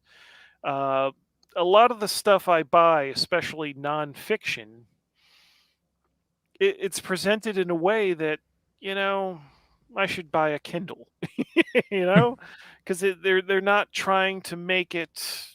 They're still publishing like the book is the only way to get the physical book is the only way to get this information, and I'm always disappointed, and I always think, but then if I had everything on a Kindle, I guess this is one reason never to have bought things on MP3 or iTunes or anything. It's like when someone comes over, in those rare cases somebody new comes over that doesn't know me, and they get to look, it's like, okay, here I'm displaying my taste, my sophistication. You can look through my shelves and form some opinions of me just for the fact that I have a library, but then you can see patterns in what I have. And it's sort of like, okay, so you can know some stuff about me without engaging all the boring fucking conversation to get the inferences. Oh look, And he's got a first edition of Oliver Twist signed and everything. But right next to it is a shelf with George Corpse Grinder's greatest hits. Exactly. So, well, no, but that would tell you something about someone. That's true. Though, if they had those two things next to each other, that would say something. Maybe you wouldn't know exactly what, but there's something going on with this person that would have those two things on the shelf next to each other. I do have like a 3-foot tall Cthulhu statue in my house. So yeah, people coming over probably like, okay, he's a little weird. Because I've been to, and this is a thing like when I start, dating a new girl. Very common. Go to her place for the first time. And, this woman is all neat and tidy, and it looks like a display model apartment. It's like, and I don't understand. It's like, you've got no stuff. It's like, you've got no stuff. How can you know what do you do? What do you do at home? You've got no stuff. That's why I can appreciate some clutter. I can appreciate stuff. Or I can see it's like, oh, okay, this is what you do. This is what you like. This is making your living space represent you in some way. Your living space is an extension of you. Whereas go to someone's house and it's displayed like, spotless. It has a spotless, very clean, very bare apartment. And I'm thinking, okay, if your living space is an extension of yourself, are you empty? I don't understand. So it's yeah. So luckily it's not universal either way. But when it's also a red flag if I go into a place where the woman's got a spotless apartment, because it's like, oh, this isn't gonna last very long. I'm gonna run into because I'm not a spotless person. I mean, you can even tell the state of the shelves over which way do I point in the camera. See there, it's like the shelves are cluttered. That's again an extension of myself. It's like, oh, shit's not exactly in order. Noted. Well, we're gonna turn into Dungeons and Dating advice here for a second, but well, if you're gonna do a long podcast, you better have some breadth of subject. Yeah. I'll be honest. Where I like to take first dates anyway is to the grocery store. Don't laugh. It sounds funny. But if you take a girl out to or guy or whatever your thing is, if you take them out to the grocery store and you go shopping for groceries while you're walking the aisles and stuff like that, you'll find out more about that person than you really wanted to. Because sometimes you'll find out it's like, oh, I don't like this brand, or ooh, that tastes like shit, or whatever. It's funny, but it works. I mean, it's a lot better than going to a movie theater where you just sit down in dead silence and watch the film. Yeah, well, Oh, here's the comment. If it's a drive-in, that's different because there's an expectation of heavy petting. Well, there's also yes, but I mean, if you see a movie and you both have the same opinion of the movie, then it's like, okay, that is also something in common and something you can do as an activity together. I've done the grocery store thing, although that's later on in a relationship, and that's that gets difficult. I remember this one person couldn't seem to do math in her head. And so as we're going through and buying stuff, I'm expected to keep a running total of how much we're spending. Oh. She's sticking stuff in the cart because I'm decent with numbers, and apparently she wasn't. And I'm just like, are you serious? You have no idea how much... Oh, boy, how does that work? I'm very She's always judgy. broke. I'm very judgy with math ability. Like, I dated this one girl for a while that was taking like very advanced math courses. Like, I was looking at her university textbooks, and this stuff was just like magic to me. It was so far beyond my ability. So I'm just thinking, oh my God, this woman is a genius. Oh my God, this is the most intelligent person I've ever been around. And then she also believed in magic oils. So it's like, oh, what the fuck? I don't understand what's going on here now. Oh, magic oils. Oh God, and I don't have a good poker face.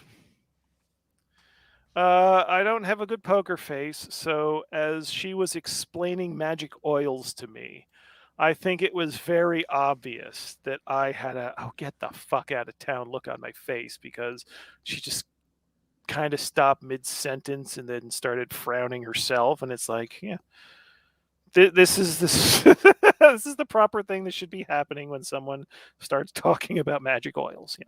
Yeah. Okay, yeah. Maybe save the aromatherapy for like the second date or something. I don't know. People have weirdnesses and idiosyncrasies. It's like, my whole thing with the dating scene is just kind of like, you just have to find somebody whose weirdnesses and idiosyncrasies are either tolerable to you or match up with yours to a more or less even degree. Speaking of which, I always, whenever I see your videos on your own channel, you usually have a girl with you, so. Yeah. Well, I hate doing videos alone.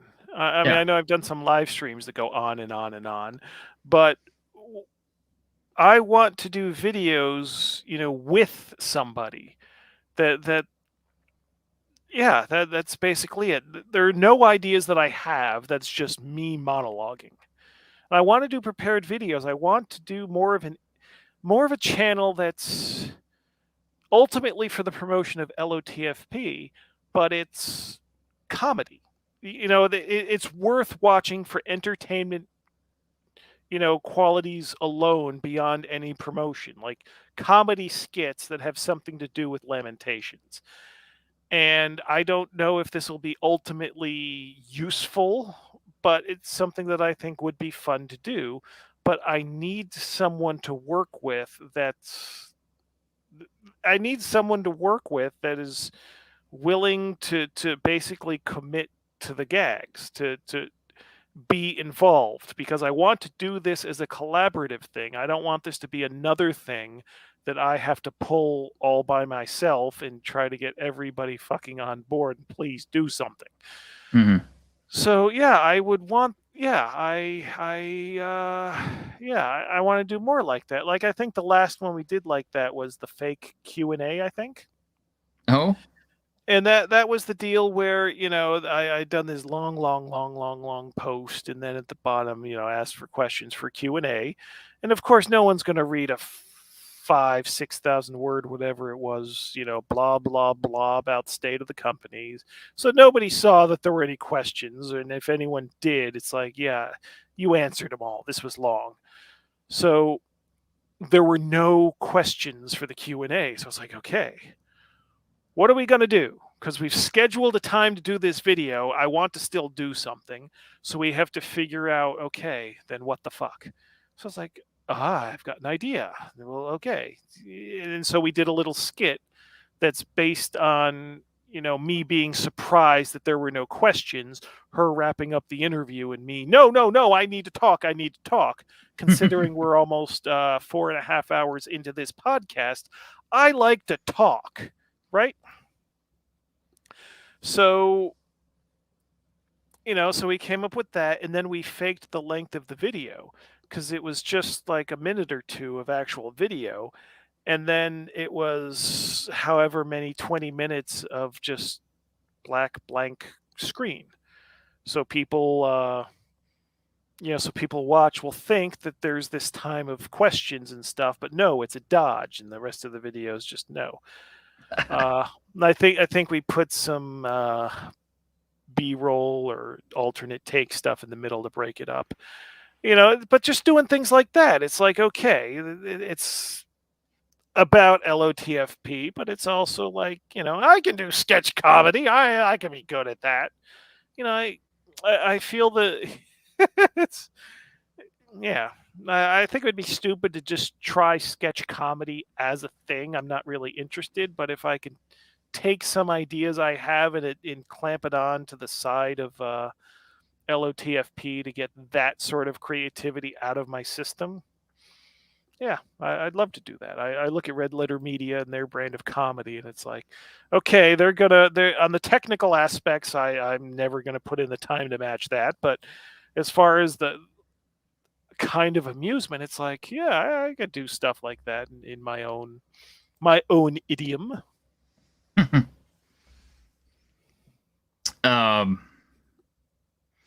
Wow. Yeah, I don't want to ask you questions that like you've answered about 100 times on other quadrants. Like, where'd you get the name for Lamentations, and who's the redhead? Because I hear that every single time you get on a show, and I'm just kind of like, yeah, he's answered this one about 3 or 4 times. He's probably Where getting do sick you of get that your one. ideas from?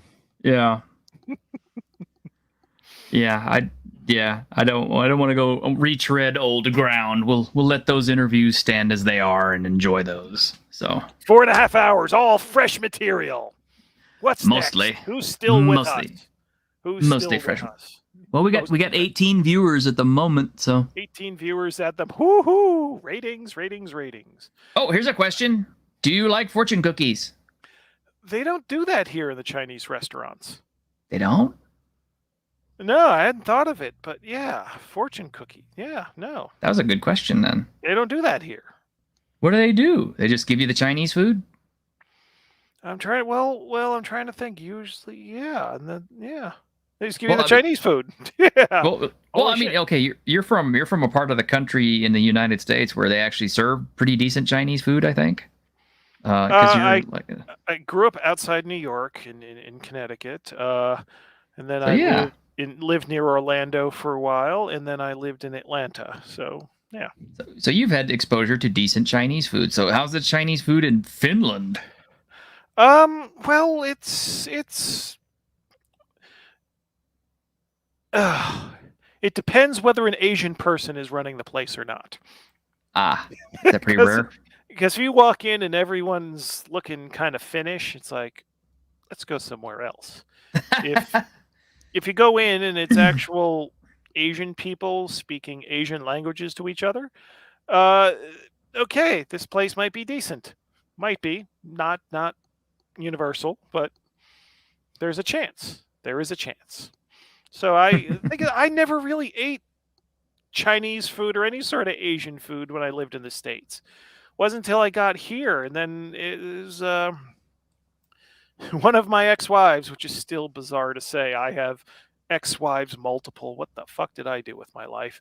But one of them liked a lot of variety in food, so I had to get used to stuff. Like, she was the one that introduced me to eating tomato.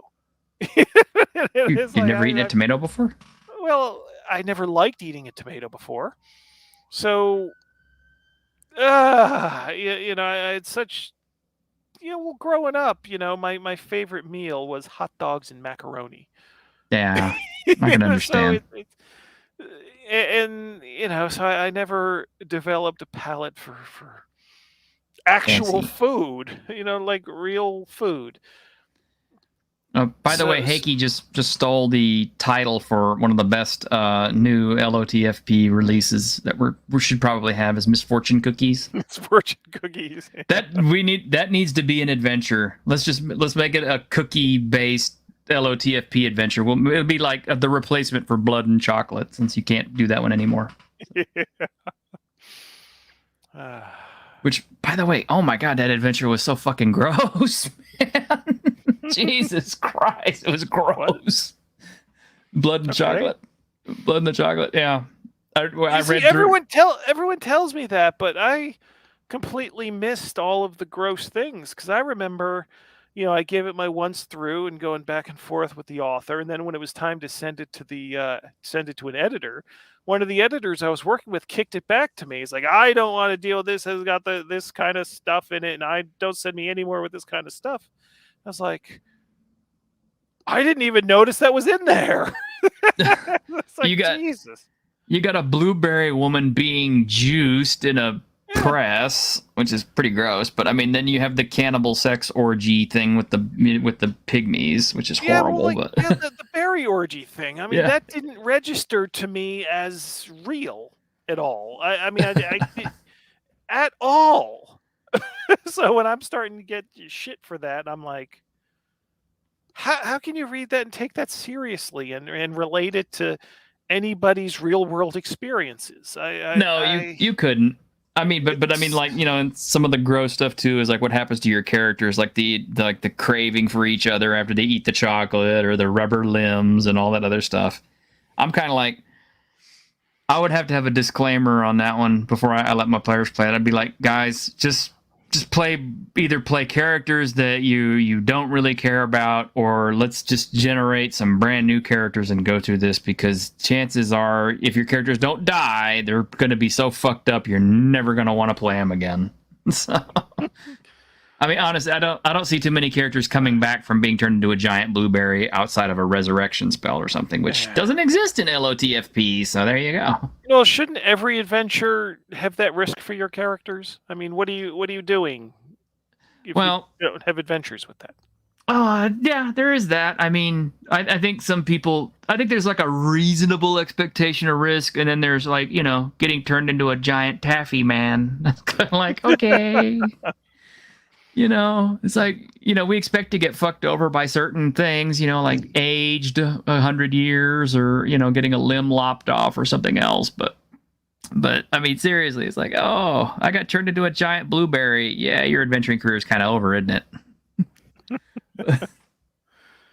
I think that's the breaking point for most people. It's kind of like you can do shit to their characters. Blueberries.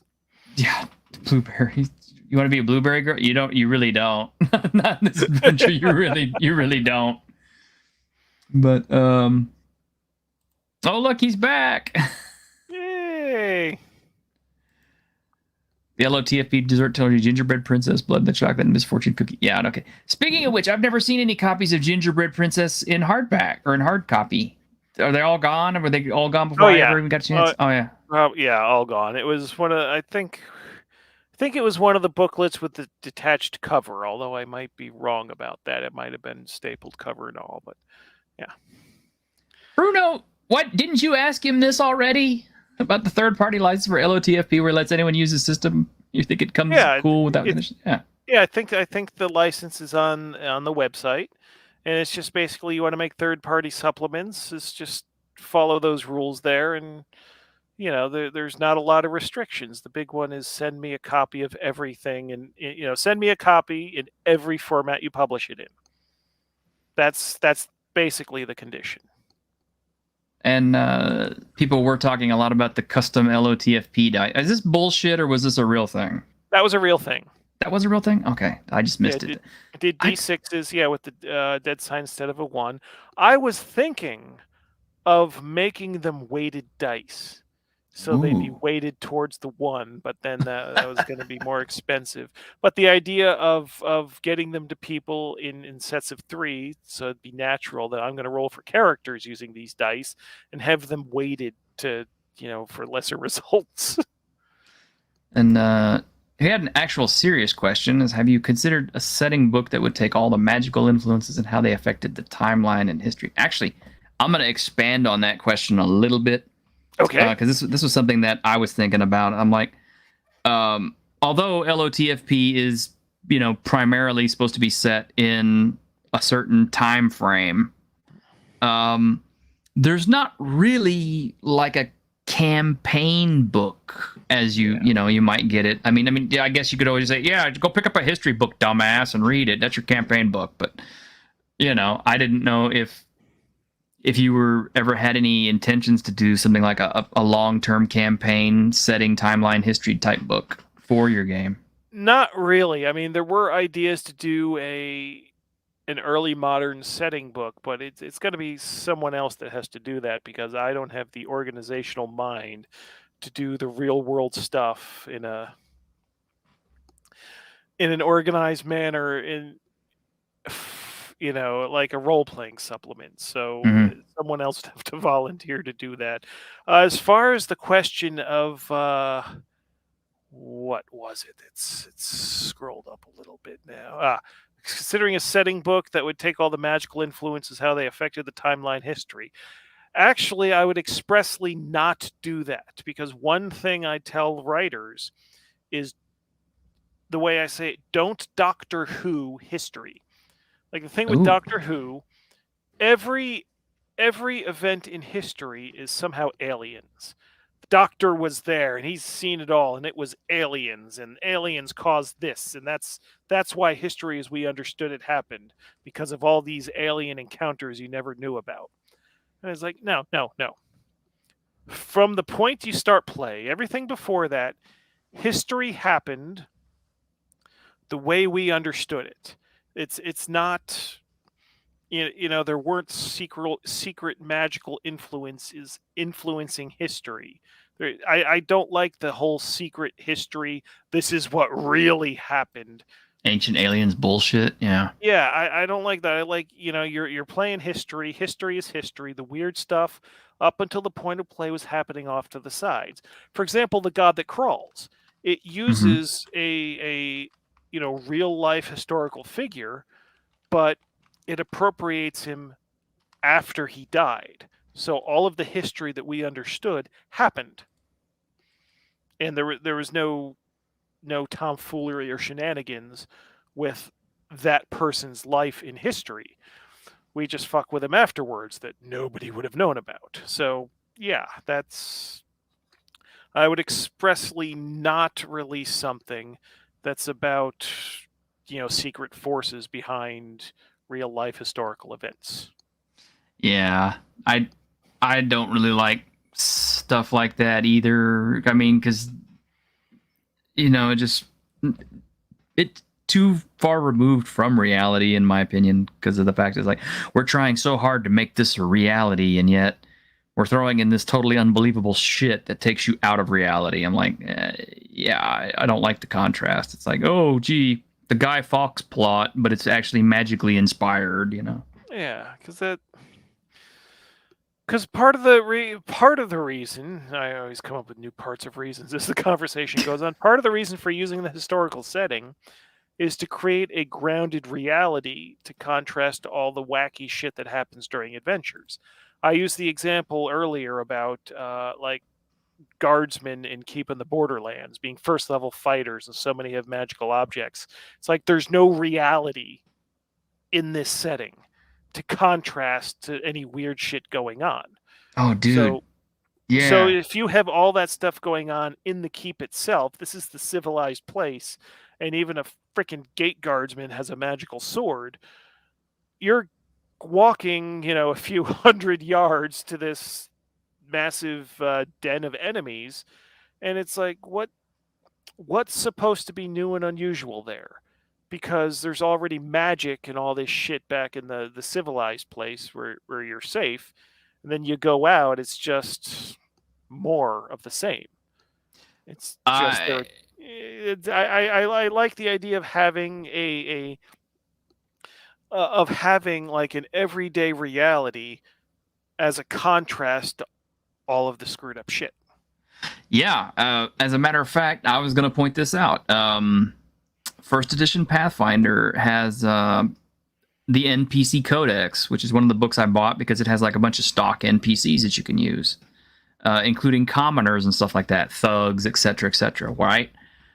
Well, two things were funny about this. First off, we noticed every single entry of the character of the enemies had manacles. So, I mean, I shit you not. It's like, I was running, just off the cuff adventures, and I was like, okay, look, generic thugs are gonna fight the party. Okay, well, it became such a running joke that every single NPC they ran into was carrying a set of manacles. It's like literally the PC started carrying them around, like, what's our manacle toll today? But the other thing is they have even like little first level characters and stuff like that and they're already chunking down with magic items. You know, oh, I've got potion of this, potion of that, potion of this, you know, and bead of this, and I'm just kind of like, this is ridiculous, because it's like, especially when you get to the higher levels, it's like the characters are so loaded down with magical bullshit. It's just like, and so many of them have the same magic item. So if you ran multiple iterations of the same NPC, like, you know, like generic rogue number 5 or whatever, 5th level or whatever, it's like, okay, so after this encounter, the party has 5 rings of protection and 5 cloaks of invisibility, and you know, and it just got so stupid to the point where I was just kind of like, this is so unrealistic. This is complete bullshit, because if they have this much magic running around on common everybody's, then, you know, this is like Forgotten Realms level ridiculous for the magic items amount. You know, the economy would be destroyed.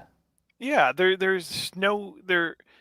If you have a world like that, there should be absolutely nothing normal as we can recognize it. I mean, everything down from the peasant level would existence would be different than anything we would recognize.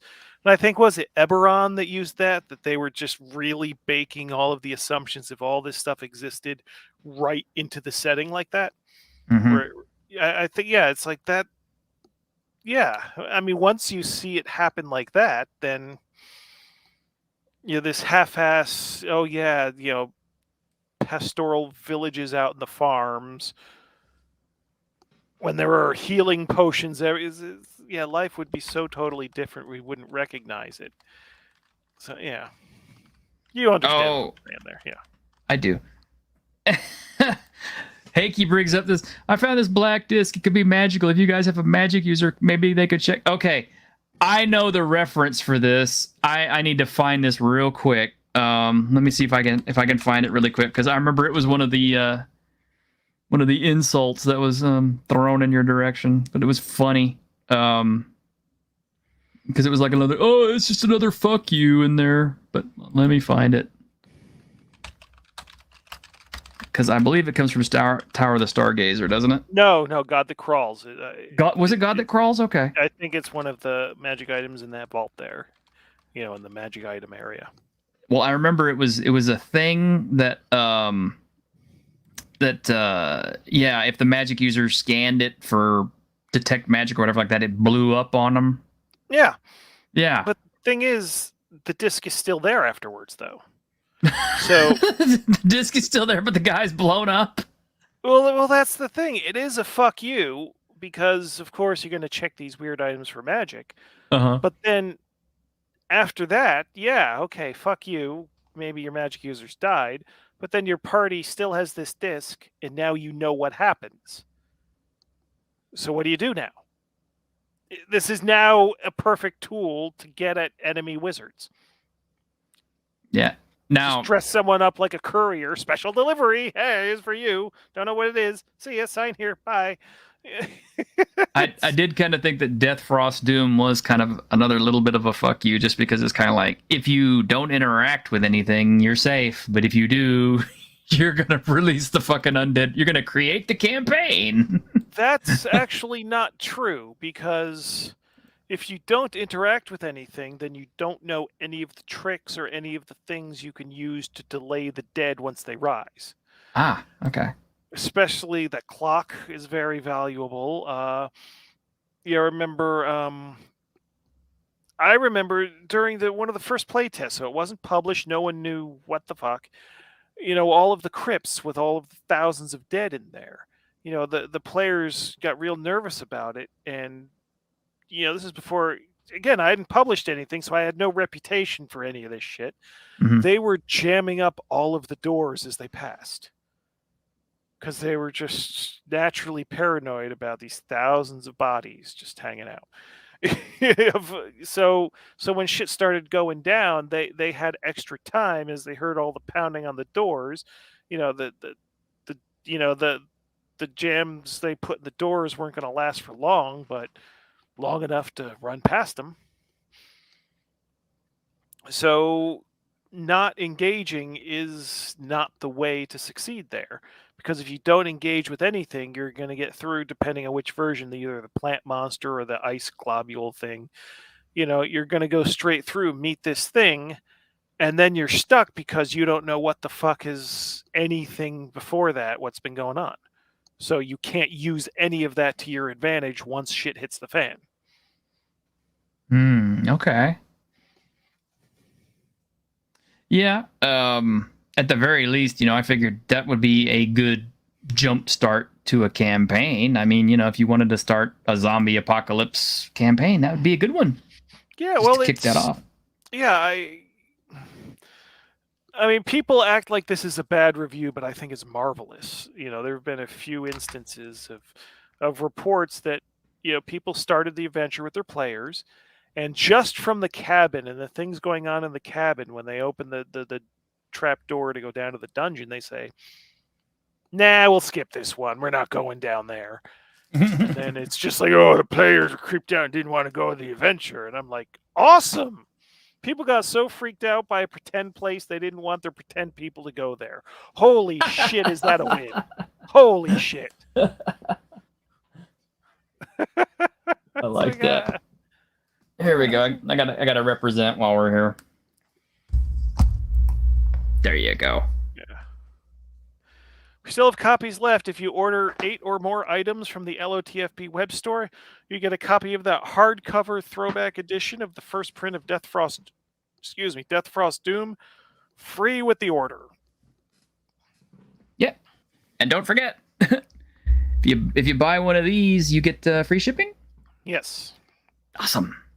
That's how I got mine. That one's kind of fundraiser price, though. If you see the price on Deck of Weird Things, that's intentionally overpriced as a fundraiser kind of thing. That was back when the company was in deep, deep trouble, and I was like, "Oh, please buy this overpriced thing to give me money." But of course, after that crisis has passed, I can't just discount the books because that would be like a fuck you to everyone that paid it. So it's still that kind of fundraising pricing, but you do get free shipping on the whole order, and we could use that money to invest in future products. So true. Gone Barley. I'm assuming this guy's a big fan of yours. But he has nothing but nice things to say. It'd be very odd if he wasn't. This people of Pembrokeshire is the best NPCs ever. Lots and lots of mundane and script. Yes, it does. The NPC is like a little separate book of its own, almost.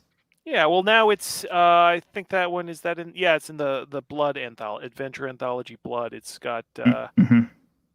So it's part of the greater anthology there. But yeah, that was fun coming up. It was League of Gentlemen, I think, was one of the main inspirations for that. Or just everybody in town is just some sort of just weird, messed up person. Yeah, okay, let's just do that in a role playing context. And then what sort of town will this be if these are the personalities running around? Yeah, years ago, when I was helping out with the Year of the Zombie, Tim was pitching this idea at me where he was like, basically, he was building an adventure based on, Year of the Zombie, obviously, it's a zombie apocalypse breakout. Well, he's got this gated community that is, with all these rich people living in it. Well, his directive on that was, he said, okay, I have to fill all these NPC slots and all these family slots, and I don't have time to do all these. Do you want to do some? And I said, yeah, sure. What's the guidelines on it? And he said, well, every single one of these NPC families are some kind of shitbag. We don't want any of these people to be good people at all. They're all supposed to be completely dirt shitbag fuckholes that the players will not mind killing because every single one of them are dirty in some way. So I let my freak flag fly, and it was just kind of like I came up with all kinds of every single one of these depraved bastards is so horrible. It's like, yeah, you'll actually be doing the world a favor, even the risen apocalypse world. You'll be doing it a favor by offing these assholes. But I love stuff like that because it feels like it's more alive.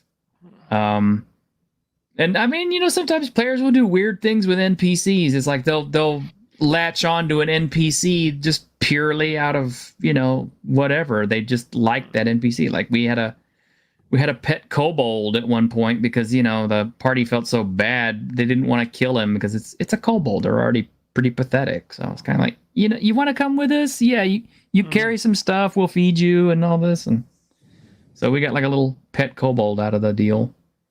And this was I was talking to Stephen Chanel last week at Troll Lord Games, and I said one of the things I loved about his system, and I think it's in your system too. I didn't remember. I think it is the hireling system. Do you guys still have hirelings? Yeah. Is it a system? It's just kind of a price list. Yeah, it's basically a price list. But that's the thing. I feel like a lot of modern 5th edition players, they never take advantage of hirelings. They never use them. And I keep trying to tell people, it's like, hirelings are the best thing you could have had in the old school dungeons because they serve 2 purposes. 3 purposes. 1, they carried your shit for you. 2,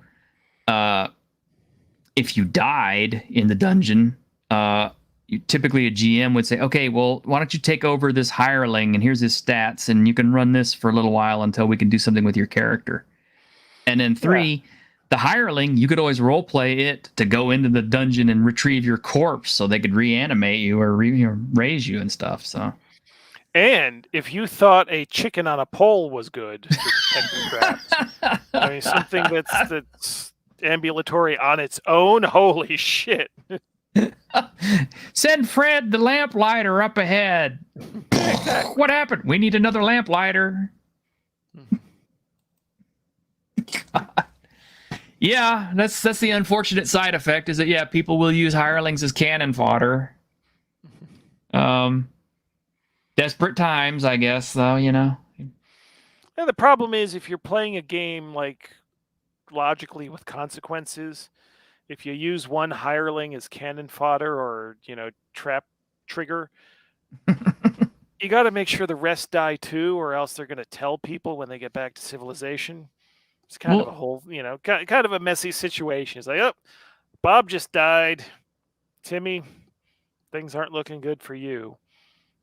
Well, I mean, even so, it's like, let's say you do get back into town and all your hirelings are dead. Everybody's going to be like, where's all the hirelings you hired? Those were all local people.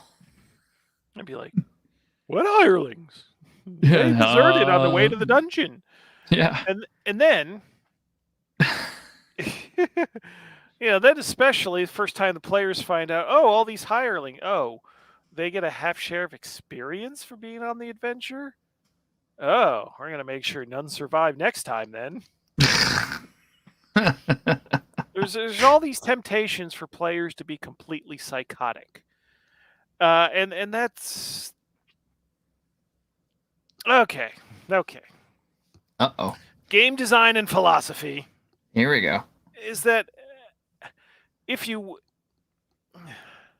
players get upset. Some players get upset. I run into psychopaths. Some players get upset when being a good character is difficult and challenging, where it's so much easier to be evil. And it's like, yes, the temptation and the ease in which you can be an utter bastard is the point of evil.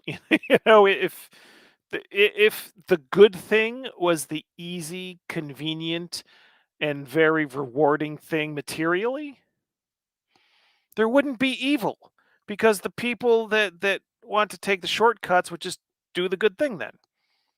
And then the people who are good will do the good thing. Evil wouldn't exist if good was easy. Am I wrong there? Am I insane? Have I just lost the room? He's muted. Oh, okay. Not only ignoring me, he's walked away. But yeah, that's the point. That being good requires some sort of sacrifice. Whether you have to go the long way around, you don't get the thing you want because that's, you can't just take it. So having these temptations and these rewards for being an utter asshole means that being good isn't the default. It has to be a choice you make, and there are consequences to making that choice where things are a bit more difficult than they would. They're a bit more difficult than if you're a complete psychopath who just doesn't give a fuck. So, Yeah, I would say that. yeah. Well, I mean, and that thing I've noticed too is it's like people, maybe it's just as an experiment or something like that, but the people who do embrace the role-playing aspects will embrace it in very unexpected ways. And typically what I've seen happen more than once is your nicest people will turn into the most evil, vile bastards once they're given chance to play a role-playing game character. Yeah. I mean, I used Ash as an example already, but I actually played 5th edition with some nurses at one point. I mean, it's a married couple, both nurses, sweetest, nicest people you could ever meet. Get them in the game, they just devolve into the most degenerate, evil bastards ever. And I don't know if it's a catharsis or they just wanted to do something that's totally separate from their real lives or what, but it happens. Yeah, when I was running Monolith for some people in Sweden, I think it was, they, oh God, they got nasty. No, I remember one player was like a PhD in some science. It's been too long, I can't remember exactly, but she was like an actual useful person in the world, let's say, and it got to the point where they found, oh Jesus, I can't even remember the guy's name off the top of my head, the head in the jar in Monolith. I gave him some kooky name, as I usually do, and and once he's begging, oh, eat my brains, and so one of the players decides, no, that's weird, this is probably evil, so he splatters the head on the ground. Carter Holmes. Carter Holmes, that's it. Carter Holmes. So Carter Holmes's head has been splattered, brains are everywhere. And then this person, who in real life is very well educated and is useful in the world, has their character dive on the ground and start taking the brains off the ground and shoving them in their mouth to get this power. And I'm looking at this situation just going, things have gone off the rails. I love it. Yeah, I mean, they straight up accused you of having a cannibalism fetish for that one. Yeah. So but it fits with the Monolith. Bruno here has a very good point about being good in the game. Yeah. Now this is very important. Now, when I say that being good should be more difficult than taking the easy way out, that doesn't mean you should fuck the characters over for being good. And this point here, an advantage of being good, if you play long enough, is that people know over time from your reputation that they can trust your words, such as, I will repay you for this when I can. That should actually be a thing. That's one of the advantages of going through the bother of being good. But again, that's not an immediate reward. That is something that you have to work with, because just one time being a fuck, you can undo all the goodwill. And that's a thing to work with. You need to make sure if your characters are wanting to be good, they should have the opportunity to be good. And it should be challenging to be good, but then you should get some benefits from being good, from not being psychotic. And it won't be the in the moment reward. It'll be this long term that, but that requires investment in long term NPCs as well. So, yeah. Yeah, Spooky Rusty TV says more releases more often. More small releases is all you need to do. So there you go. Yeah, I've been going back and forth. I still have some more to get to, pitches and stuff, to hopefully get that sort of thing going. Yeah, that's well, the more well, that's complicated because they can't be too small. because there's sort of like a minimum shipping cost to get things in a parcel out of Finland. So you need to. So if I can't just really, oh, here's a 12 euro small adventure with 29 euro shipping. That's not going to fly. So No. has to be a certain amount of heft. Definitely what we just did in October with the 10 new things. That was ridiculous, and I hope that never happens again for many, many reasons. But hopefully like 2 or 3 at once, so the shipping per item doesn't seem mind-bogglingly stupid. But Yeah. yeah, I agree. More small releases more often. Although you say that, but invariably it's the heftier books that get the most attention. Uh, that's sort of the thing with the new stuff. Well, Asterion, to my surprise, is one of the hotter sellers of the new one. But the Book of Antithesis is breaking out of the pack. And I think it's because it's more than just a simple adventure. That like Red and Pleasant Land wasn't just an adventure and that sold like hotcakes. Veins of the Earth, not just a small, simple adventure, sold like hotcakes. Vornheim was small, but not just a simple adventure, sells like hotcakes. People will still buy it no matter the cost. No, don't tell me that. Don't ever let me believe that. No, seriously. Because if I internalize that and not worry about whether people will buy it or worried about, oh shit, that has to cost this much, the second I stop worrying about it and start assuming, they'll buy it anyway, is when I start making some very stupid fucking decisions. And I don't need help to make more stupid fucking decisions. Well, I'll tell you honestly, I was gonna buy Asterion anyway, just because I thought the cover looked kind of mysterious, and the pitch was, oh, look, it's monsters and stuff, and I thought, okay, cool, we need this. But the other thing that really got me to buy Asterion was the fact that it wasn't on Drive-Thru RPG, so I couldn't buy a PDF to preview it. As a matter of fact, when you put the new releases up, the PDFs did not come out the same day. So I couldn't PDF any of those things to see which ones I wanted and which ones I didn't. So I got a nice paycheck in, and I said, you know what, fuck it, let's just get them all. And yeah, well, that's the thing about the simultaneous release. How do I put this? Is especially with this last batch, which has several contentious items, shall we say. I was already stressed out about, the new release. Are people going to freak out? Is anyone going to buy any of this stuff? And especially with Alex's book, the WIGHT White Power. I'm spelling it out in case anyone's just listening so they understand.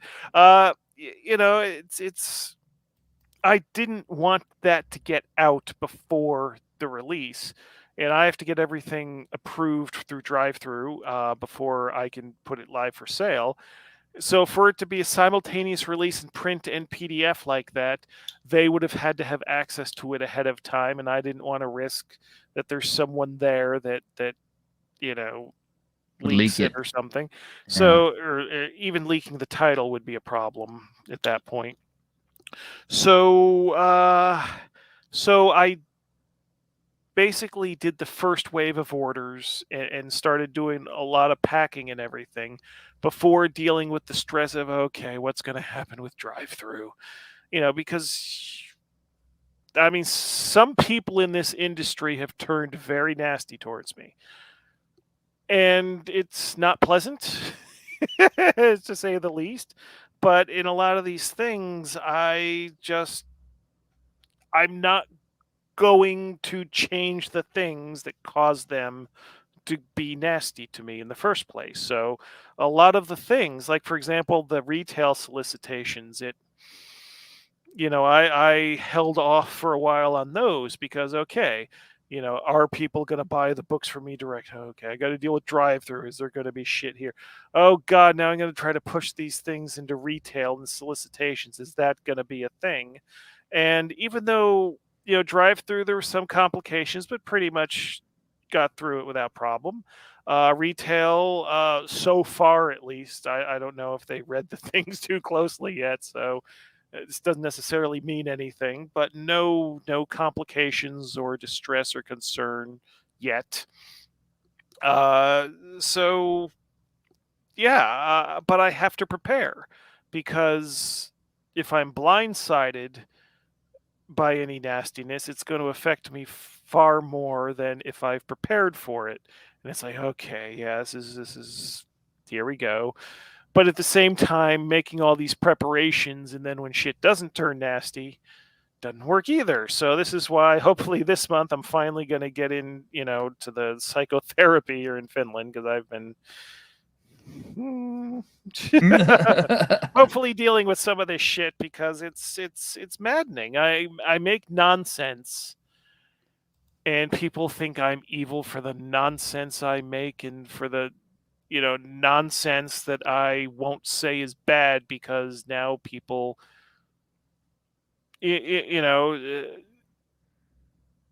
are on someone's ass because, oh, that person's bad, therefore you should just throw all these books away that these people did in the past. No, you're not doing that. You're evil. Like, get the fuck out of town. Yeah, there's still some. I'm going through the list of Lamentations stuff, and I still got some holes in my collection for sure.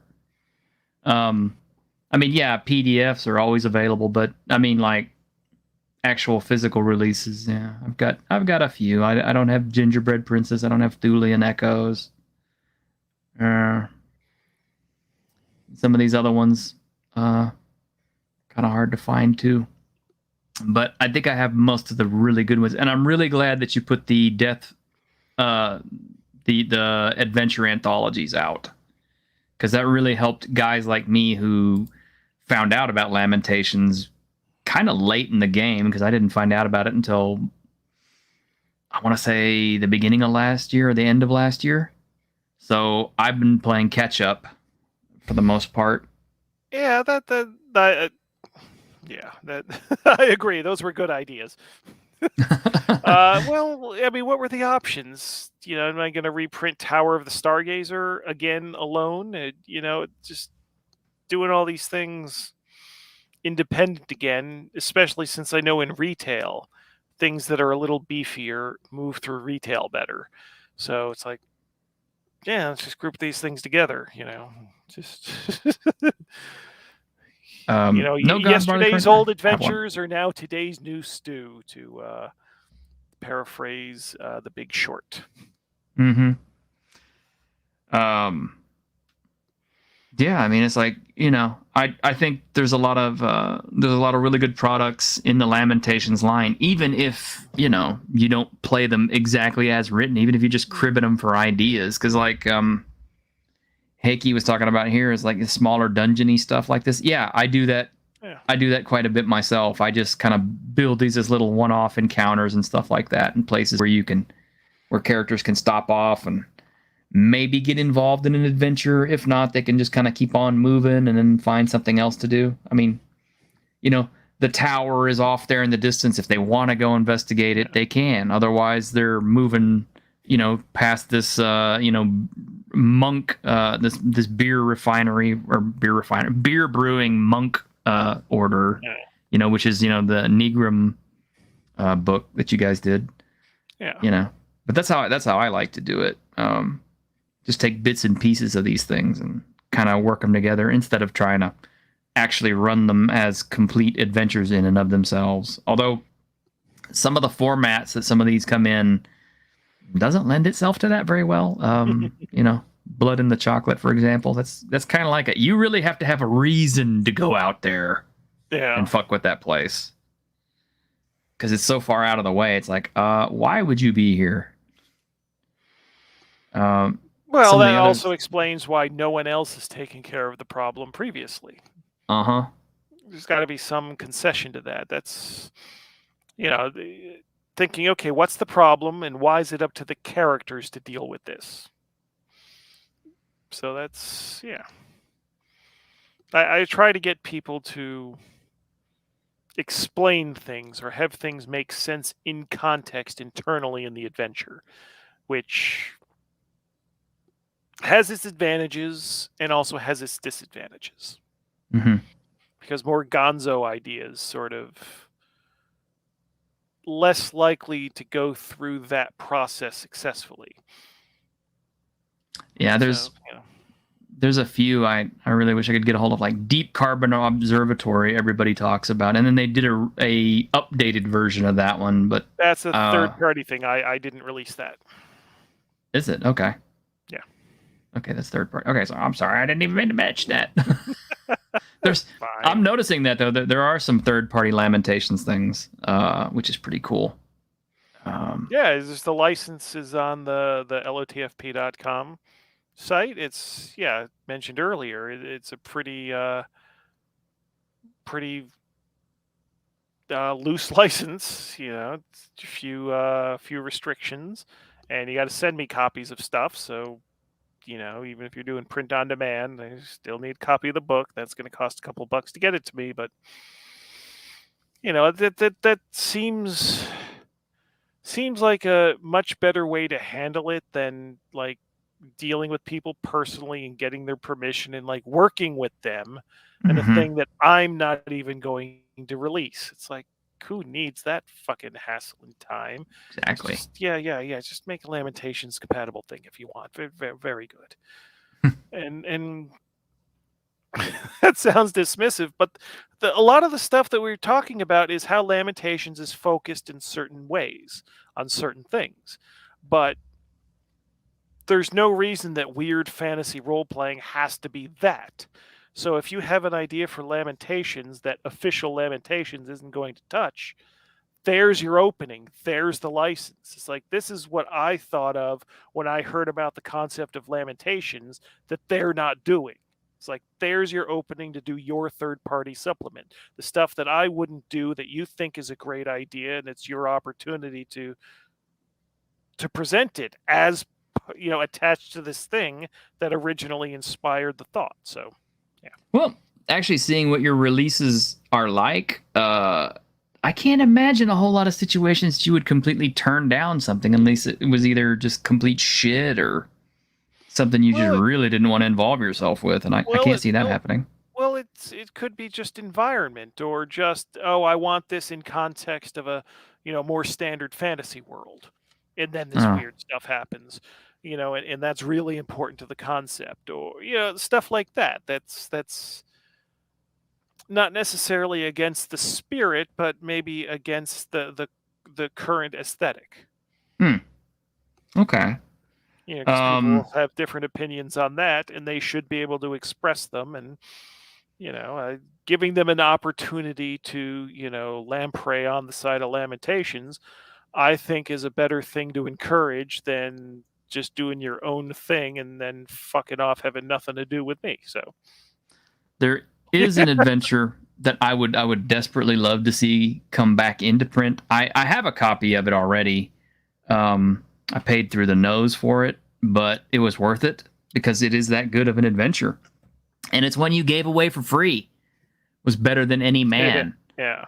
That is excellent. That is a hell of a good adventure. I mean, it's a complete adventure. Full maps, lots of encounter locations, lots of characters, lots of good stuff going on, a timeline, everything. It's great. It is like probably one of the best Lamentations products I've ever seen, and you gave it away for free. Unfortunately, it was so long ago that it's hard to find now unless you get PDF. We did 10,000 copies of that one, I do believe, to give away for free. Just absolutely insane. And who knows how many ended up in the garbage, but theoretically, there should be tons of copies of that fucking thing around. What happened to them all? I don't know. All I know is, where are these 10,000 people buying all the other stuff? Hey, my wallet was like $75 lighter after getting it, so, but it was worth it. Just like it was worth it to get, Eldritch Cock and Vaginas Are Magic, because they were good. They were really, really good, and they really do change and help the game. And this is stuff that was given away for free. Yeah, well, those things. I did fundraisers for all of them to help defray the costs, especially the hardcovers of doing hardcovers for Free RPG Day. And I ran into problems where other publishers didn't like having my stuff on the table next to theirs for Free RPG Day, because apparently they think that customers and the general public can't tell the difference between, a specific product, a specific genre, and everything. It's like, oh, people are going to open that and they're going to see blood and gore and think that's what role-playing games are. It's like, do you hear someone say, it's like, oh, someone's going to watch a Saw movie and then they're not going to like movies anymore because they'll think that's all movies are. Mm-hmm. What the fuck? Fuck off, But Yeah. the thing is, and it was important for Free RPG Day to not water the product down so that normal people will like it, because what sort of advertisement is that? Normal people like the thing because it's normal, and then they check out the real thing and get horrified? So it's going to be the full thing. Like, yeah, I released free into stores for Free RPG Day. Fucking vaginas are magic. There is no more ridiculous thing that has ever been released in the history of the hobby, except maybe some other thing I've released. It's so ridiculous, but there's actual stuff in there. It's not just a gimmick. I think that the intro to Vaginas Are Magic, it has the idea of what a Lamentations magic user is and how that's different than standard fantasy magic user. That's in there, part of the thing given away for free. Never mind all these fucked up spells, all named after metal songs. That's going to this stuff communicates to the perspective I'm looking at new stuff. It's either going to hit them exactly where I want to hit them, or it's going to bounce off of them, and that's what it needs to do. It's like, yes or no, make a decision. Is this for you? Let's get this over with quickly. Let's see. Hankey's asking me about which cover. Far as I know, the cover I have has got the big tentacle monster with the eyeballs wrapped around one of the iconics on the cover. The alternate cover is mostly the same, except that monster has a giant vagina instead of a face. Oh, now I see it. Yeah. Okay. No, mine has teeth, not vagina. Yeah, I imagine getting one of those. When I finally get around to reprinting that title, I'm going to fuck up all commercial potential because I'll want to put the vagina face as the cover. Totally should do that, though. Or maybe I'll do a thing, if I'm printing 2,000 of those, maybe I'll have the ones that are sold from here have the vagina face. All the ones going to retail don't. Yeah. Speaking of which, the first time I ever ordered anything from you, I made a kind of a goof because I didn't know. I bought everything off the U.S. web store, which is fine. Mm-hmm. But I kind of wondered, wow, they sure do. There's a lot of products that sure aren't here. Yeah. And then I looked over at the EU web store and I was like, oh, wow, they got a whole bunch of them at the EU web store, but I'm in the US, so I probably can't order from there. And then later on I found out, oh, yeah, you can. And I'm like, oh. You can. It's just, if the US, I think it's DHL, that'd be the cheapest shipping option, and that starts at 29 euros. Yeah. But it's difficult. It's the one bad thing about living in this wonderful place is that I'm so far away from 98% of the customer base, and my existence depends on direct orders. And there's such an outlay such a capital outlay, I hate using that language, to get the print run, the portion of the print run to the U.S. warehouse. That costs a fair bit of money to put that on the boat. But it's still cheaper than printing some here and some in the U.S. So it's fucking bizarre. It's all weird. It's all screwed up. Hey, Heikki, I would consider moving to Finland. Not a big deal. I totally would. Although you do need to come visit Texas because, till you've had a nice big steak and shot a gun. That's Texas. I shot a gun in high school as part of a school field trip.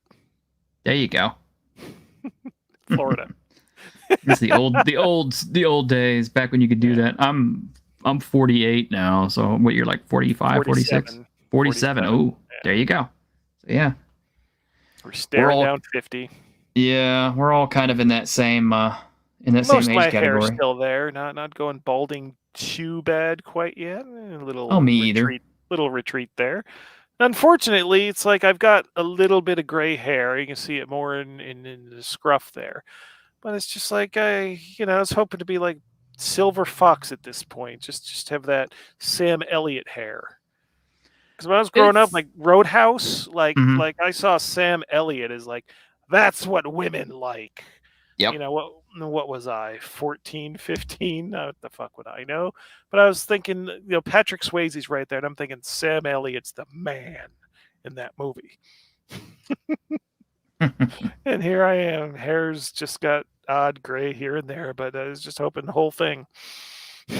Oh, you've only shot guns during your mandatory military training? Well, see, here in Texas, we finally got the open carry law. So if you want to, you could walk around with your fucking 50 caliber Desert Eagle on your hip, and along with your katana on the other one, because now the knife law has also been taken out.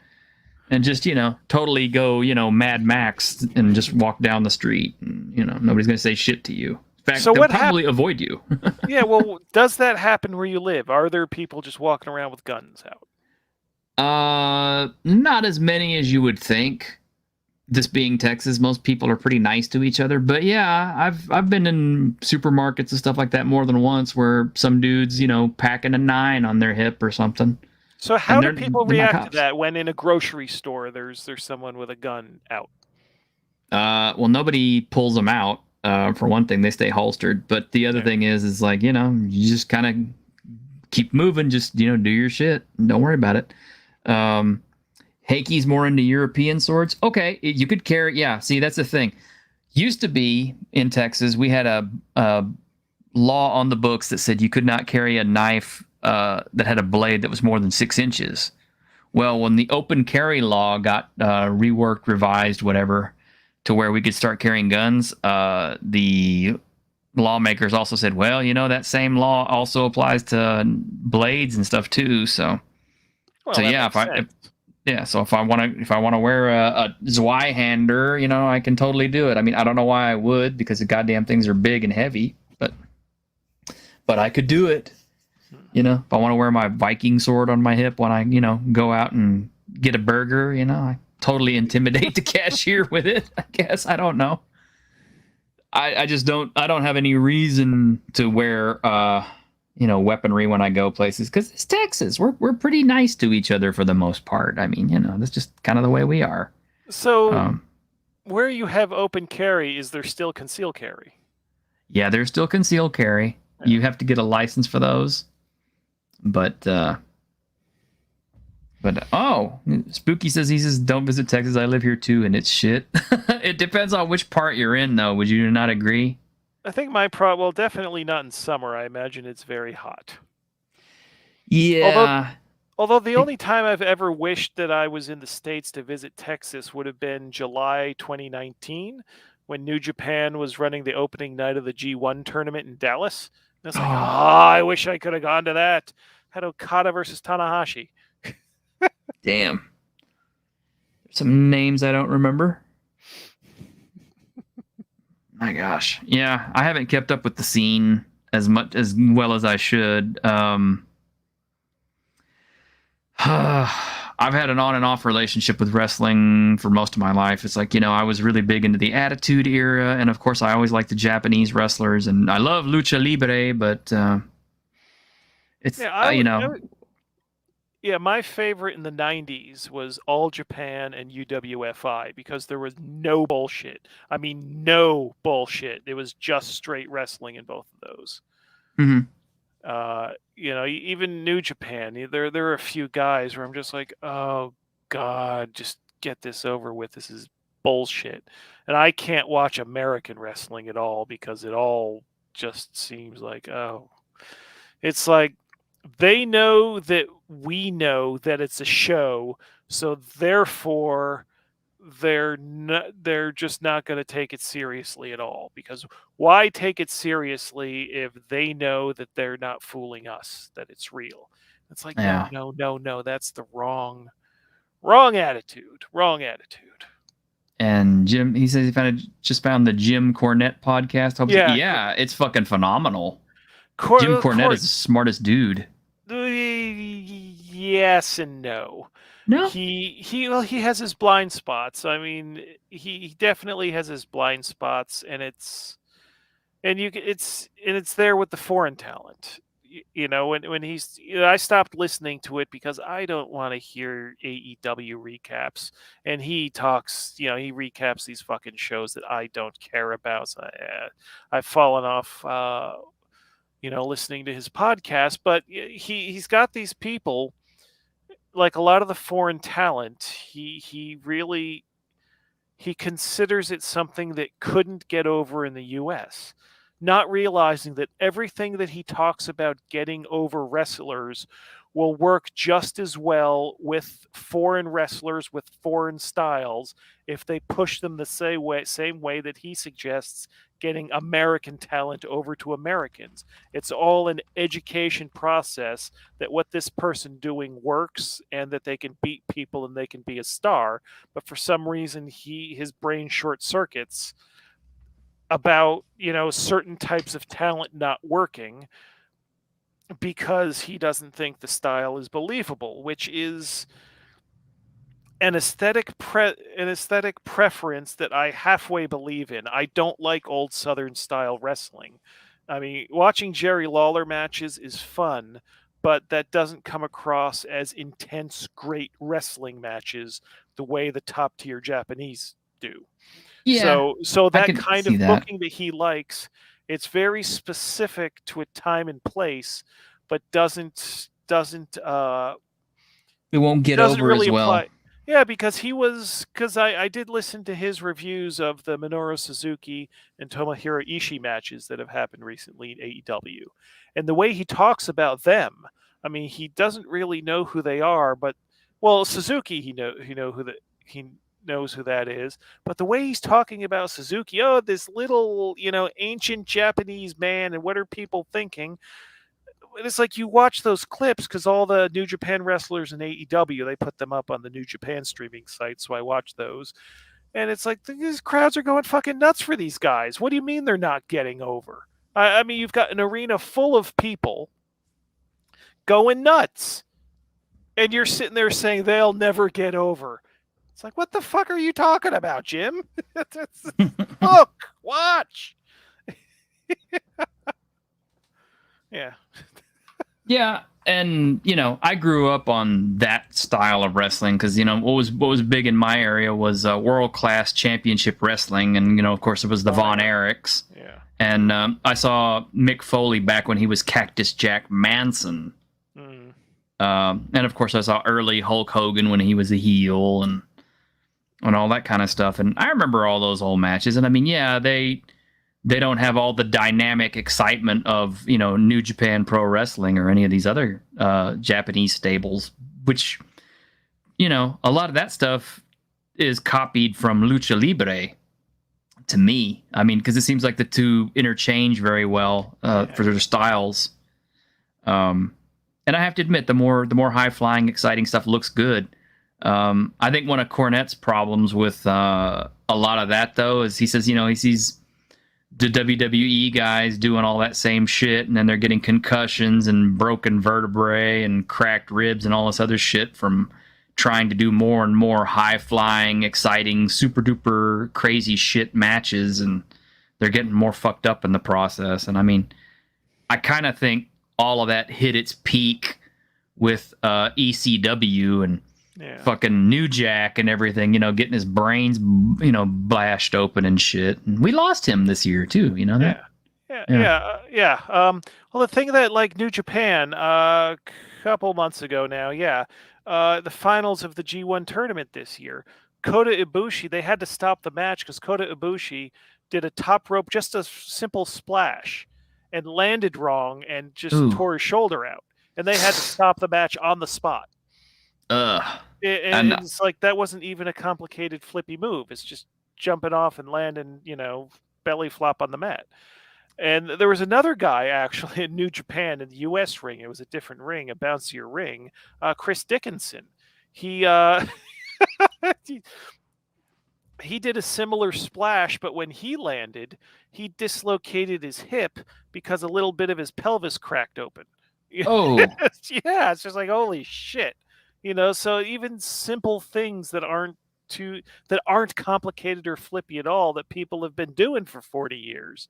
That shit can still be dangerous. You land a little bit wrong, but as far as but even the flying stuff, I mean, some of it's impressive, some of it looks hokey. I like more like the ground-based, intense sort of stuff. Like I like Zack Sabre Jr. Shingo Takagi really doesn't do a lot of top rope stuff. Yeah, that kind of thing. Like intense, not necessarily very fast, but just. Yeah, intense, where you feel like you're in it, and ooh, that hurts. When there's, yeah.